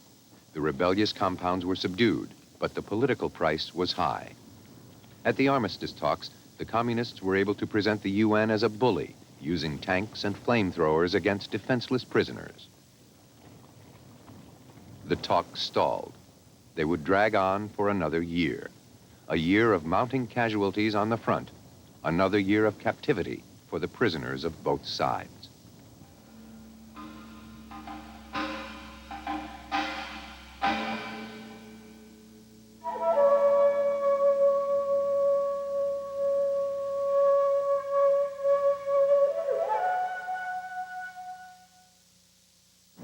Next, on Korea, the unknown war. The fighting intensifies. The peace talks drag on. The death toll climbs. An armistice is finally signed, but Korea lay in ruins and still divided. The North recovers, rigid, Stalinist, isolated. The South struggles toward democracy, advances as an economic power. They seek today to end 4 decades of an armed truce. Next, on Korea, the unknown war. Korea, the Unknown War will continue in a moment. Please stay with us.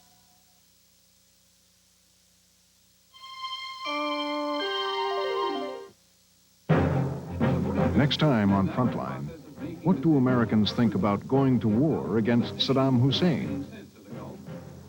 Bill Moyers calls a town meeting in Springfield, Massachusetts to find out. He's just another Adolf Hitler. We don't, if they don't stop him here, you don't have to stop him somewhere else anyway. We don't believe in what Saddam has done, but we think that there is another way to solve this. Nearby Springfield, Westover Air Force Base is one of the embarkation points for soldiers going to Saudi Arabia. Our very way of life is at stake here, I believe.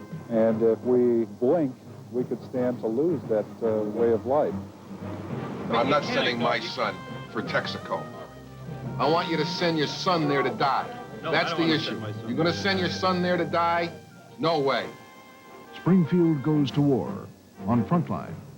Frontline, Tuesday night at 9 on Channel 2. It's showtime, folks. Don't miss Bob Fosse, Steam Heat on Great Performances. Friday night at 9 on Channel 2. Unknown War continues. The following program was made possible by the financial support of viewers like you.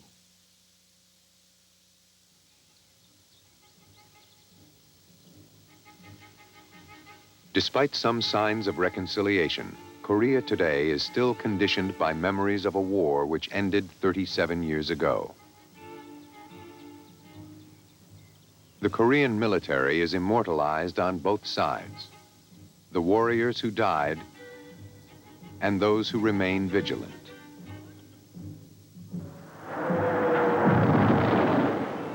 Most deaths, including American, came in the last 2 years of the war, during the truce talks, when the fighting was less to gain new ground than to preserve what each side held. The challenge in 1953 was how to break the deadlock, how to achieve a truce.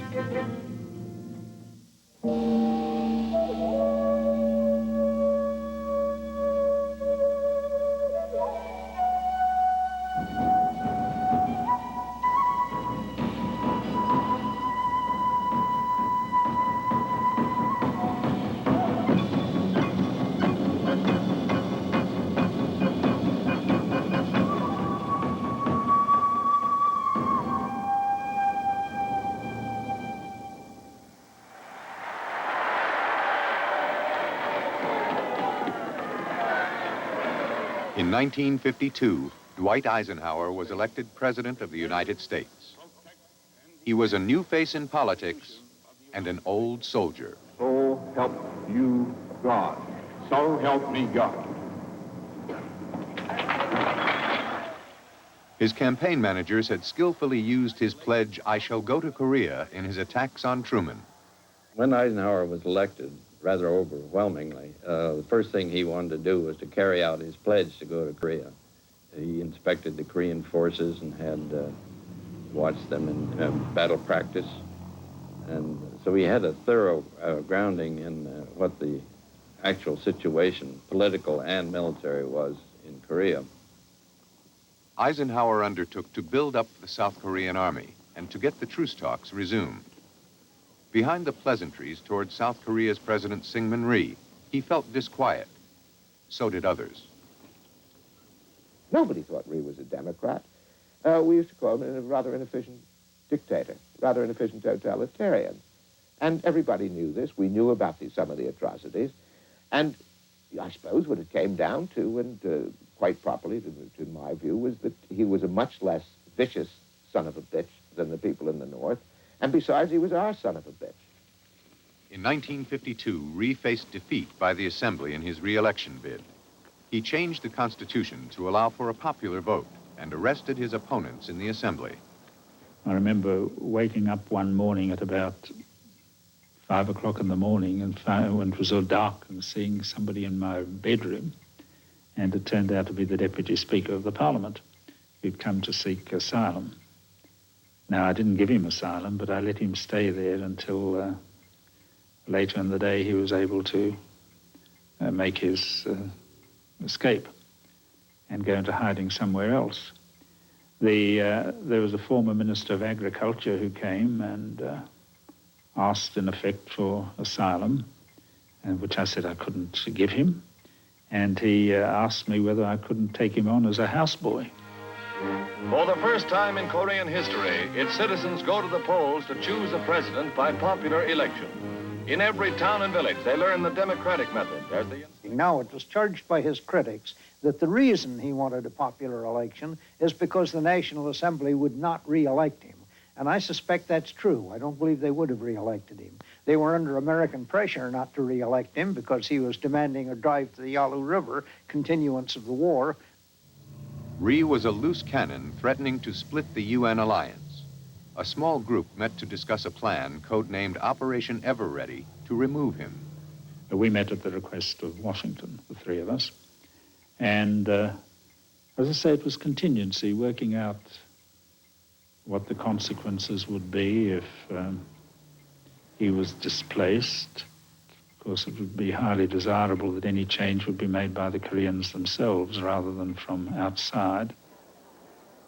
But Rhee shrewdly released his opponents and secured re-election. Unabashed, he organized mass demonstrations for a march north and no limits to the war. His slogan was Pukchin Tongil, with Pukchin is advance to the north and Tongil unity, unified a country. And I recall at one point, all orchestrated, when several hundred young girls, well, girls in their teens, 14, 15, all in white uniforms with plaques, came and sat down in the dust outside the fence of the correspondence billet, and somebody blew a whistle, and they all began to cry because the Americans were preventing the unification of their country. This was very good. There were also tensions with the Army. I would say, frankly, that sometimes our relations with our advisors were not that good. We found sometimes American officers' attitude arrogant, quite overbearing, and very disdainful of Korean Army and tradition, which Korean Army at that time didn't have much. But we, as young officers, with our affection and love for the country, there were sometimes some problems. But we kept most of them to ourselves.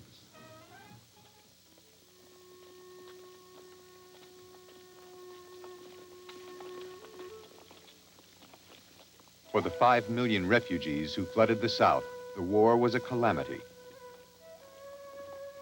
The Korean people were in a dreadful state. The hunger, the poverty was really dreadful. Children running after you, asking for food and the like. It really was terrible. I had as a batman a gentleman of, I should say, 50 years of age, who was the ex-mayor of Suwon, which is a town just south of Seoul. He was working for me as a batman for 2 shillings a week plus a bottle of gin. He existed on that. Seoul in the fall of 1952 was Kafka land. On the one hand, you had senior American officers and some of the high-ranking civilians living very high off the hog. Drunken parties and cases of champagne, that sort of thing. And lots of ladies of the night, and generally the kind of thing that you could read about in Catch-22. On the other hand, you had a desperate civilian population. You had at least 50,000 children being fed by emergency milk and soup stations. You had a hungry population scavenging in the ruins. Seoul was 80% destroyed, at least 80% destroyed. It was a city of ruins. It was like Germany after World War II.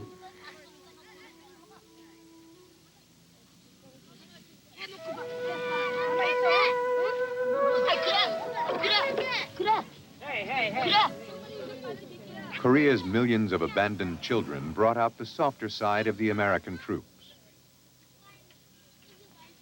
The GIs are terribly soft-hearted people, and orphanages were very, very commonly supported by soldiers. They'd see these children and give very generously, both in goods and in money. In fact, running orphanages became a bit of an industry, and large numbers of children that got into orphanages were not, in fact, orphans. The refugees tried to make a new life in shanty towns around cities like Busan. The city was full of refugee shacks lining the streets. On either side of the streets there would be rows of temporary shacks.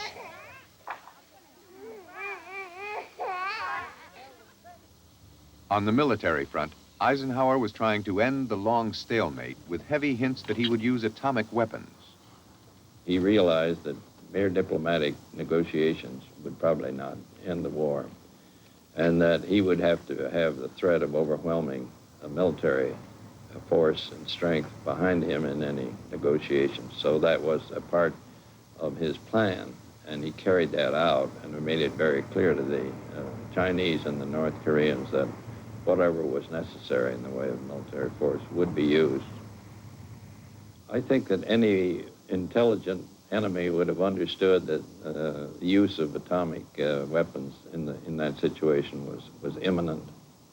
If there was not a ceasefire arranged.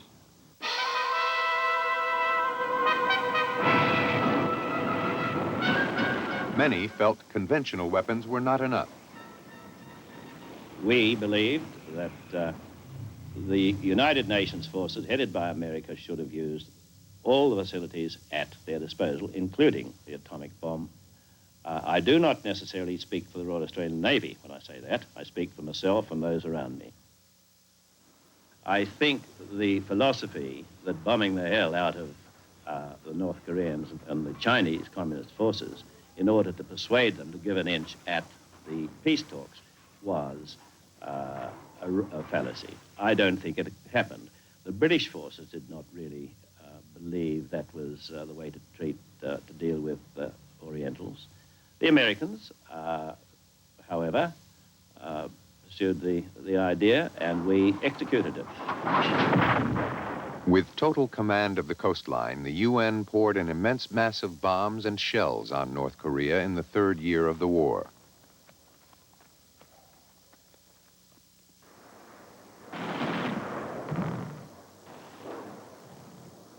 The U.S. still dominated the skies, but the Chinese and North Korean air forces had greatly expanded, and Russian pilots in large numbers clashed with American aces like the young John Glenn. And it was a matter of the old World War II style dogfighting, getting in behind and hammering someone or getting hammered yourself if he got on your tail. And so it was really machine against machine and pilot against pilot. There were Russian pilots, in fact, on 2 of the days that I got MiGs, the intelligence people told us later that there was more Russian being spoken on the air those days than there was any other language. So I don't know to this day who I was up against, but the one where we did the climbing turn that I talked about in the dive was whoever that fellow was, he knew how to use his airplane to the best advantage. John Glenn shot down 3 MiG fighters. In their dogfights, U.S. pilots often lost track of the border and strayed into China.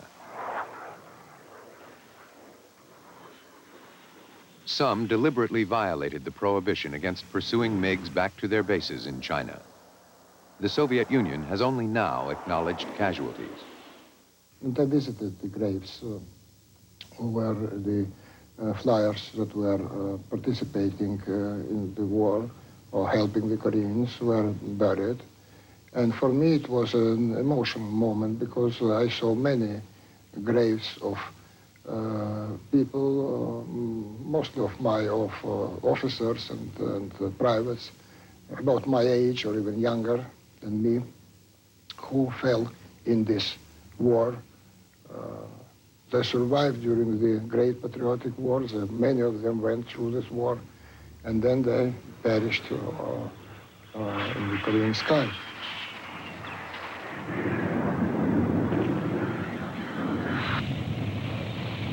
The Soviet Union under Stalin had supplied pilots and materiel, but never committed ground troops.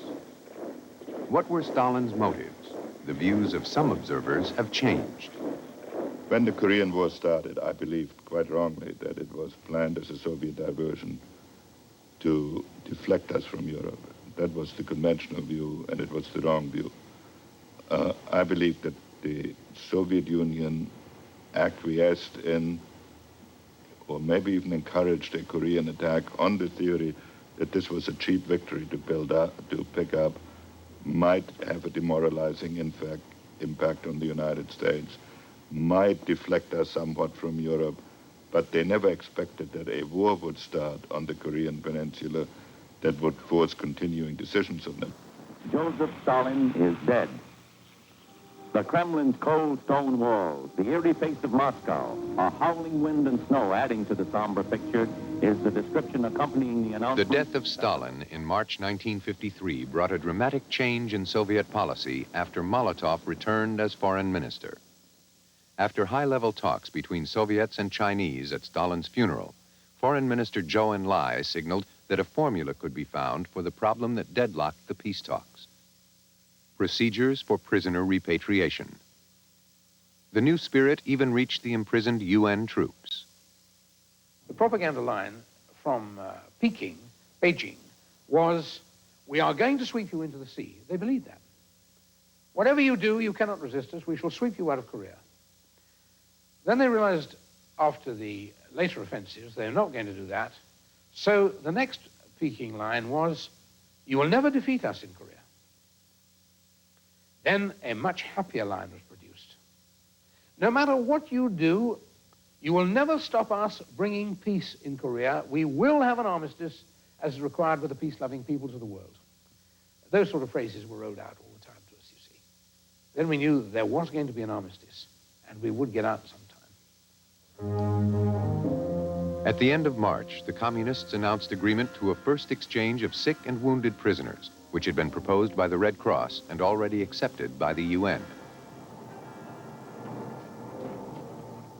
The swap, known as Little Switch, involved more than 6,000 North Koreans and Chinese who were exchanged for nearly 700 UN prisoners. There was propaganda as well as poignancy. The West was unprepared for the state of mind of some of its returning prisoners. Communist propaganda had often taken effect, and the West faced a new concern: brainwashing. Well, I think we were all surprised that so many of the initial prisoners, the sick and wounded in Little Switch, were people who had been affected by communist propaganda through brainwashing, torture, whatever.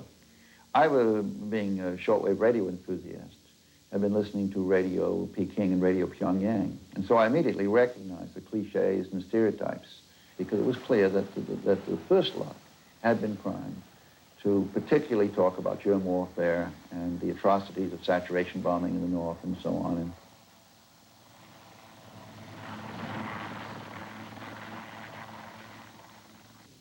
The communists used the exchange of prisoners for propaganda purposes. A pro-communist journalist writing for a French paper, Australian Wilfred Burchett, spread the Chinese line. I think one could sum it up with one thing. When there was the first exchange of prisoners was the sick and wounded. And the Americans were starting, the press had been briefed that there were all these pitiable wrecks that would be arriving back and they shouldn't harass them and so on. Instead of that, he's these terribly bronzed. And they all started talking about how well they'd been treated. Eric Donnelly, one of 5 Australian prisoners of war released during Little Switch, heard another side of Burchett's propaganda line.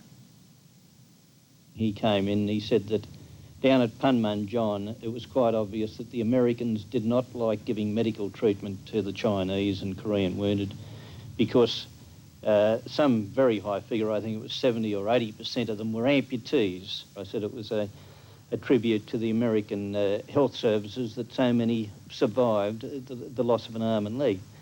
And he started talking over the top of me, saying what nonsense, this was rubbish, and he went off to peddle his story somewhere else. A very voluble man, Wilfred Burchett. He'd talk under 20 feet of wet concrete. British diplomats captured after the fall of Seoul in June 1950 were among the prisoners returned. We've been treated very, very kindly. And as I had occasion to say to press representatives a short time ago, George Blake listened dutifully to his chief's diplomatic words about captivity. The head of British intelligence in Seoul, Blake later confessed to being a Russian spy.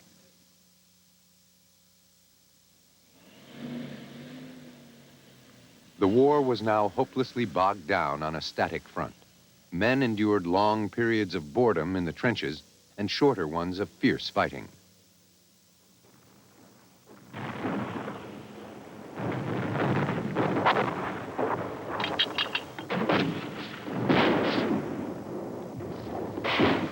In the spring and summer of 1953, communist offensives were repelled at high cost to both sides.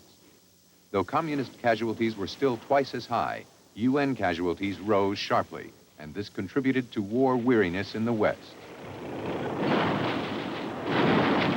The communist side calculated that it had to inflict high casualties to get the UN to sign an armistice. It singled out South Korean troops in particular to make accept one.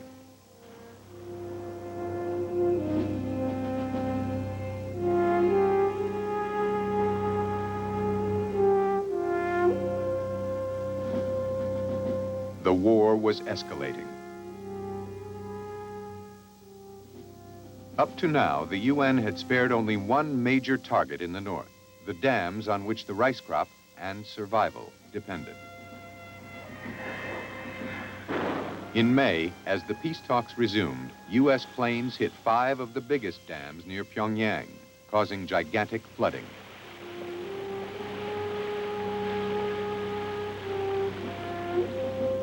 Paek Sun-yup, Rhee's Army Chief of Staff, was sent to see Eisenhower. 1953년 5월에 화이트하우스에 아이젠하워 대통령을 그 당시에 저희가 In May 1953, we went to the White House to meet President Eisenhower. On the South Korean side, we opposed the armistice, whereas President Eisenhower wanted the armistice because of his election promises, and also the pressure from the Allied forces. 압력도 있고 해서 한국에서 휴전을 가져와야 되겠다. With Rhee's hopes to call off the peace talks rejected by Eisenhower and an agreement on prisoner repatriation near, President Rhee decided on a defiant gesture to sabotage the talks.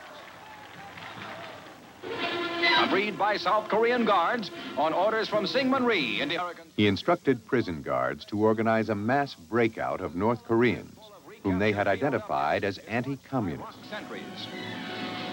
미군하고 충돌 없이 We wanted to avoid any confrontation with the U.S. Army, even though we were releasing anti-communist prisoners for humanitarian reasons.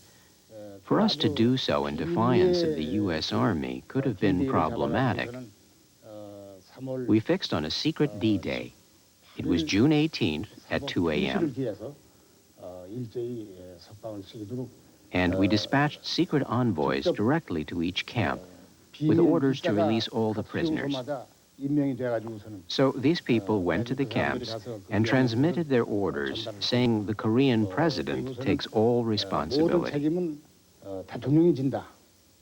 The prisoners vanished into the South Korean countryside and the army. Rhee meant to enrage the communists.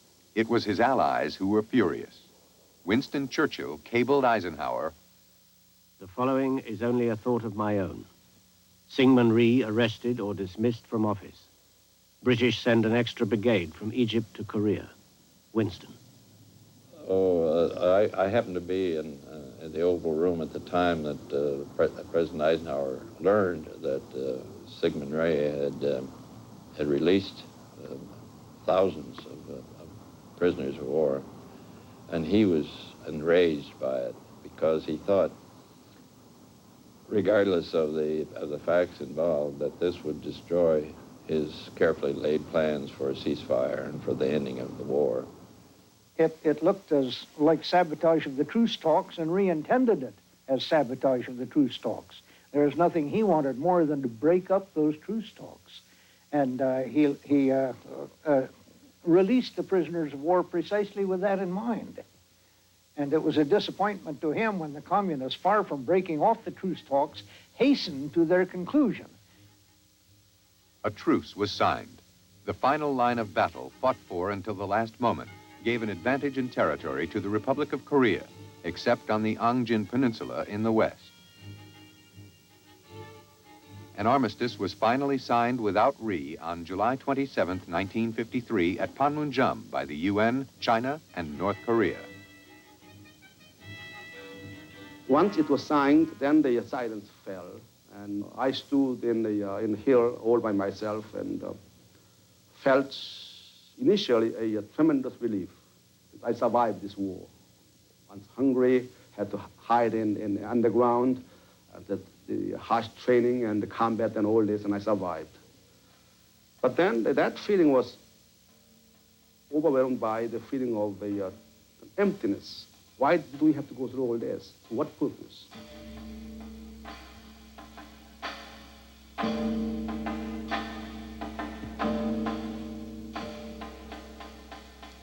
When midnight struck, our forward companies put up a lot of flares, and there was sort of ragged cheer went along. And then absolute quiet.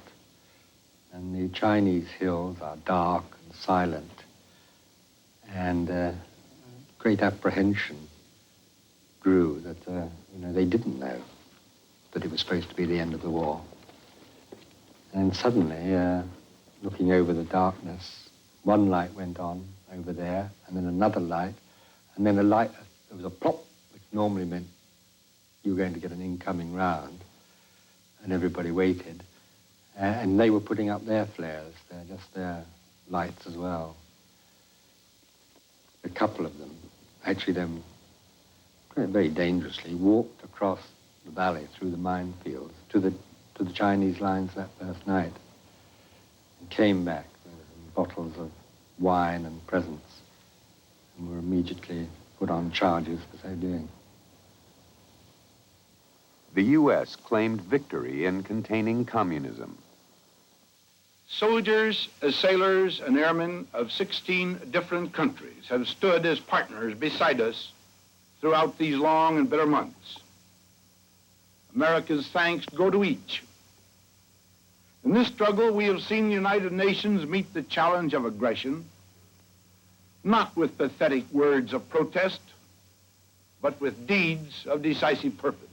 The communists claimed victory in containing the U.S. 1953년 7월 27일 나는 그 조인하는 걸 보고서리 미제가 3년 동안에 On the 27th of July, 1953, I witnessed the signing of the armistice in this room. I felt that although the Americans carried on the war for 3 years, they ended up at the very point that they started it.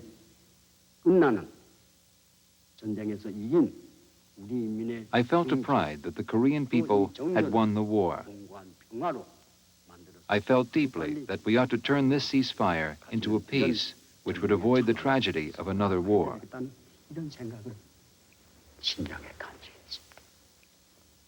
Neither North or South Korea can be said to have won the war because the destruction was too heavy and human and material cost was overwhelming. Therefore, neither South or North Korea won the war. China did intervene, but they suffered greatly in terms of human resources, and they had to delay their modernization effort considerably. China's relations with the United States has deteriorated considerably, and therefore it had a very large impact on China's future. The United States was not a victor, and it suffered greatly in terms of material and the human resource, human lives. The only one I can see who has won the war, let's say benefited from the Korean War, was Japan. I think that the real heroes of this war were not the generals and not the soldiers and even less the politicians. They were these simple people, the peasants and especially the women.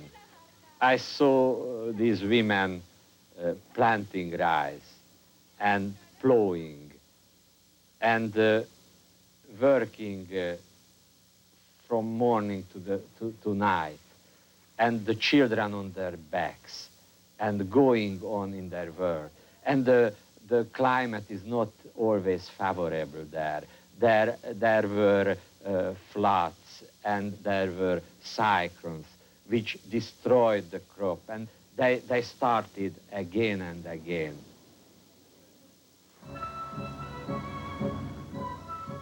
The main exchange of prisoners which followed the armistice was a spectacle of defiance by the communists. We had made a flag of the People's Republic of Korea, colored red with our blood, and waved it as we crossed the line. We refused to wear clothes given to us by the Americans. We threw them away. We also made badges for our caps, and we made our own clothes. I hid them in the space inside this artificial leg.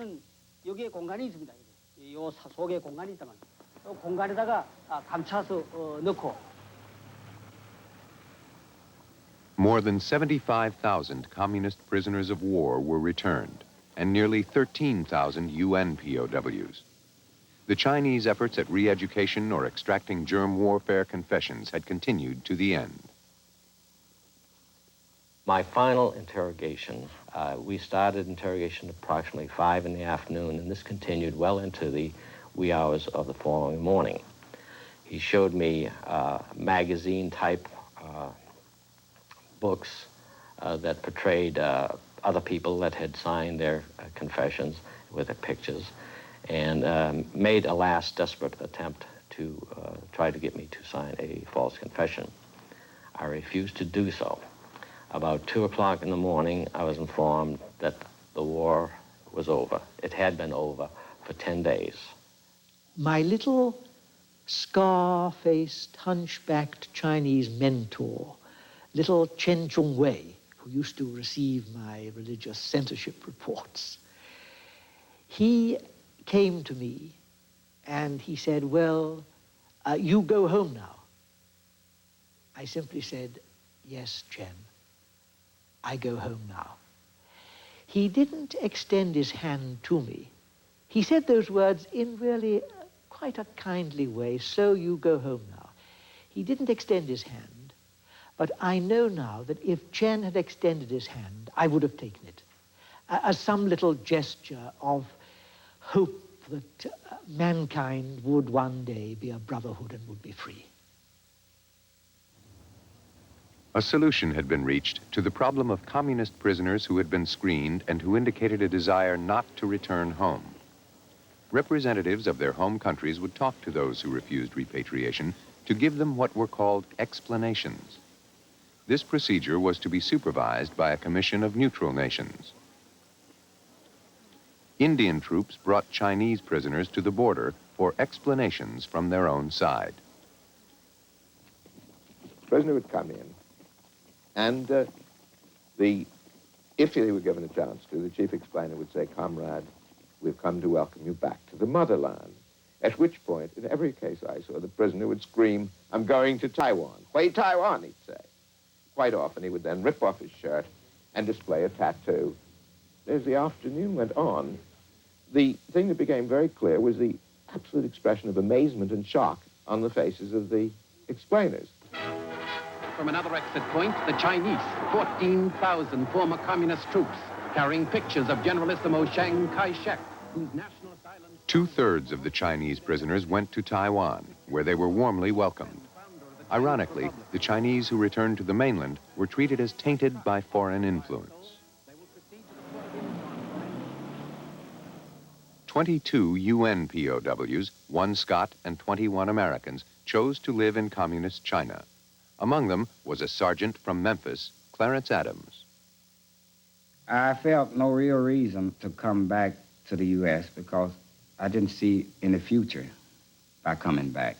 Whereas, on the other hand, the Chinese had promised me, after I've talked to them, that, you know, there was no discrimination in China, that the communist doctrine wouldn't allow that. It wouldn't be communism if they discriminated against any particular ethnic group.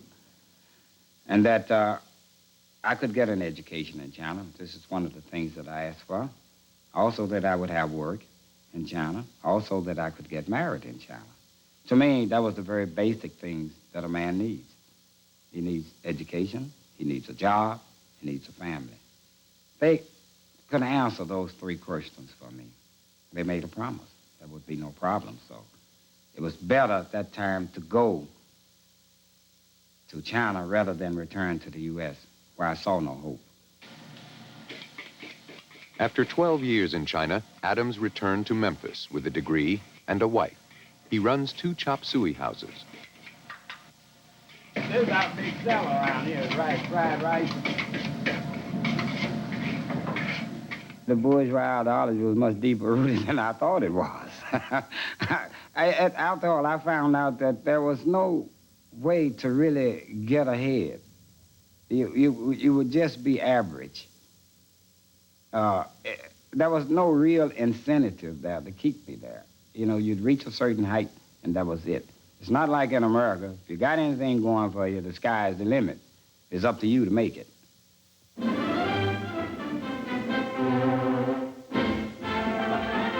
As the Navy transport General Walker docks in San Francisco, the first major group of Korean prisoners of war is repatriated amid scenes of wild rejoicing. Many never returned from the war. Almost 7,200 Americans had been prisoners of war in Korea. 2,730, more than 1/3, died in communist captivity. They have been long years both for the men and those who waited, hoped, and prayed, for soldiers whose names appeared on the missing list, who dropped from sight into the brutal uncertainty of communist prison camps.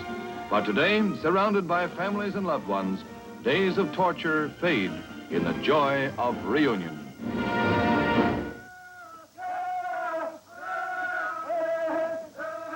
With the war over, Koreans began to rebuild.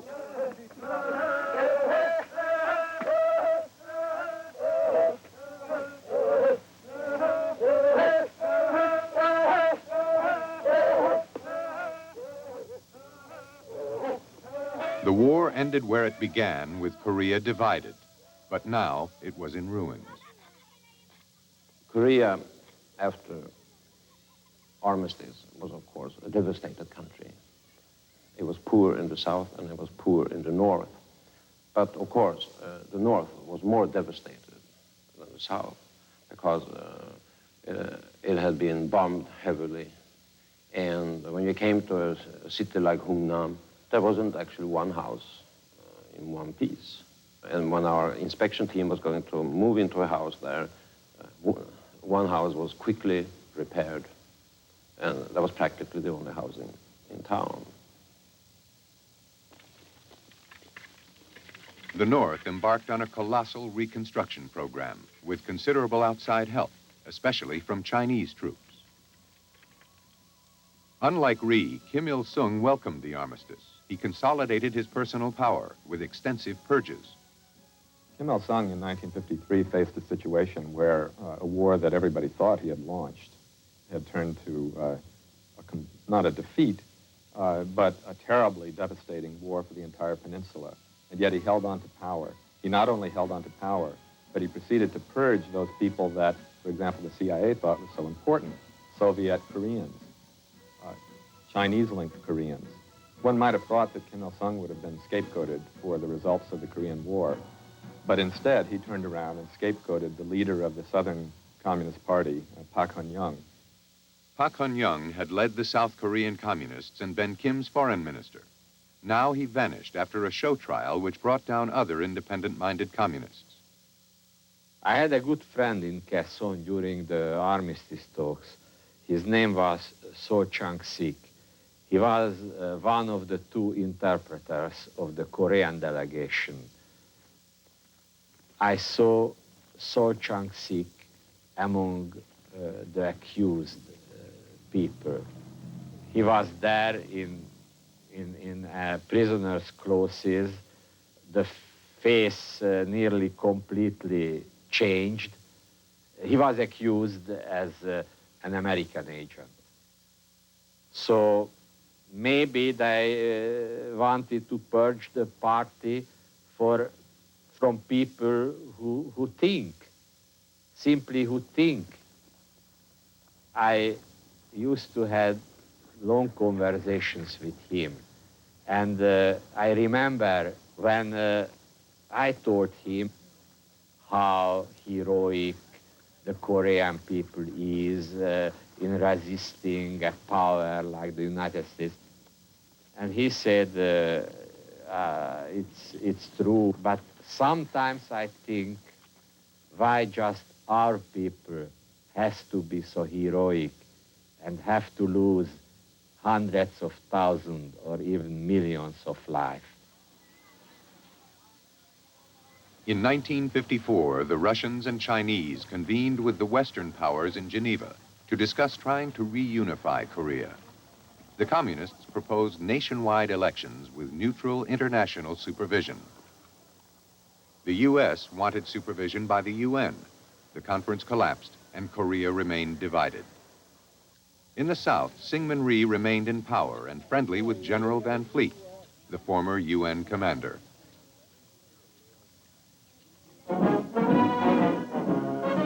Returning as a civilian to pay my respects to my fellow soldiers, I see the great modern army we only hoped for when I took command in April 1951.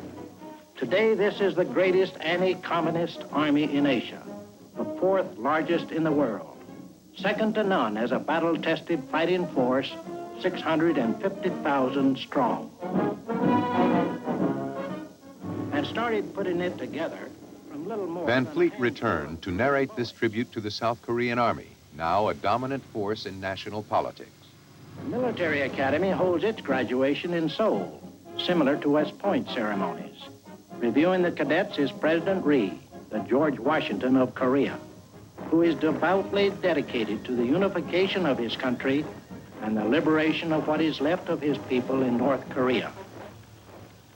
The general feeling was we were going to sink or swim with Syngman Rhee, and the effort was to ignore the failures of his highly authoritarian society, of a police state society, if you like, and to try to get on with building up his industry and trying to make the country self-sufficient.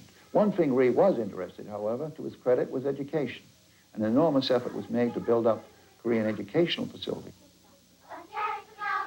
And basically, the Rhee regime, for all of its faults and all of its repression, laid the foundations for modern industrialized Korea with the help of the U.S. and the UN and technicians from many countries. In 1960, the octogenarian Rhee and his close allies tried to rig one election too many. Many conservative Koreans deserted him. Huge demonstrations led by students, but also involving university professors and the rising middle class, surged up against him. I saw a jeep passing with a student standing on it, waving a the bloody clothes of a fallen student. And around him, as if he were a figure in the French Revolution, you could hear the roars of the crowd growing ever angry. And what had been a peaceful demonstration at 11 o'clock, by 2 o'clock, 1:30 in the afternoon, had turned into a revolution. Rhee was ousted and corrupt officials purged. But this democracy was short-lived. Within a year, General Pak Chung-hee staged a coup, beginning 18 years of intermittently authoritarian rule. Both Koreas cemented their alliances. The South sent troops to fight with the U.S. in Vietnam.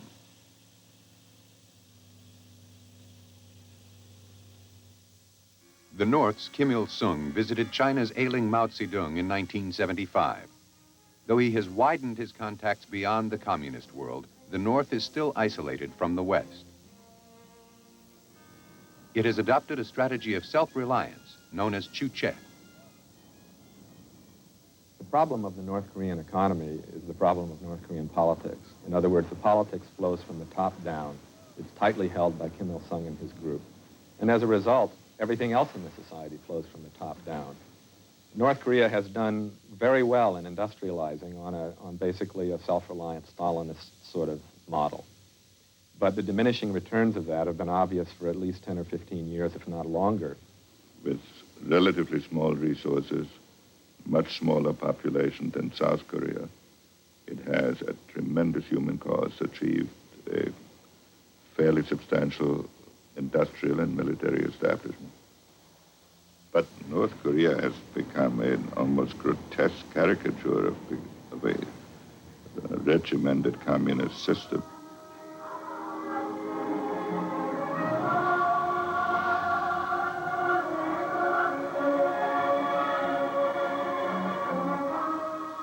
On election day in the North, crowds dance to honor the single candidate.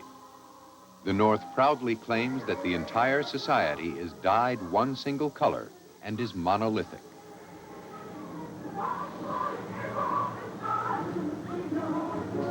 They make no bones about a 100% turnout for elections and 100% for the right person. All achievements are automatically attributed to the great leader, Kim Il-sung. Kim even has admirers among important South Koreans who defected. 그 후에도 여러 차례에 위대하신 수령님 김일성 주석님을 I met President Kim several times. I had an impression that he is very great, 세계 여러 군데 그래도 댕겨 much greater than many famous persons whom I've met and have heard. 내 보지 못했다. I can see that the chuche idea is providing the base for his successful politics. 여기에 들어와서 여생을 I was attracted by him. 요청했습니다. I decided to settle in this utopia. The population may well believe the neon slogan which proclaims, "We have nothing to envy in the world." In their lifetime, things have improved.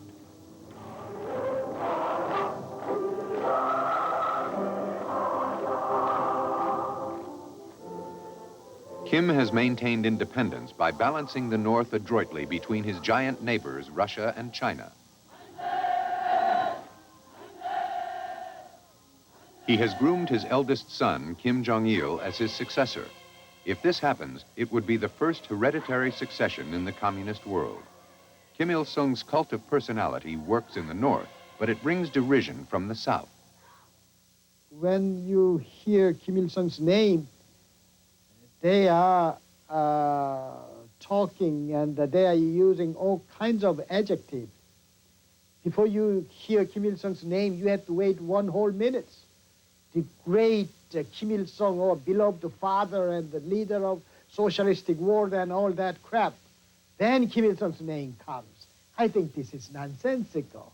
This may be all right in 17th, 18th centuries back, but we are facing 21st century in a couple years' time.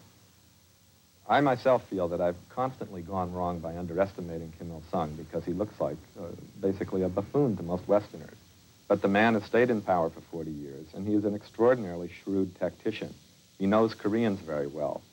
And what he has done that almost no Korean leader in the post-war period has been able to do is to solidify a faction that stays together. Will it stay together for Kim Jong-il? He is fawned on by all, but no one knows if he is genuinely able. or if the army chief, Oh Jin-woo, will give this succession his blessing. The memory of the Korean War is part of the cement which holds the society together. In the giant war museum in Pyongyang, captured American spoils are shown to each generation of school children. The war is kept alive.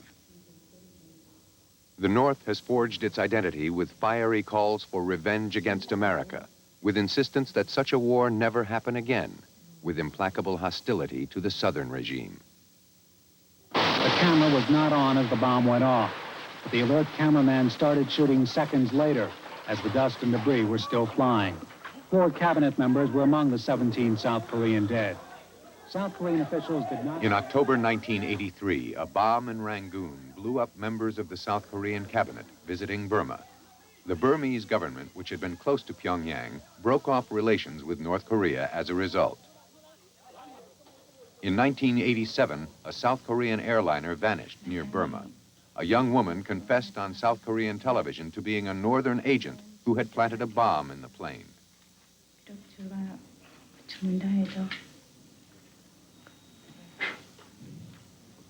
사건이 진실을 밝혀드리는 것이 돌아가신 분들과 그리고 The South is also violent in its internal politics.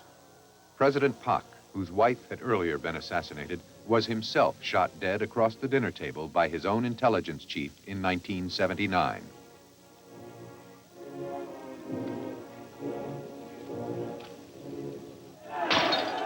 In May 1980, resentment against authoritarian military rule boiled over in the southwest city of Gwangju. Rebels held the city for a week until the revolt was brutally put down by elite paratroopers.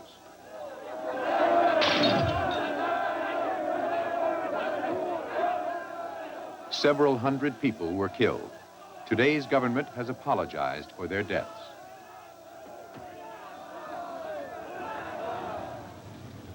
Presidents Park and Chun were not popular, but under them the southern economy boomed.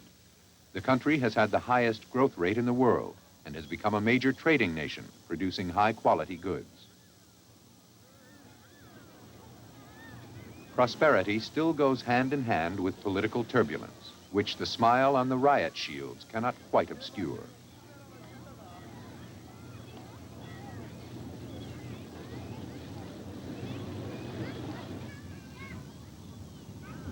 The war is less of an obsession now that this vibrant capitalism with state support has overtaken the North.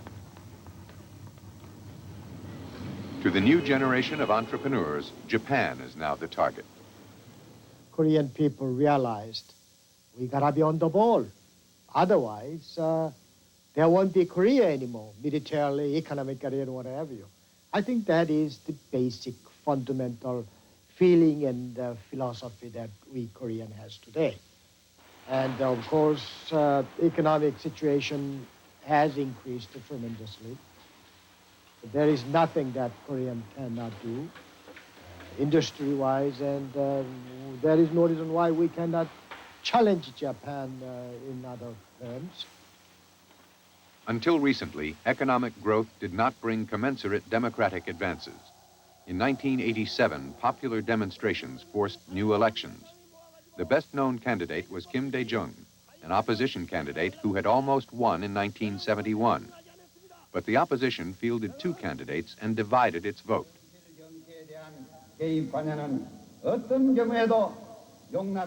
Another general, Roh Tae-woo, won with 36% of the vote.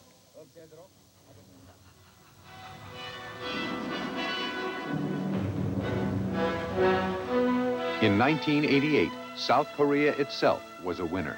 Seoul hosted the Summer Olympics. The North's allies, China and the Soviet Union, came, but North Korea boycotted the Games. Sabotage from the North was predicted, but never happened.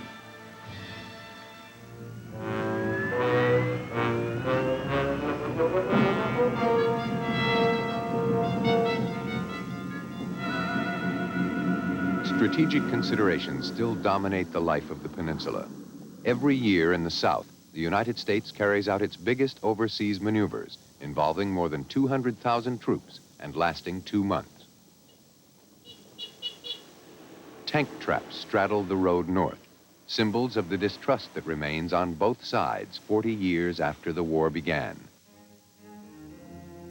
The border between North and South is a demilitarized zone.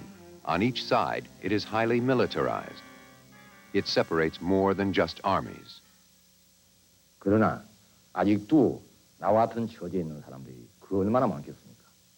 부모 형제들이 There are still many who are in the same situation as me. Separation from parents, brothers, and sisters causes untold heartbreak. 다 우리 만날 수 있지만 Even though we can meet again those Koreans living abroad and foreign visitors, we are unable to see our families in South Korea, who are so near. Therefore, I shall be grateful if you will pass on my voice to my parents, brothers, and sisters in the South, and to all the peace-loving people, which will help achieve an early unification of Korea. 도움을 줬으면 감사하겠다고 생각합니다. Only the Daedong River flows just as before, but everything else in Pyongyang has changed. I met my elder sister there. This was the elder sister who had looked after me so well in the north when I was little.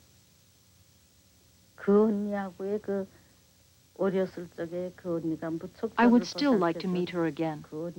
Even now, it all comes back to me.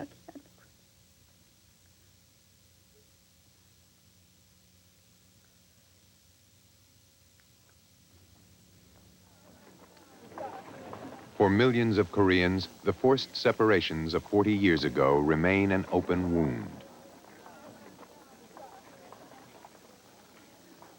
They long for kin on the other side of the ceasefire line. Southern families still search for relatives lost in the South. Television has helped reunite them. 언제 해주셨어요? 6.25 때 해줬어요. 6.25 때 동생이 몇 살이었어요? 6살에 했어요. 언니는요?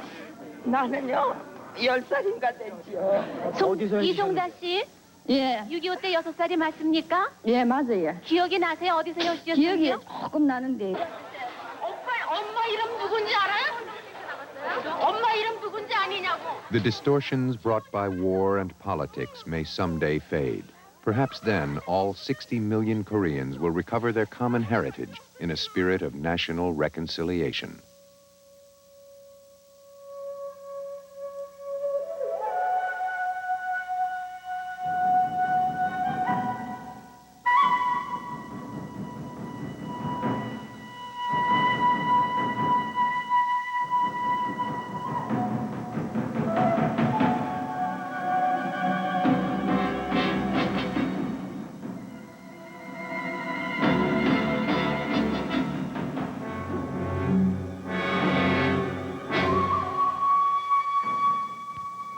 We urge you to call now and tell us what you thought about Korea, the unknown war.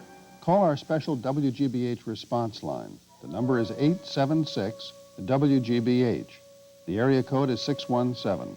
That's 876-WGBH. Your response about this and all our programs is very important. Thank you.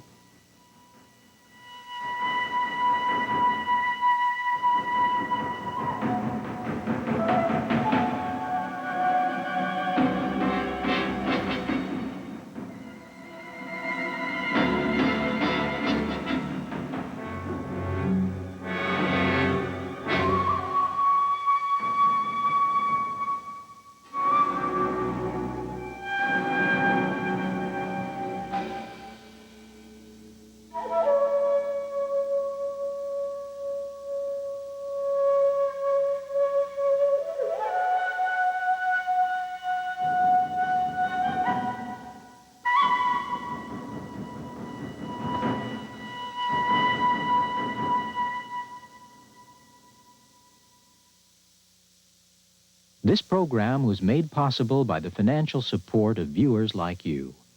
For a transcript of any program in this series, send $5 to Journal Graphics, 267 Broadway, New York, New York, 10007. Please specify the program title. For transcripts of all 6 programs, send $25. To order by credit card, call 212-227-READ.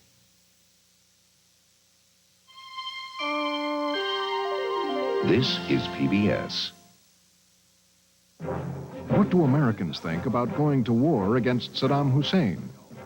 Bill Moyers goes to Springfield, Massachusetts to find out. Our very way of life is at stake here, I believe. And if we blink, we could stand to lose that way of life. I want you to send your son there to die. That's the issue. You're going to send your son there to die? No way. Springfield goes to war on Frontline. Frontline, Tuesday night at 9 on Channel 2. In our busy lives, we can always tell what time it is just by checking a clock. But driven by the sun and the moon and the change in the seasons, animals have their own natural sense of time. When to be born, when to feed, when to get a move on, and when to die. The rhythms of their life cycles are truly wondrous.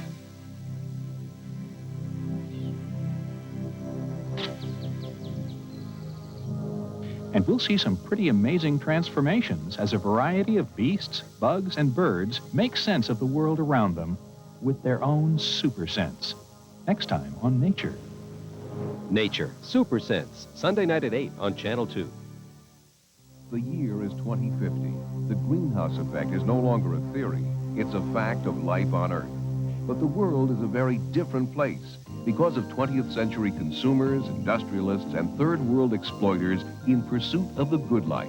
Journalist James Burke reports from the future on how weather affects mankind and how mankind affects the weather, sometimes with disastrous results. I'm going to use the generator like this to recreate times and places from the distant past up through the 20th century to today to look at what happened when technology first began to change the planet.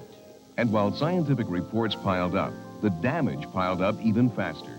Now James Burke looks back from the future on a major issue of our time, global warming, with a startling report on what is or what might be after the warming. After the Warming, coming Wednesday the 21st on Channel 2. Reaching out to explore and understand our world for more than 18 years. Nova, Tuesday nights at 8 on Channel 2.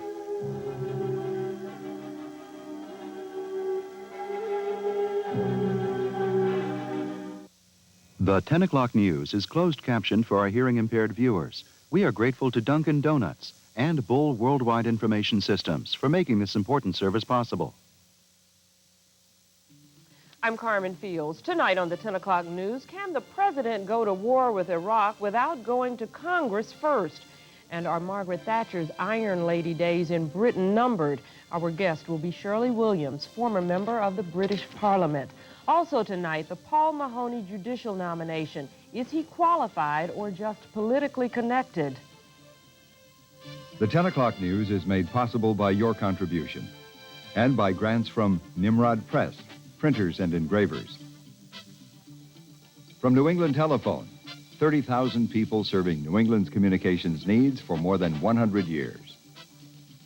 And from Shawmut, providers of financial services at more than 200 locations across Massachusetts.